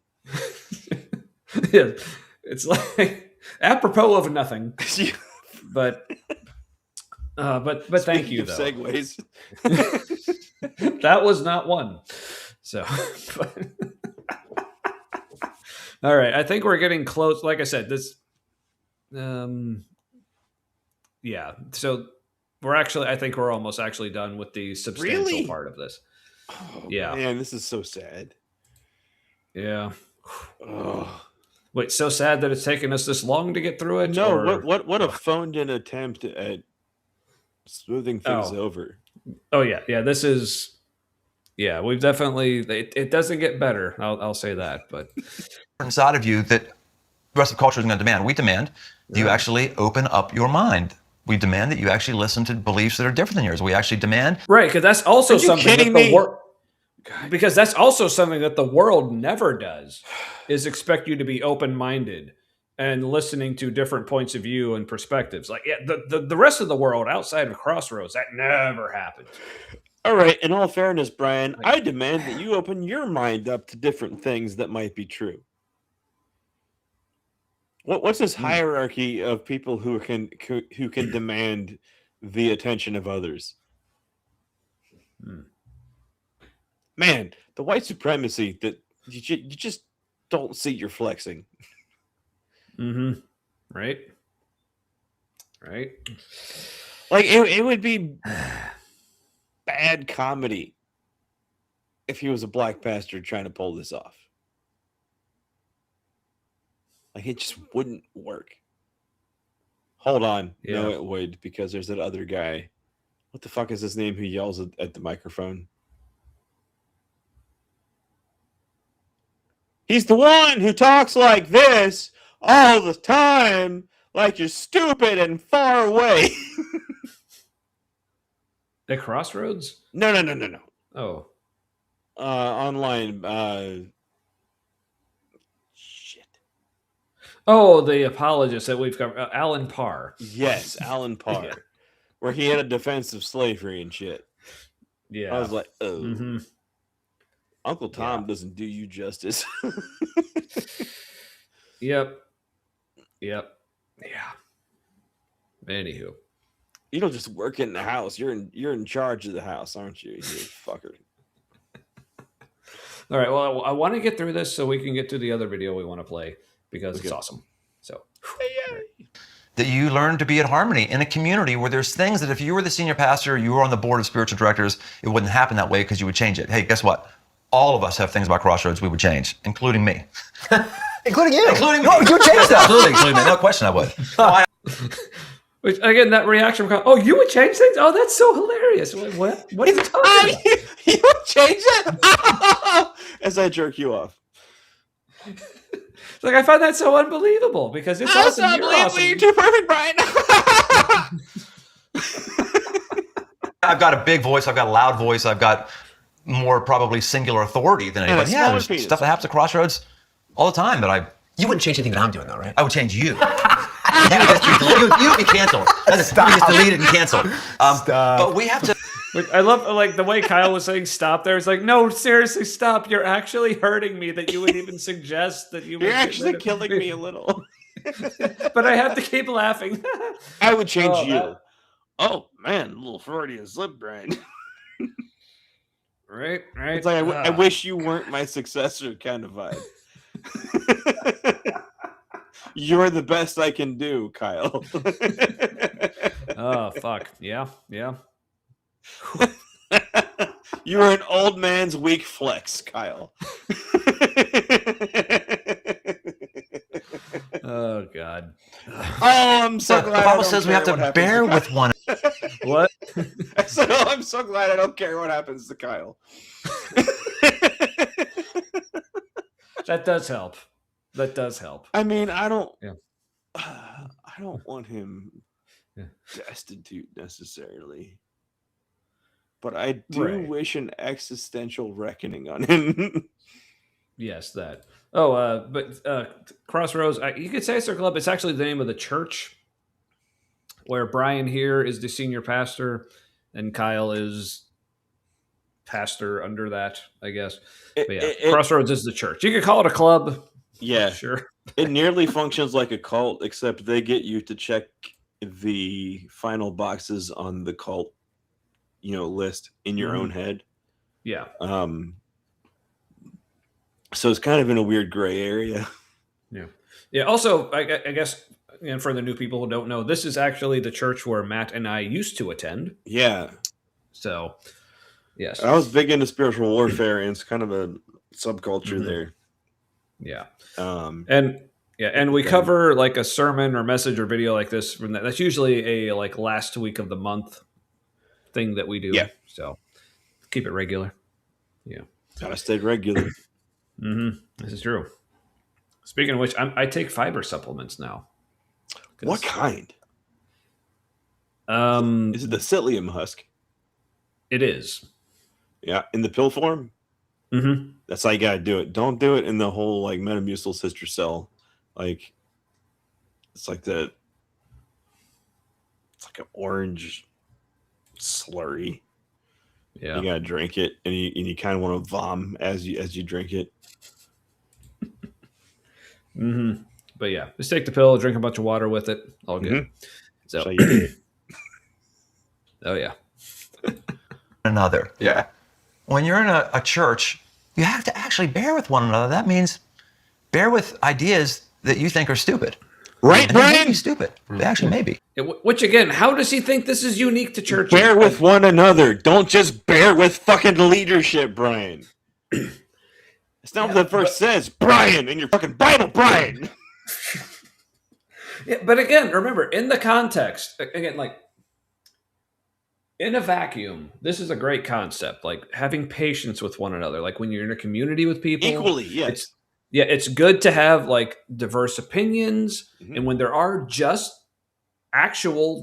disagreements about things, it's good to hear the other person out, not just completely write them out over there or whatever. But remember, in the context of what this is actually happening in the midst of, he's saying like, oh, but you all just need to be accepting.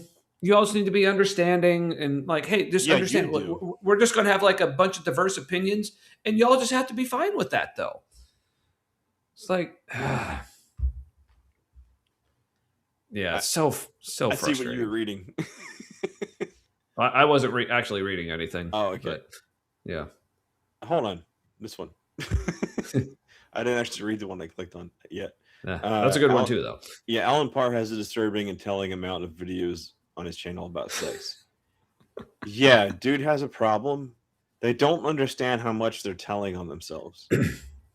Like that pastor I referenced earlier, who was like 3 times he used abuse of a far underage girl as an example. I was like,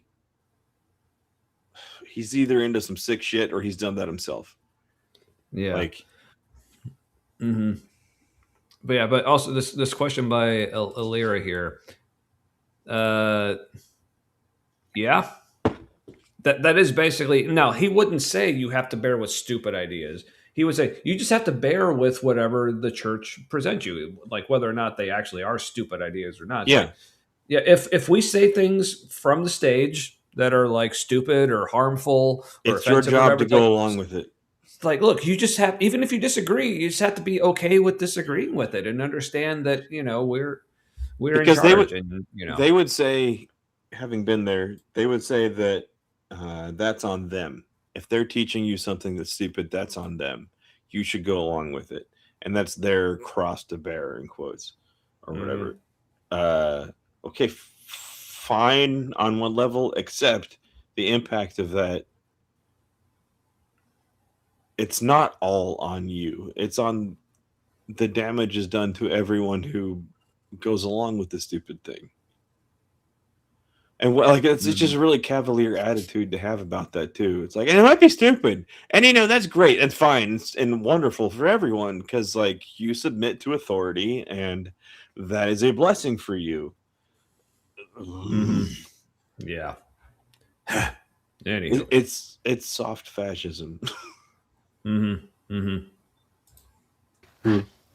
the biblical mandate is to bear with one another in that weakness. And guess what?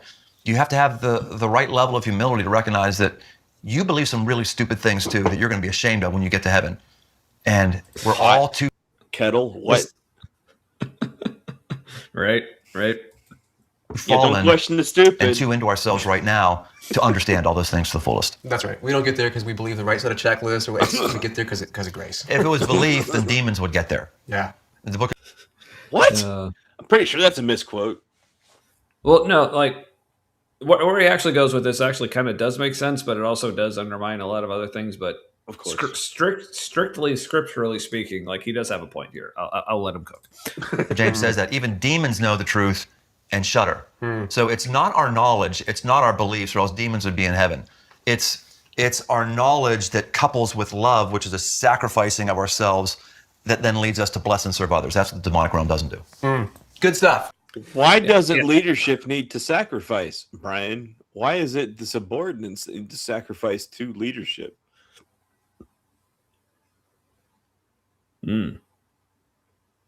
Why are so many of your former employees, Brian, talking to therapists about the trauma of working there, Brian? Must be they didn't submit well enough to the stupidity, Brian. I mean, authority, right? Yeah. Yeah. I mean, well, sure, same thing. It could be. Yeah.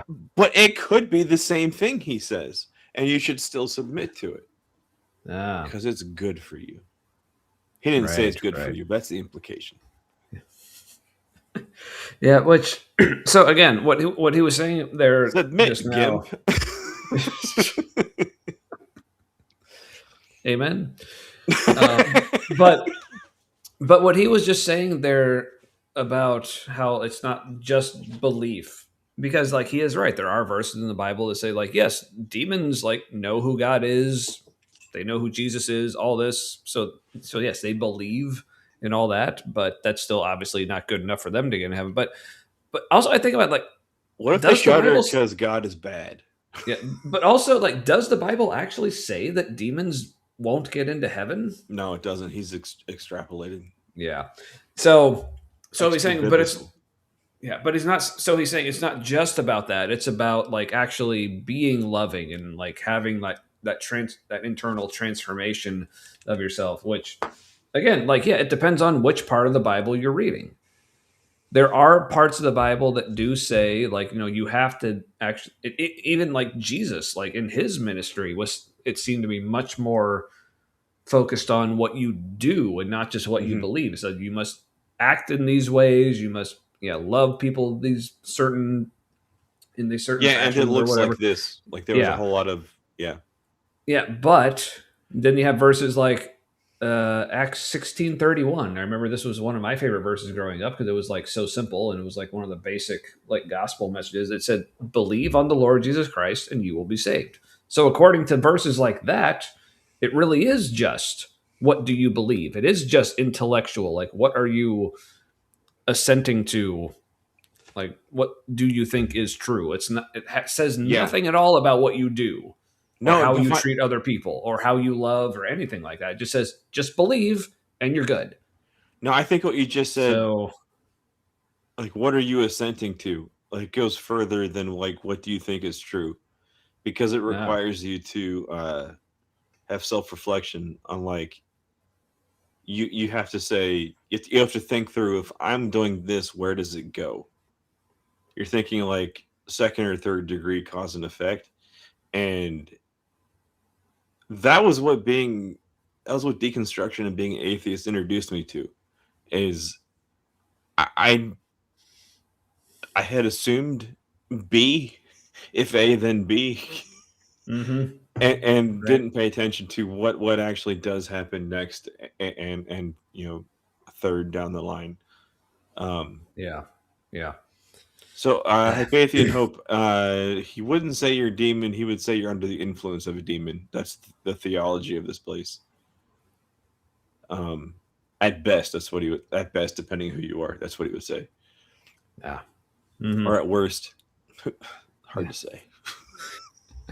All right, but Kyle's here saying, "Oh, that's such good stuff." So let's. It's such good stuff. I've done it 3 times, Brian. Yeah, right. Please, sir, may I have another?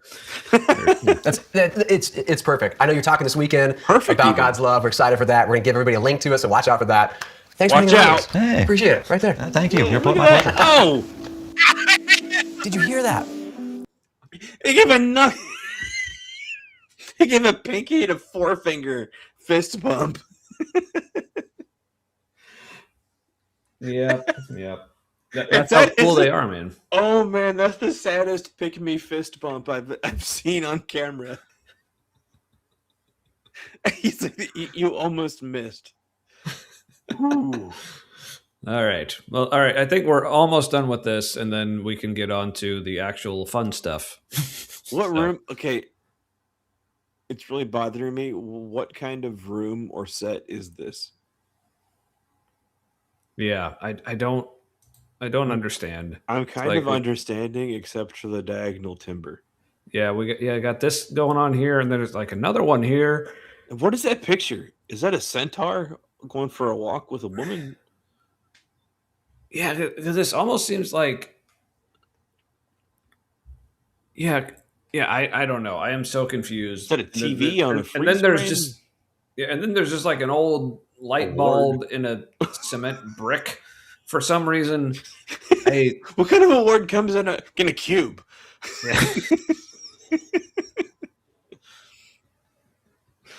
Fuck. All right. Well, let's let Kyle finish us off here or something. No, thank you. We don't all believe the same things, and that's okay. But again, like, okay, Kyle, but if our difference of what we believe is that trans people are okay, and that if our difference of belief is whether or not this is a matter of children just being mutilated en masse, like as a cultural norm, apart from any sort of like parental like input or aside from any like again what Brian was saying earlier about like, well, hey, we're just asking questions about the whole like puberty blockers thing. Is that okay? It's like, yes. Other people who actually know what the fuck they're talking about, yes, they have asked those questions, Brian. Yeah, and I'm Yes, pretty sure that it's that good. Trans You- people and intersex people would be probably the first in line to protect children from genital mutilation. Yeah, because So to just Also, in my like, experience, like trans people are some of the best people ever. yeah, They're potentially the best people ever. mhm. Like the authenticity, the one close to me like had an outlook on life. Like the purpose of life is to experience and appreciate. And I was like, shit. Right? I was like, Yeah, I'm just getting there. yeah, because. And I know it's like a cliche or trope or whatever, but no, like literally, like some of the best people I know are in the queer community. Like Yeah. whether they're trans or bi or pan or gay or realest lesbian, people. like whatever. Yeah. Yeah, they're just literally every person I know in that community is one of the awesomest people I know. So Flint and Steel, you have a good night So- as well. yeah. Oh, did my chat stop scrolling? Damn it. There's a good chance. Yeah. Oh man, I have missed a lot. I am so sorry. Yeah, it just paused like 10 minutes ago for some reason. It's all right. Yeah. There was a lot of chat among people, among viewers. Oh, good. Looks like people supporting each other. Oh, good. But yeah, but Aunt Jur Like with a good usual. point here. Yeah. Aunt Jur, yeah, that's some of it. Yeah, don't try to convince me that your belief that trans people are not valid is okay. Yeah, because like I said, that's Dehumanizing anyone doesn't sound like Yeah. a good idea. yeah, because that was the thing that disturbed me about this the most. Like they couldn't just own up to the fact that they said some bullshit that was just wrong Or even- and harmful. Or even say, or even describe the hurt accurately. Yes. I mean, bare minimum, just say, I know some of you feel this way. Like, and then be stupid. That would at least be like a beginning. Like, telling everyone you're aware of the hurt. Like, that would be a hell of a step. Still bare minimum. But, like, Yeah. we're talking about, like, the babiest of baby steps. Yeah. Oh yeah, but don't worry. With, like I said, like the video we're gonna watch next week, which is like the actual like church service and sermon to follow this up, it gets worse. They're gonna bring it home. Yeah. In the essayist of ways. Yeah. So, but let's let Kyle finish himself off. I think. You made me drop my weed source, man. He said to finish himself off, and I was just like, I need to not grip anything. Like, your body was just rejecting that. I was just like entirely. Danger! I've been struck with something dangerous. Open grip. Smart. You know, the critical thing in exploring who God is to ask questions and to follow where he's calling you. Like Brian said, part of Crossroads' core DNA is a belief that we're a critical part of changing the world and making it better. For the past 25 years, people from this... Yeah, the critical part of belonging at Crossroads is believing that you are critical to how like the world is advancing. Like, I know, right? A little bit of Okay. white supremacy shit. Also, fuck all the way off. Yes, that too. church. I've stepped into places that no one else would step into. No one else. Tackled problems that no one else is willing to tackle, and the impact has been amazing. We've served our neighbors, loved our cities, we fought sex slavery on the other side of the world, we've come against epidemics and pandemics and all kinds of things, and the impact we've seen is incredible. Yeah. Here's why I talk about that. You are invited to join it. In fact, I'm going to invite you Okay, so yeah, here's where they go. He's going to invite you to like, give your money to all those things. Oh, yeah, sorry. Like, yeah, I want to back him up, okay, because, God damn it. There we go. Here's why I talk about that. You are invited to join it. In fact, I'm going to invite you right now to submit any project or idea that you have that you think would change the world and make it look more like the kingdom of God. What we're going to do is pick 10 of them to financially support before the end of this year. And we'll be highlighting some of those right here on the weekend message. Now, if you have an idea or a project, you can submit it at crossroads.net/letsgo. Okay, that's cool. Sure. But also, it's a libbed up way to make yourself feel good about making enough of a difference that you feel good. I don't know. I can't peg it right now, but it really rings hollow. Not because it's a bad thing to do, but just following what they just talked about. It's like, this is our penance. We're going to pick 10 of the things that you say are great, and we're going to throw money at it. Forgive us? Do you forgive us yet that we're throwing money at your ideas? Is it Crossroads where you meet the devil and make a deal? Right? Like, oh, in hindsight. Yes. And as we mentioned before, like, if you have to ask, are you in yet? Oh, man, are you in? Yeah, here's the sad thing. I used to be in at some point too. Also, what a sad gay thing to say to someone. Right. Yes, I was. But yes, I was into a ridiculously, depressingly large amount of money. That. Oh, here we go. Yeah. Yeah. Speaking of projects, yeah. Honestly, Miranda, this was when I was watching this earlier today. This was the exact when he said project. This was the exact thing that came to my mind as well. So they will see that as condoning. Which it isn't. It's just condoning the survival. Yeah, like we're condoning you still being. Yeah, we're condoning you still being alive like that. Because what more do you need to condone? But no, I have nothing but anger and bitterness towards somebody who says that's a bad idea.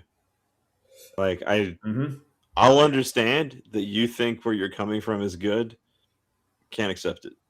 No. Yeah, I don't care. Literally keeps people alive. Mhm. Fuck all the way off. Yeah, because I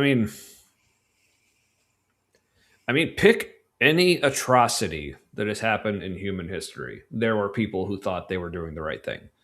So just saying, well, I thought I was doing the right thing. I don't fucking care. The most compelling I don't. villains in a story are the ones who think they're doing good. Mm-hmm. Like the most memorable story is the villain thought they were the good guy. Yeah. Because that's the realest. That's one we can relate to. Yeah. So fuck all the way off with that.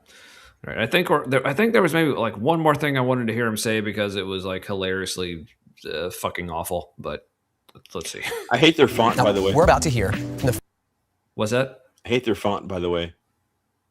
Oh. Yeah. There's something about it that feels like concentration camp victim numbers tattooed. Oh. I don't know. It's that's based on things I just recently have seen. Oh, okay. Yeah. I wasn't So getting that. It's but hitting me a certain way right now. Gotcha. first member in our community who had a project selected as part of this initiative. Her name is Ki. She lives in San Francisco. Okay, yeah, sorry. I don't know what I was thinking. Maybe I was thinking of something else. You But flexing, somebody with a weird name in San Francisco?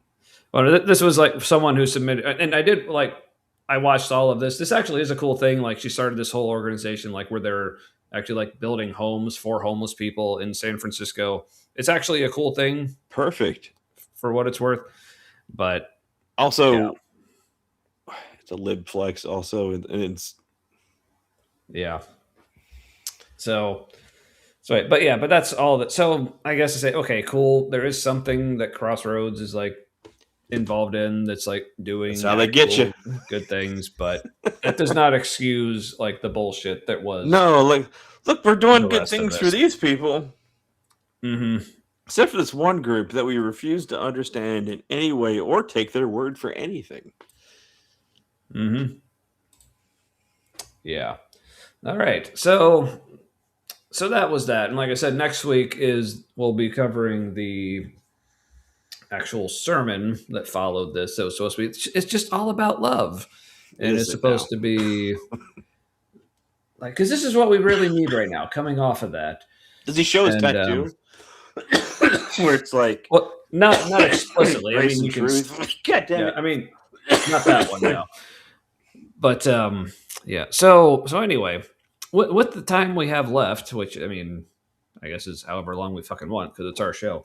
But I have a little bit of my 4th Oktoberfest left. ooh. So do we need to pause for a second? To do what? Like before we get into this particular video we were wanting to share tonight, do you think we need to share the first one first, just in case people haven't seen it yet? Let's do the first one first because not everybody's seen it. Okay, all right. Spoke to us on a level we didn't know we had communicated, at least as far as I'm concerned. Yeah, that's a good way to put that. I like that. And all right. I sent a link to my therapist because I said, Ooh. This concisely describes a lot of the trauma that I had. Also, really speaks to me because of the music style, and I was like, yes, it's just awesome. And I was like, I was doing I'm autistic. I don't have the words for feelings that would be appropriate. And just watch this. It's a look inside my brain. Thought you would appreciate. Well, all right. So but while this is playing, I need to go get, I guess, only my 3rd Oktoberfest.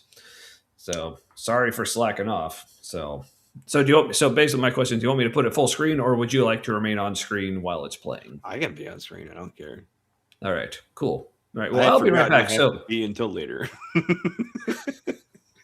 Cool. All right. Well, so I'll let this play. So this is, people, we played this a couple weeks ago or whatever this came out. So Illyria the Free, who you may have seen in the chat. And who may or may not be here still. Yes, but I hope so because All right, so this is the video that she already released for us. So I'm just making sure I got playback speed to normal. Yeah, don't speed it up. That Yeah. melt brains. All right, so this is the context because I want to play this first, so the video coming next will be okay. Hello, still Awesome. here. All right, so but we wanted to play this first, and then we'll get to an update as soon as this is done. But I feel like even if you've already seen this, you probably still enjoy watching it again because I know I do. Mhm. All right, so I'll let this go, and then I'll be right back. And then Matt, feel free to like give faces or whatever while this I'm is already playing. giving. There you go. Indeed. All right, I'll be right back.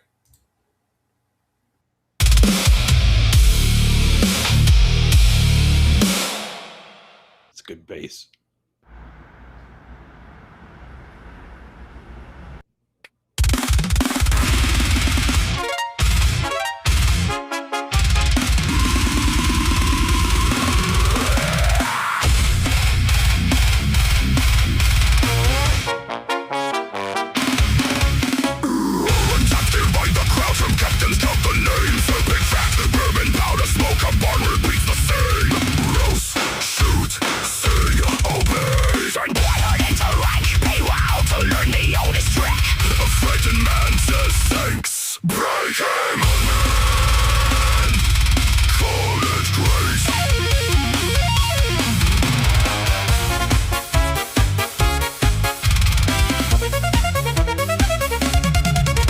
They open up the quiet ones, give every grief a cheer. Let shaking hands become a prayer, then tell them why it's there. The tears are real, the leverage is too. A wound becomes a gate. They break the lock with tenderness, And bolted shut with face. head of the house, darling. An orange hat isn't a crown.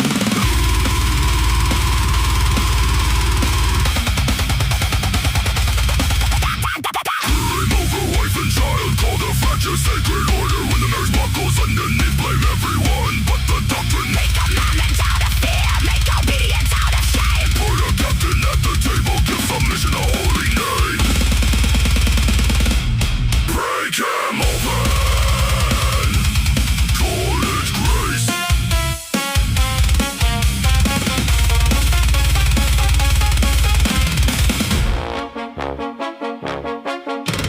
Come to the storm, Don't be a one, reach for the blood. before the trust. Man enough, man enough.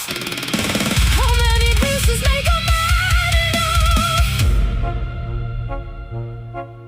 A man can cry without surrendering his mind. Desire enters doctrine, flinches, blame a demon, blame the past. Teach him to hate the honest pulse until the hatred fits the mask. Spiritual warfare, weaponized prayer, every question dressed as sin. When the answer can survive the man. Break the man and call it a win. Demons made him gay? Convenient. The doctrine never has to apologize.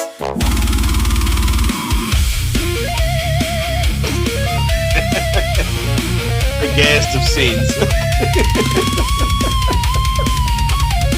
And I call this image. Yes, it really is that gay. Free beer, closed ranks, open wounds, approved answers, 1,500 voices, one permitted man. Break him open, call it grace. Break him open, Call it manhood. Break him open. call it love.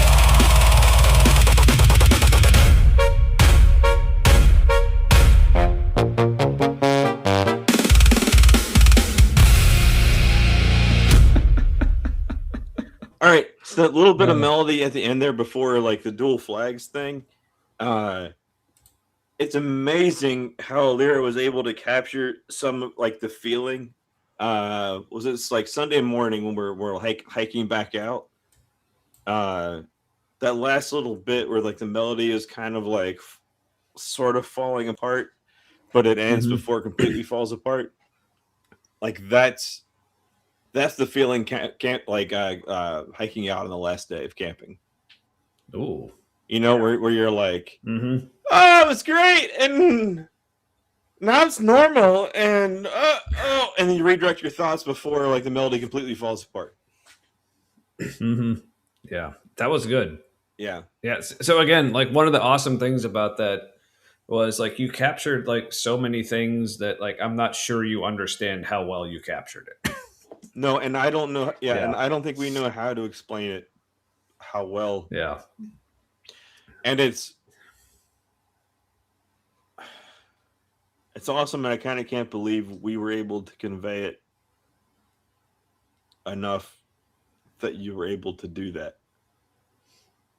It's like an interesting kind of being seen that I really appreciate. Yeah, but speaking of being seen, apparently just released was, I don't know if you want to call this a sequel or maybe a spin-off. Spin-off, sure. An elaboration. Yeah, but if people haven't seen it, Alira just released another video also for this show, but more where that was more specifically about the whole man camp thing. This one, I guess, was just more just about the show itself. So this was without awesome. without at least much further ado, yes.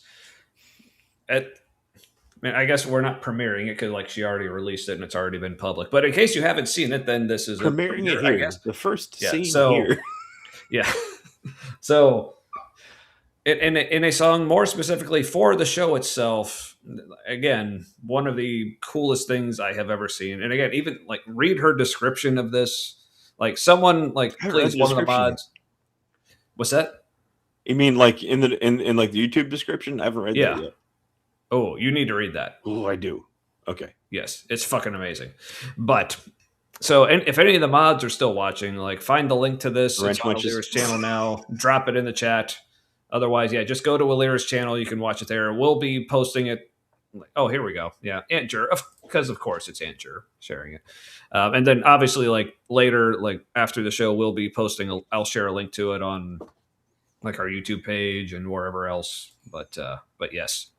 But let's watch it all now together because it's fucking amazing. So here we go.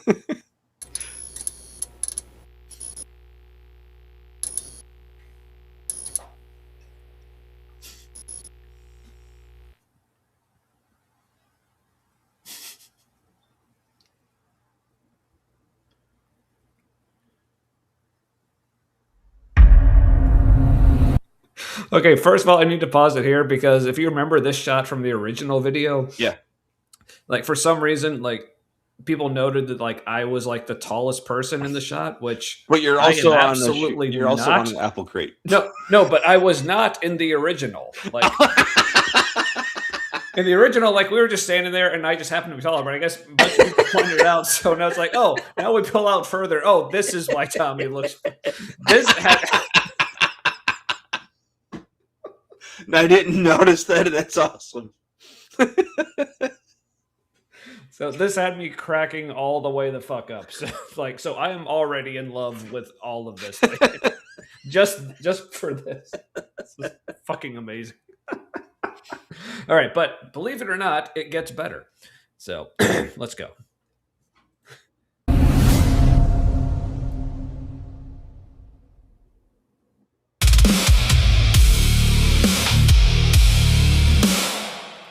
Oh, sorry. I guess I have to back it up one more time. What?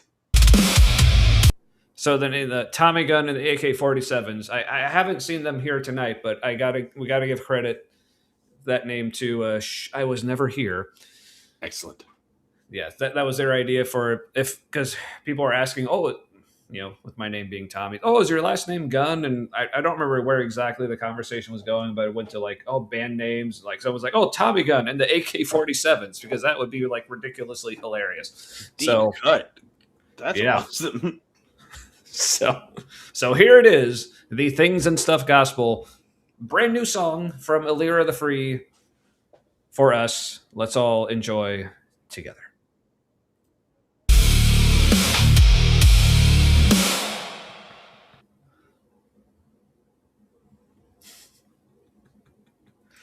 Yeah, and also I said we'll pause real quick to say, in case you don't recognize. So obviously there's the Matt and the me, and here's the Lyra, but with special guest appearances by Dr. Kip, Kelly, the Detroit Atheist Queen, and Ember.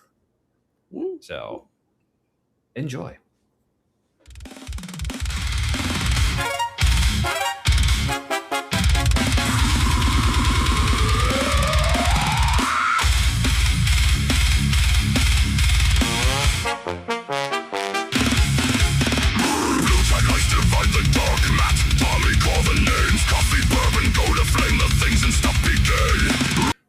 Also, sorry, I gotta back it up again. I feel probably like how won't the be- visualization has horns most of the time. Yes, it's all right. I will be pausing because I want to point out a few things. Just I love how she called out the like ghosts of flames or something like that.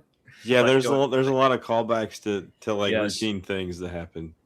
Yeah, because there's so much in here that like references like not just like me and Matt in the show, but like things in the chat, and like there's even reference to this, believe it or not, like multiple times, and like how they like the YouTube video, yeah, which is its own like hilarious thing. But yeah, It's like God it's like damn it. kick the many cans under my desk.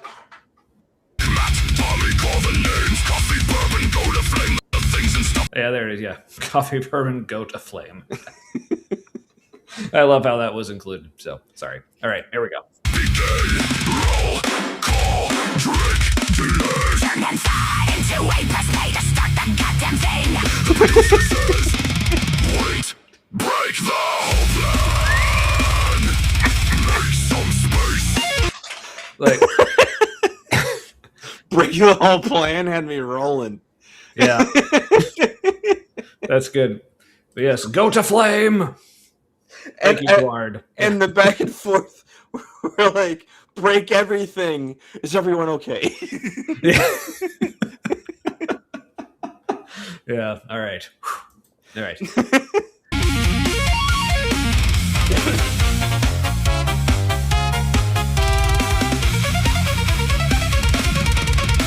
They open up the chat window, give every voice a chair. Let honest stuff become a thread, then follow anywhere. The hurt is real. Also, I just loved. I don't know exactly necessarily like what she was referring to with this, but I love that she gave the line "the hurt is real" to Kip. It was like to me that was a representation of like just how much shit we give him. Like, or is this really how he feels about my feet? But Oh, both. it's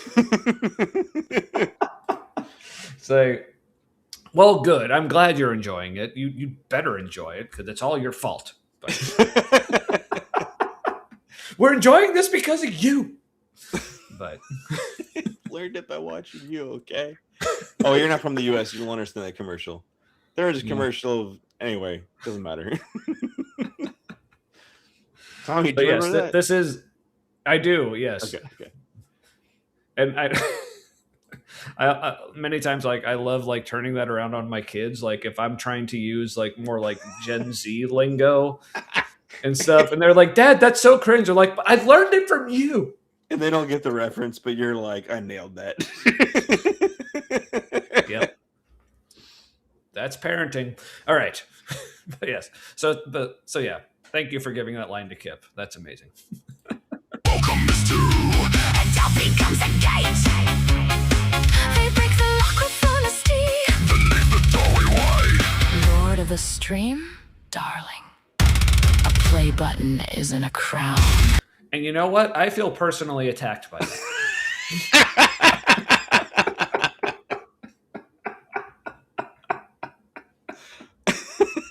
But seriously, so much of this is just so hilariously on point. I love it. All right.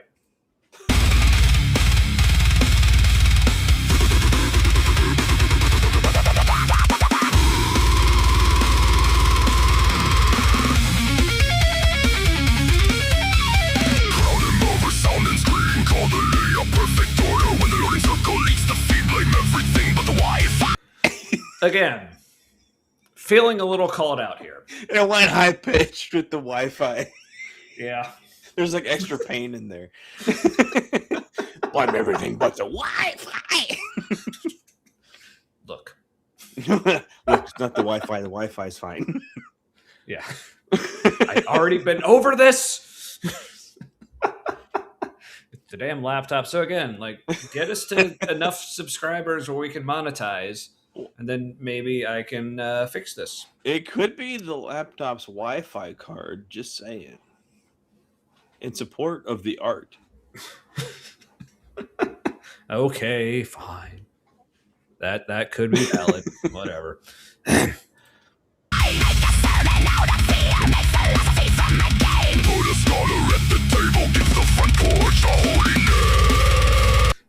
I also love the call out to our whole like front porch analogy. That's yeah, because when we used to do that, like there was a little bit of like guilt, like I couldn't shake from doing that, but it was a good time.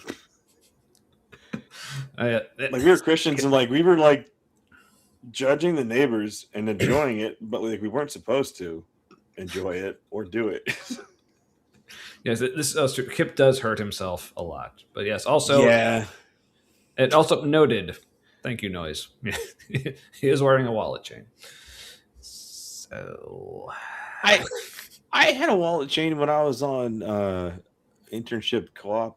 Depending what part of the country you're in, you'll know what that means. And I had a wallet on a chain, and when I wasn't at work, I would like wear the chain out. But when I was at work, the chain would just be in my back pocket with my wallet. And so I pulled my like wallet out, and the chain was on it, just in my back pocket.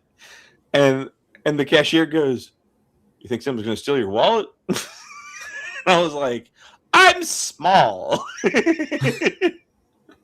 I felt so tiny. So I was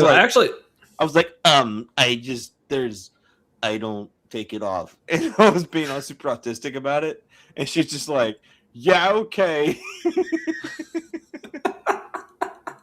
No, but actually, I wore a wallet chain for a long time, probably from about my sophomore year in high school until I was, I think, 23. I still think it looks good. Yeah. Even better is a pocket watch chain because I'm a super nerd. Oh, yes.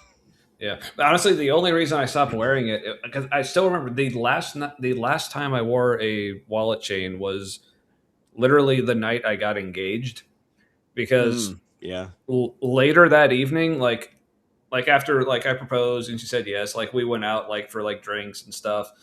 We went to so Matt knows the Newport on the Levee area. And we were like walking along the river and they had some benches there. So we just like sat in a bench, but like the bench, it was like just a bunch of like metal, like rods. Like, so like when I sat down, like I guess my wallet chain like wedged itself in between like one of the gaps. So when I stood up, it just broke. Yeah. It broke. But then, yeah, man, that's sad. I haven't had that happen. I used to get yanked back down from that. Yeah. Mine just broke, and then I just didn't have like another one. Didn't feel like replacing it, so I just stopped wearing them. You're like, how strong am I that I just broke metal by standing up? Yeah, like I didn't think I had enough mass to produce that much force, but I don't know. Anyway, speaking of proposals, you know that I proposed to my wife at Crossroads, right? Mm-hmm. Yeah. Mixed feelings. Yep, I can see that. I can see that. All right, but back to this because it's awesome. Back to it. Break the whole make some space. I love that.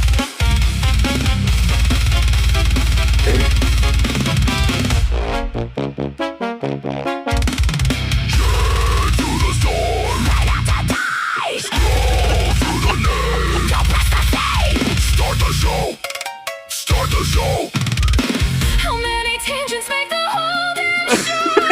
Now there's the question right there. I love. I can't.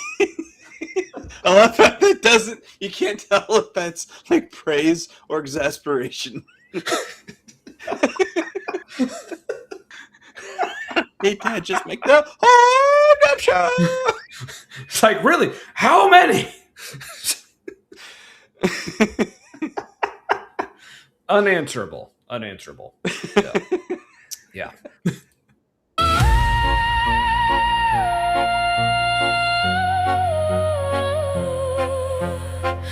mind can change without surrendering its heart. This is one of the lines that just, so good. Yeah, Yeah. This line reminds me of the Orange Hat Gospel song. The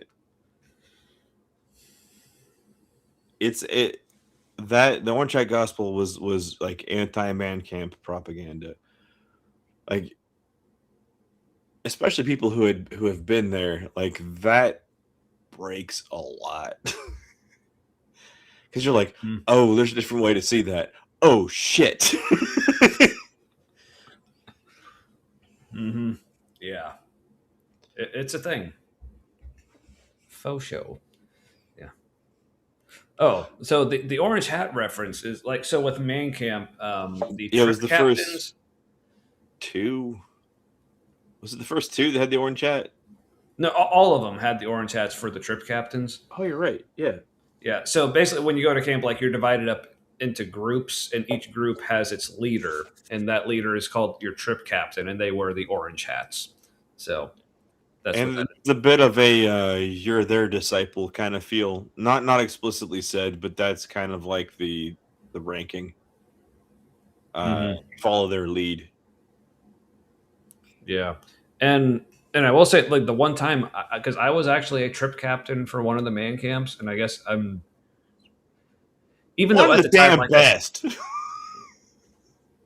right, but I also, even at the time, how much I was totally into that kind of thing. Like looking back on like how I actually acted as a trip captain, like Yeah. that's not really at all how I treated it. No. Like I really treat it as like, look, I'm here for you guys. Like I'm here to basically to make sure you guys have a great time here, and whatever I need to do to make that happen. That was kind of my attitude towards it. Yeah, like if it So, was just a good time, yeah. or if somebody's like, I'm wrestling with something, you're like, you were just there for it, whatever it was. Yeah. Which So. which is awesome to see, kind of the like the proto-humanist anarchy, the humanarchy, as you coined. Yeah. Humanarchy or Humanarchy. something. Yes. I like that pronunciation better. Yeah. So here's the thing. If we can get a group, so it's in like the Cincinnati, Ohio area. So if it's something that you can actually do, if we can get enough people to actually make a group, I think like the normal groups are something like 6 to 8, something like that. I would love to go to Man Camp as a group, like with people like from the chat here. And there's also a chance they put 1 or 2 Christians with us. Depending how many people we have. Oh, and like I feel bad / I want to fuck with that.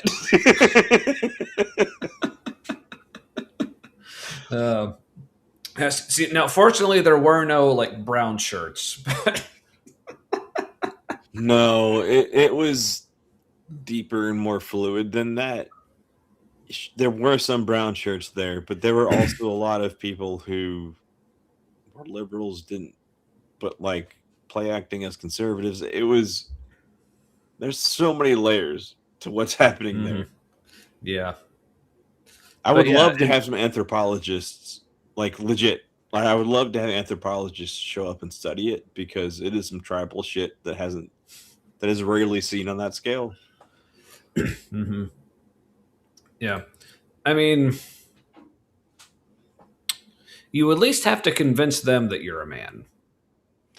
Yeah, I did ask, do you allow trans men? And the chat person had to get back to me, and they said no. Man at birth, I think, is what they said, or man, masculine at birth. But there's no protocol for checking that, so like you just have to pull it off well enough, essentially. Yeah, because here's the thing, like if I think this is what one of the things I mentioned. I would love that, Fox, but because we talked about this like during our like 200 celebration episode when we were talking a lot more about Man Camp and started like discussing this idea.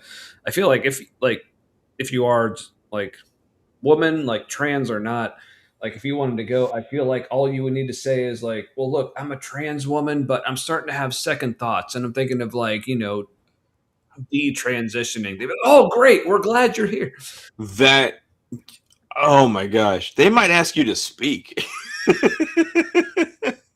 So yeah, swear a fake. I'm having second thoughts on having a vagina.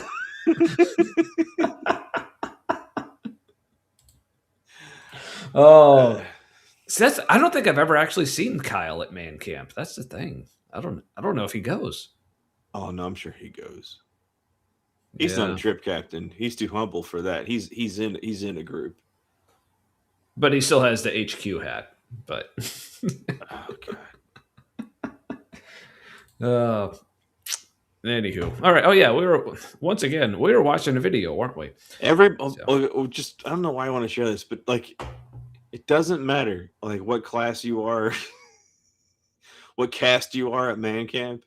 Everybody hates the fuckers who get to drive the ATVs. Yes, or the UTVs. Mm-hmm. Everybody else has to fucking walk. Yeah, because they think, oh, people see me driving this around. They probably think I'm awesome. It's like, no, when people see you driving that around, we're like, why the fuck do you get one of those, but we don't? We hate you now. Okay, I think it was Man Camp XXL because it's a man camp and a condom size. Get over it. Yep. Yeah, here you go. Yes, if they ask you to speak, please say that. At the end of the weekend on the hike out, you get out your little soapbox and you stand on it. You're like, look, y'all convinced me. And I blame you individually. Like you and you. Just learn a couple names and point them out. Yeah, just say Kyle. Kyle, it's all because of you, Kyle. Wherever Steve you are. Dave and... No, but specifically Kyle. It's all because of you. He wasn't even here, and I blame him. But also Brian, especially Brian, because he'll be there. Brian, he'd fuck himself if he could. Tom.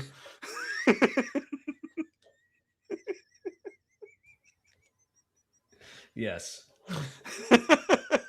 Oh yeah. You can borrow my apple crate that I stood on to be taller than these two. Yes. We're not done with the song yet, are we? Either. Oh no. We're almost halfway done. All right. All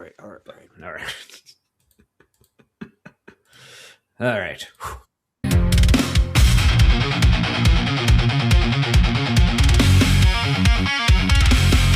This isn't changed from the original.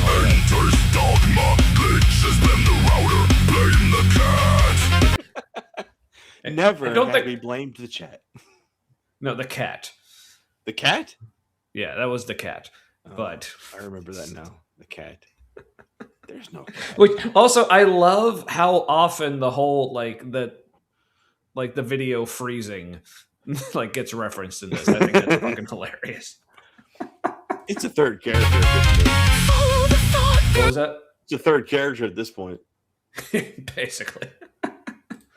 Each weird turn until the tangent eats the plan. Digital warfare, frozen player. Every question spawns a thread. When the answer wanders from the plan. Break the ban and let people live.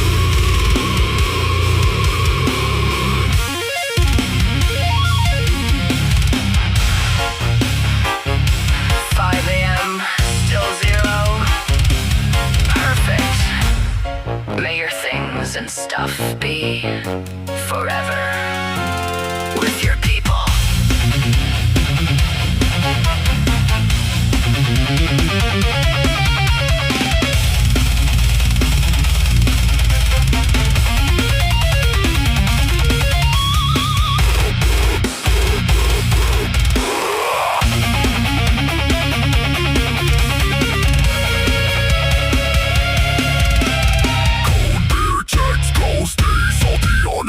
Different time zones talking, no. Oh, sorry. Like,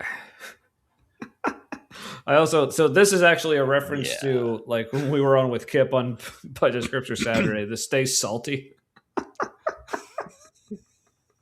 That is so good. I love how that got in there too. And if you don't know what we're talking about, please go back and watch us on The fake Budget Dead Sea Scripture Scrolls. Saturday. Yes. That was a lot of fun. So, yeah. So thank you for including that as well. That's awesome. Or because really, I mean, that really was just our show, and we had Kip on. As Seth noted, like, yeah, that was Guest us. appearance by. Yeah.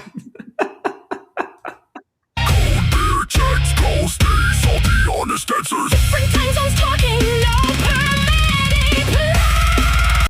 It was seriously the number of different like time zones and countries of like people who were like actually watching this like still fucking blows my mind.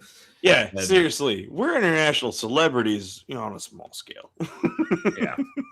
Like we're famous like with like 5 people, Single digits. but across the world, those 5 people are everywhere. So Yeah, I think we are all part of the plan that will break everything in the best way. right. We're the wrenches in the works. Yes. The wrench wenches. Yeah. Yes. We're all wrench wenches. But yes, thank you, Andrew. Yeah, go and watch this. Yeah. But watch the one on our channel, not Kip's channel. Because he gets enough views. God damn it.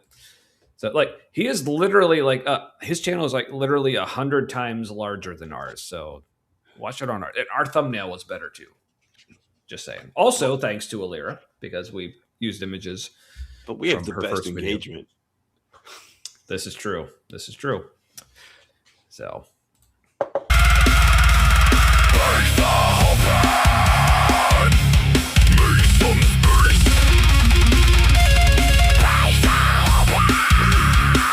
Now Amber's on board. what's that? Now Amber's on board. Yes. we appreciate that very muchly. So. People first. And I love this as a description of the show. Yeah. That's very good. Yeah. Like so just the fact that like anyone in any way gets this impression from what we do, like that means a lot to me. Yeah, I didn't. So yeah, I don't know if it's an autistic thing or I don't always know what I'm trying to do until it gets reflected back at me sometimes. Yeah. And so after Tommy and I went to NanoCon, I remember on the drive home at some point I said, I think we need to do whatever we do well better.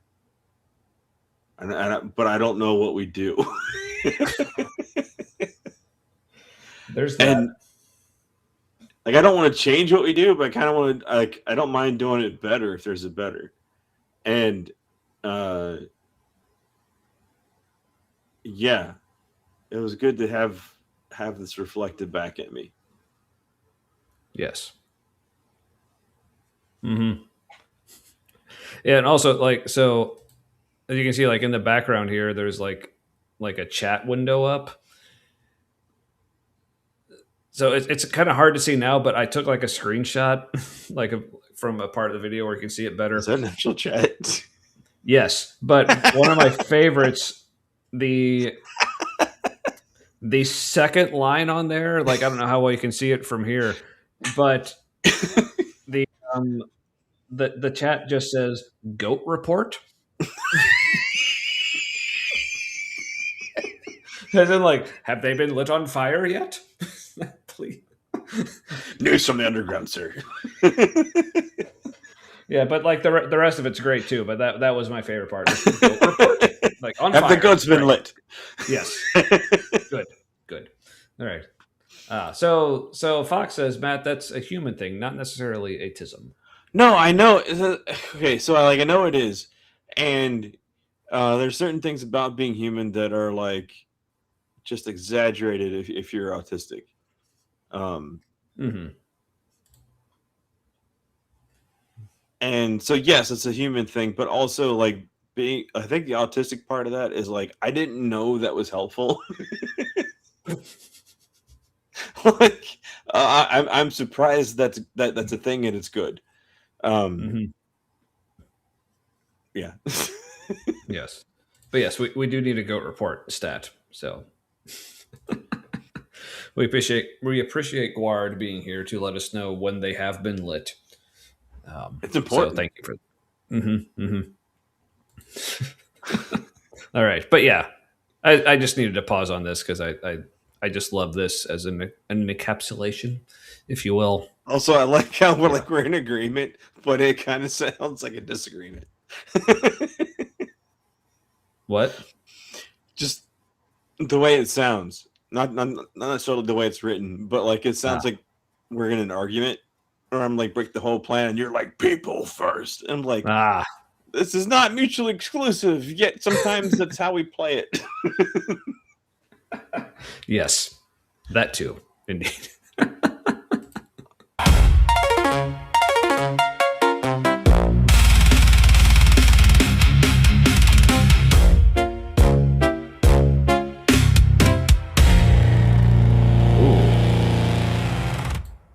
See, it sounds like it's winding down now. A little but as you can see, yeah, there's still quite a bit left. So, and that's a great shot too.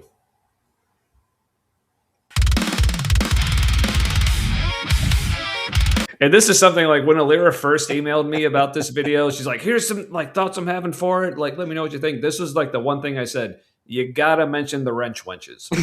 So thank you so much for putting this in. Stream operational, tangent sufficient, plan sufficiently broken.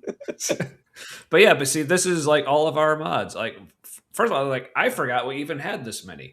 But yeah, there you are. All of our wrench wenches. So I'm really glad we do good things for all of you. Yeah. And I'm glad you all are keeping this disaster operational, ensuring sufficient tangents, and preventing accidental adherence to the plan. Yeah, dude, when the people come in who are like trying to like be an apologist in the chat, oh man, it's like piranhas. It's great. I love to see it. In all the best ways. Yes. The goats have been lit. Guard calls for aid. and Rohan will answer. That was such a cool scene. I don't think I've watched it since I haven't been a Christian. But like when they call for aid to lighting the pyre fires and all that. Yeah. It stoked a Christian fire at the time. Yeah. But all right, but yeah, let's let this. Which was really a human fire. Yes. All right. Well, let's let this finish.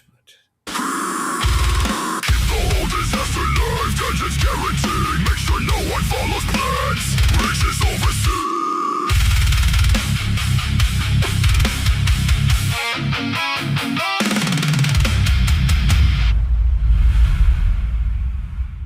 I like that bass at the end there. Yeah. And this was nice.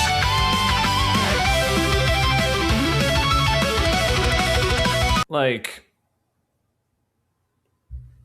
that was very humbling, and I'm so glad.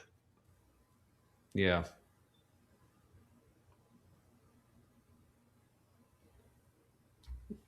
Yeah, because I know like a lot of YouTubers say this, and the whole like, oh, we just started this thing like this as a thing we wanted to do. We never expected anyone else would like, but like seriously, like talk to BS. yeah, Like not. I don't want to say he discovered us, but like he was like one of the first random that like spun spawned other viewers, and yeah, yeah. we had Thank you, we, BS. we had done I don't know how many episodes before like anybody ever found us. We were just like we just like doing this. Yeah. We had been going for over a year. Yeah. At that point. So our number of like individual different viewers was probably there's a good chance it was under double digits. yeah. So We just enjoyed hanging out in this format. yeah, because like literally, me and Matt were like, "This is just what we do when we hang out. We just happen to be streaming it." But yeah. So yeah, the fact that we don't have a small group anymore, so I guess this is what we do. Yeah. So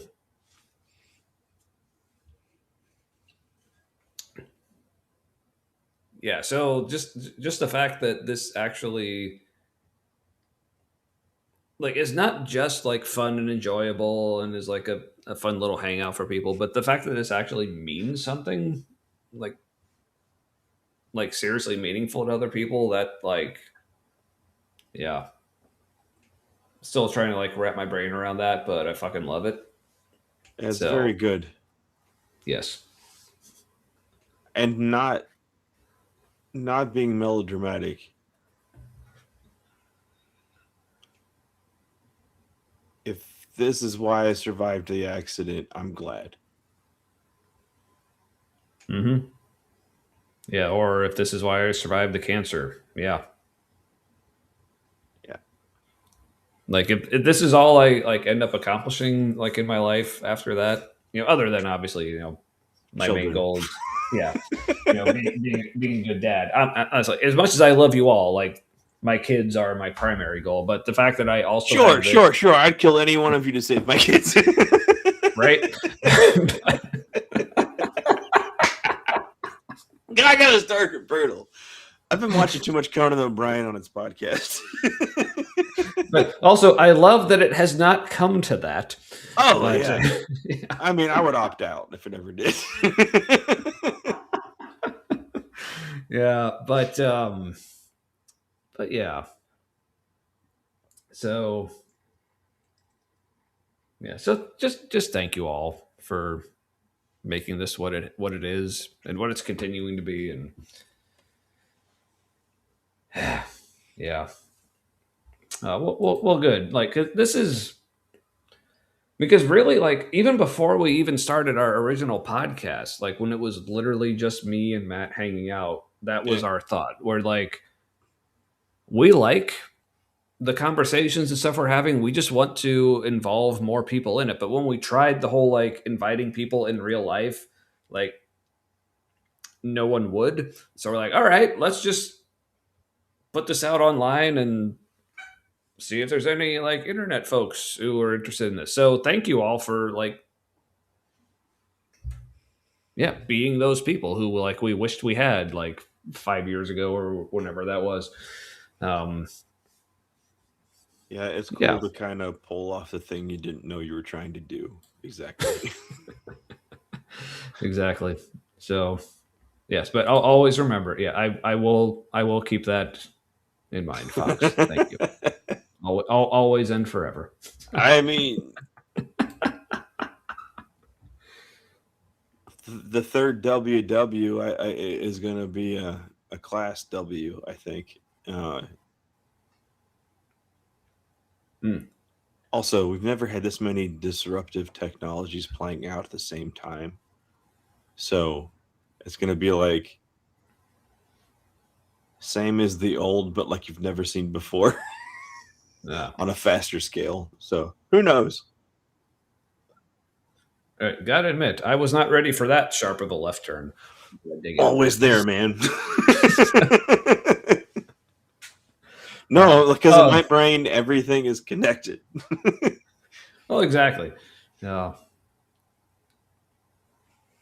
Well, good. Yeah, and I will say, like, I encourage everyone to like go watch this video again, like for no other reason. Like, I mean, Alira did a great job on this, so make sure you give her the views. And yeah, and read the description on it. Like, I was like, yeah, reading through that whole thing, I was like, wow, like the fact that I did a thing, and me and Matt have done a thing that had any kind of impact, like on someone else in that way, just Yeah. that means the world. So thank you Yeah. so much. I Yeah. don't. Thank you doesn't seem like enough. I appreciate that. Yes. Well, I guess in addition to thank you, we'll just keep doing the show, since apparently that's what you all want. We're nailing it So- apparently, so it's only up from here. Oh, good. So apparently, well, welcome back, Kip. You missed the awesomeness, and you actually had a guest appearance in this awesomeness. So you'll just have to go back and You'll just have to never know. yeah. An ortho bro. Like, is that an Orthodox? Is that like Greek Eastern? Or Yeah. just No, he's an orthopedic surgeon, yeah. and he's just like, Look, there's a fine line between being a talented surgeon and an asshole. yeah. Ortho bro is how you spell asshole. That is correct. Yeah, I think it's with the in hyphen. the I think that's in the original Greek. Is how that's. If that's you it. hyphenate All right, well, let's- asshole and you do ass hyphen hole, does that make it more insulting? Ooh, You're I don't an know, ass but of a hole. I don't know, but I'm willing to give it a try. All right, but let's let this finish, because now that Kip's here, it's like, hey, you can see at least a little bit of a.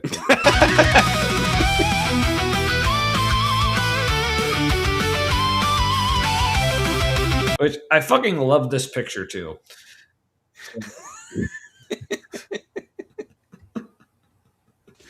All right, so as we can see in the picture here, it's like now, obviously,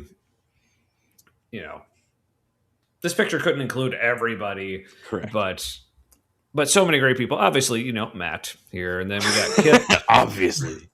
All right, then we got Kip, and then we got Ember, Alira, of course, with the Tommy gun. Then we got Kelly, me, and I actually didn't know who this was at first. I had to ask Alira. This is Emberlyn, Mother of Dragons, who is apparently her art director Oh, very nice. for these videos. So yeah, so Emberlyn, I don't believe I saw you in chat earlier. If I did, mucho apologies for missing that. But yes, this is apparently the AK-47's headquarters here. So We gotta have a headquarters yes. with a pool table and stuff. Oh yeah. Fuck yeah. If you're well So- off enough, a private bartender. Mm-hmm. Yeah, I can make my own drinks, sure, but It's always better when someone else makes them. this is specifically a Astral Pride flag. Also, Oh yeah, this one here. Yeah, I'm it's getting that feeling from the art. No, it actually is. It's actually the newest one. Ooh, there's a newer one. Yes, because I guess Emberlyn made another song for Ember with reference to the North Star. So Ember actually made a new flag, from that song or based on it or whatever. So yeah, go to Astral Pride and you can check out the North Star flag. It's really Fuck cool. everyone else. We've nailed humanity. This is awesome. Right? Yeah, I think this is it. So yeah, but like I said, so many other people that obviously could be part of this picture, but yeah, this is the fact that I've done a thing that led to this being a thing. Mm-hmm. It's that's just made my life. So ooh, Never felt like I was more on the right track. Yes. Yes. Yeah, absolutely. Sarah Connor vibes. That totally. Yes. I have not caught up on all the Terminator movies, but yeah, I need to do that. Yeah. Well, Alira, when you talk to Emberlyn, tell her we said thank you so much for all she does, and we're always glad to see her as well. Mhm. But yes, speaking of Astral Pride, go buy things. In fact, speaking of like the whole like North Star flag thing here, Ember's actually there's a special promo going on right now. Just with any purchase on the website, you get a free sticker of that design. All right. All right. So Free absolution of your sins, also. yes, which is easy because sins aren't actually real. So Sure. yeah. So just like we should give it out for free. So yeah, sure. Might We as well. absolve the things that don't exist. Sure. Might as well say you get a free God with every purchase.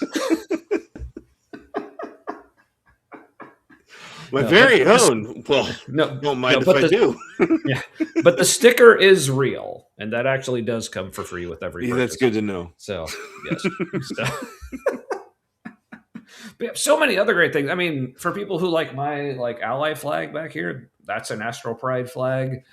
So if you're an ally like myself, you can buy one of those. So many other flags. Just go find an awesome thing and buy it because there's a bunch. It's an engaging balance of color and contrast. Mm-hmm. As a former design student without a degree.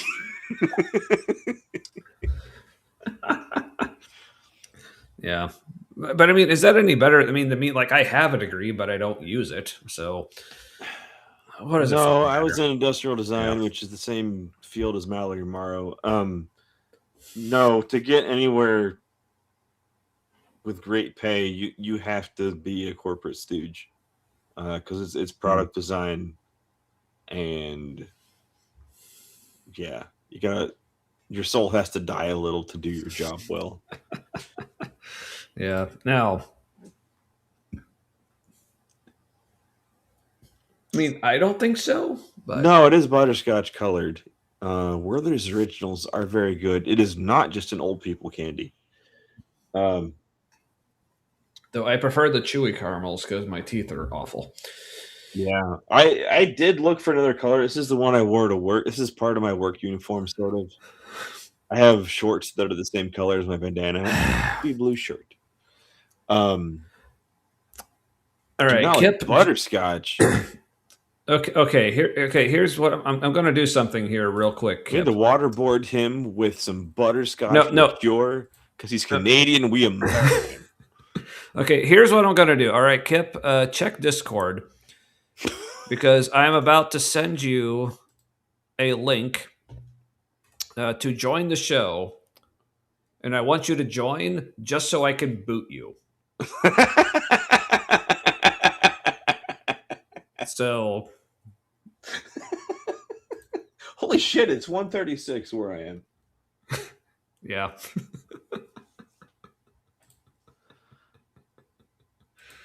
All right, so Say where I am, right. like you're not in the same time zone. Yeah. All right. So let's let this finish out, Okay. and yeah.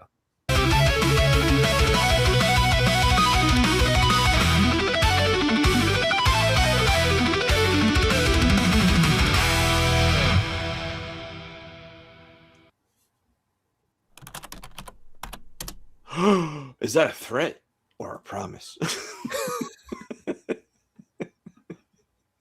Yeah. See, I mean, this could be taken a number of ways. Like, I'm like, is Lyra thinking of making more videos? I don't know, but I like to think of this as more just like open-ended. Saying like the show is what's continuing. Like with everything that we just saw there, it's like it's going to keep going, and that's like really cool. So I think it continues until we start our own religion. Or have we already? Maybe. But the thing is, it's kind of hard to start your own religion when there's no hierarchy. Or so it maybe just has to like start itself. yeah. Or maybe that's the best way to start a religion. Right. But it doesn't want to do things when you do that. Fair enough. It doesn't want to do the spreading. You know, like a disease. That's probably great. that it's not spreading like a disease, Mm-hmm. like a contagion. Probably. Although I do like the idea of being in contagion. Right? But Yeah. all right, but speaking of like the man camp thing, and if anyone is actually If we interested, must. all right, if people do want to go, it is October 9th through 11th. You too can be white and hike through the woods. But like I said, if it doesn't work this year, like this is the thing they do every year, so Wait, they just We shot get- somebody. Those carts.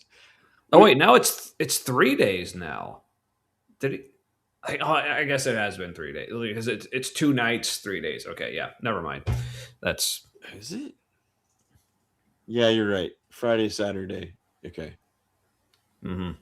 yeah. And then if Yeah, so you're you on get- the inside, you can go on Thursday night. Because there needs to be a night of drinking without responsibility. Yeah, exactly. Oh, good. Oh, That was not understandable. so apparently we've been joined by poor connectivity.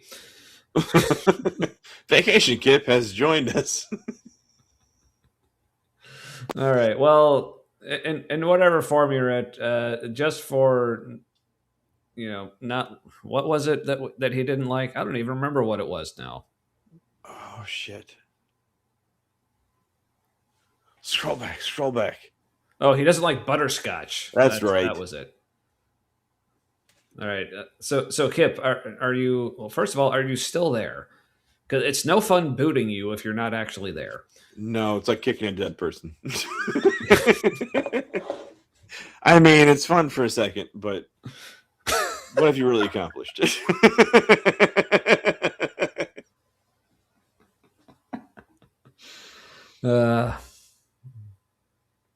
I think it would be Well- fun for a second to just be like, well, that felt weird.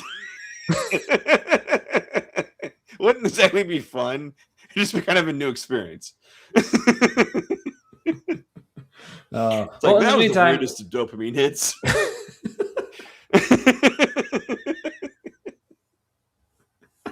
but good. Glad Has he to joined hear. again? Didn't we just kick his ass? No, I didn't kick him. But real quick, before Okay. Kip joins, I want to while we're on like positive things here, I don't want Kip to ruin it. But yeah, Illyra, good to see you. And thank you so much for that. I'm glad. Thank you for giving us something we could stop like line by line and like analyze and tell you how awesome it is. So, yes, thank you. All right. So, Kip, what do you have to say for yourself? VK. Wait, I heard a blip.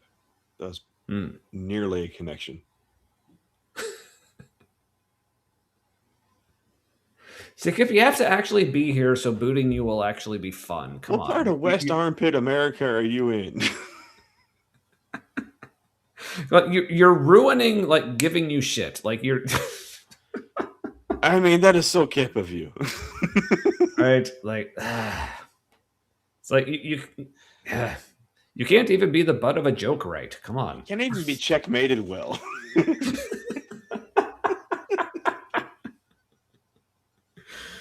Well, all right. Well,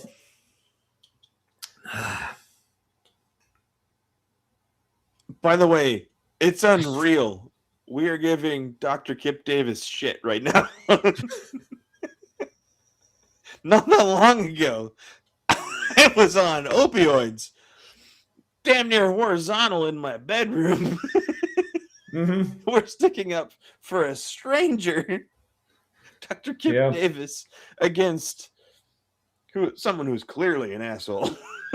yeah. And so for a while we were huge fans of, but Yeah, we felt personally betrayed. yeah. So thank you for also feeling that. But yeah, like So I like to use the whole like frame of reference of like looking at yourself like 5 years ago, like what do you think of that? Like so. So trying to tell 5 years ago me, which first of all, okay, you're still alive in 5 years. That would have been enough of a mind fuck because 5 years ago from now was when I was still like in the throes of like stage 4 cancer and all that. But then like okay, first of all, you're in 5 years you're going to be an atheist. Like oh shit, you're going to have a YouTube show that any other people actually watch. And one of the people who watches your show is going to be a Dead Sea Scrolls scholar. And you're going to be like constantly like insulting him and giving him shit and booting him from your show for stupid reasons. I'd be like, well, to be fair, you haven't constantly booted me from your show.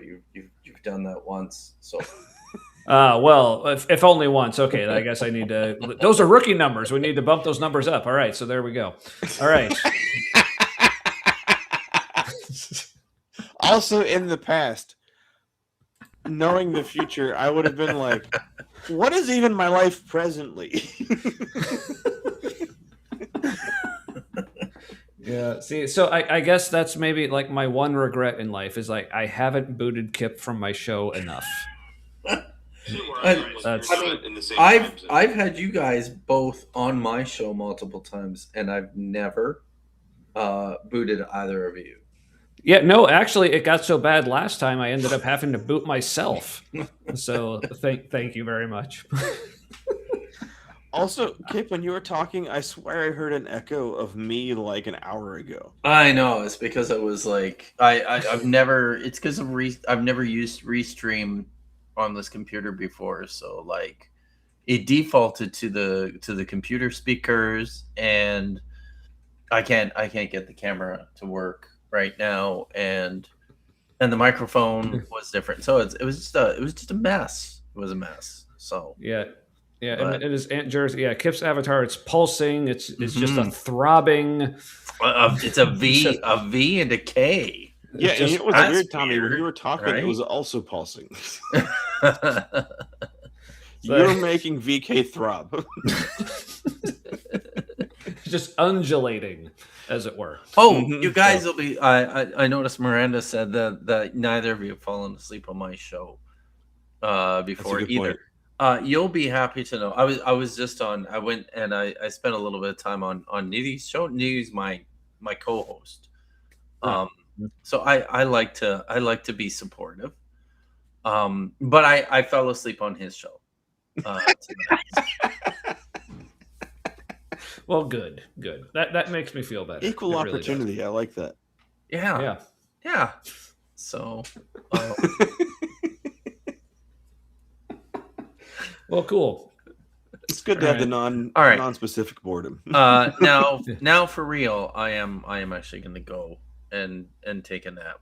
So if you want to boot me again, you're welcome. Might to as it. well. So what do you mean if? I mean, of course. Yeah.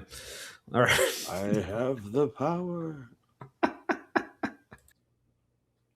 I need to watch that new He-Man movie. Did you know there has been a He-Man movie? Like a recent live-action He-Man movie? Yeah. And it's not great. But it shouldn't have been. And it's amazing how many people were like, it wasn't great. It's like, it's He-Man. This show wasn't great. Yeah, like when was this good? It's like, when was this ever great? Yeah, right? It was fun and stupid, and nothing made sense except as much as it needed to. All right, so much like our show, right? Doesn't make sense though. Yeah, we're basically He-Man. So, I'll take that. All right, so by the power of Grayskull, I say I think we're done. So, no, the He-Man movie was bad, but like, was it the right kind of bad? That's what matters. Because the cartoon was the right kind of bad. This is true. Yep. I mean, like, what was it like? Femme / by He-Man wasn't good enough until he was uber masculine. And like, that's not great. Yeah, I don't know. And All somehow right, well, uber masculine was like super gay. it all just comes full But nobody circle. noticed. Yeah. It was fine. Yeah. Or maybe it's just all the same. But anyway. All right, well, we should probably wrap up because I Yeah. need to be up early enough to be done with work early enough to be on Helen's show tomorrow. Which, Well, by the that'll way, be a good time. yeah. So, by the way, I'll be on with Helen on the Free Thinkers Fireside tomorrow at 7 p.m. Eastern. I should Just be done with work by then.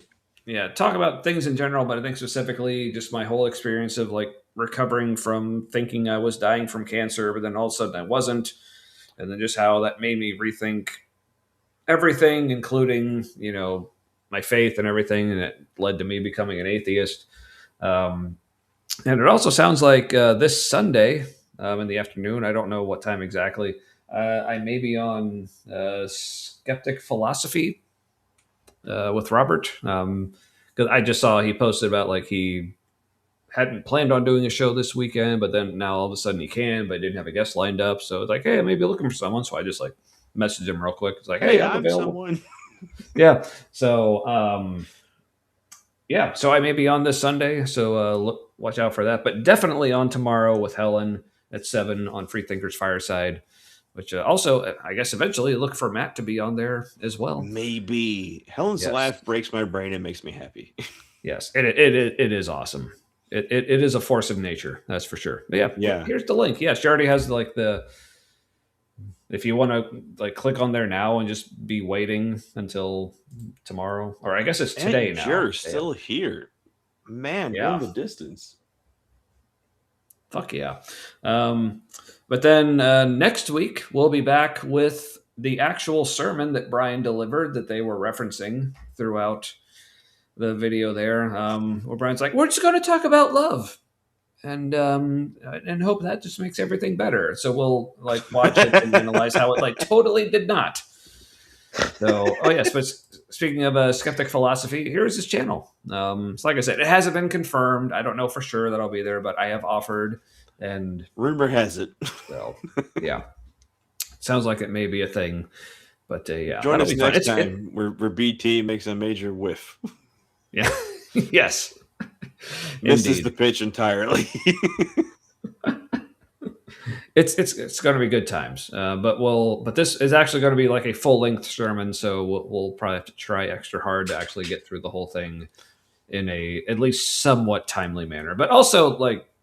Huge thanks to Alira for both awesome videos. Go to her channel. Like I said, like soon, if you follow us, like, I mean, hopefully you also are subscribed to Alira, but if not, if you're subscribed to us, we'll be posting a link to the video on our YouTube page. So you can go watch it there. Give it a bunch of watches like that. Like both songs actually have been like stuck in my head. For the majority of the time since they came out, because they're just so fucking good.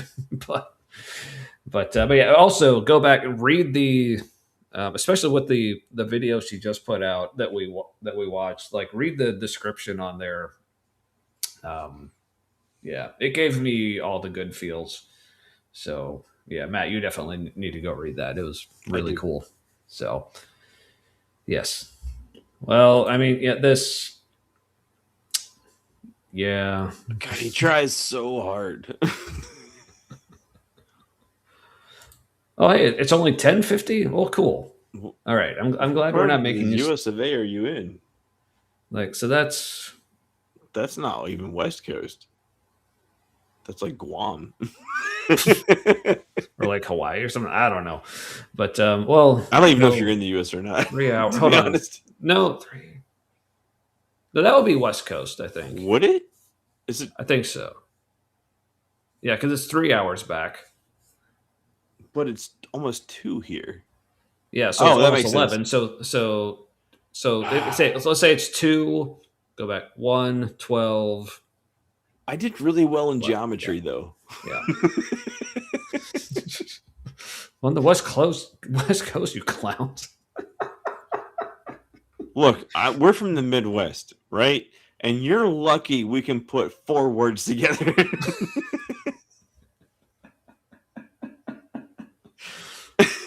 This may be true. All right. Well, like I said, I need to get to bed so I can get up early enough to finish work by the time I need to be on with Helen tomorrow.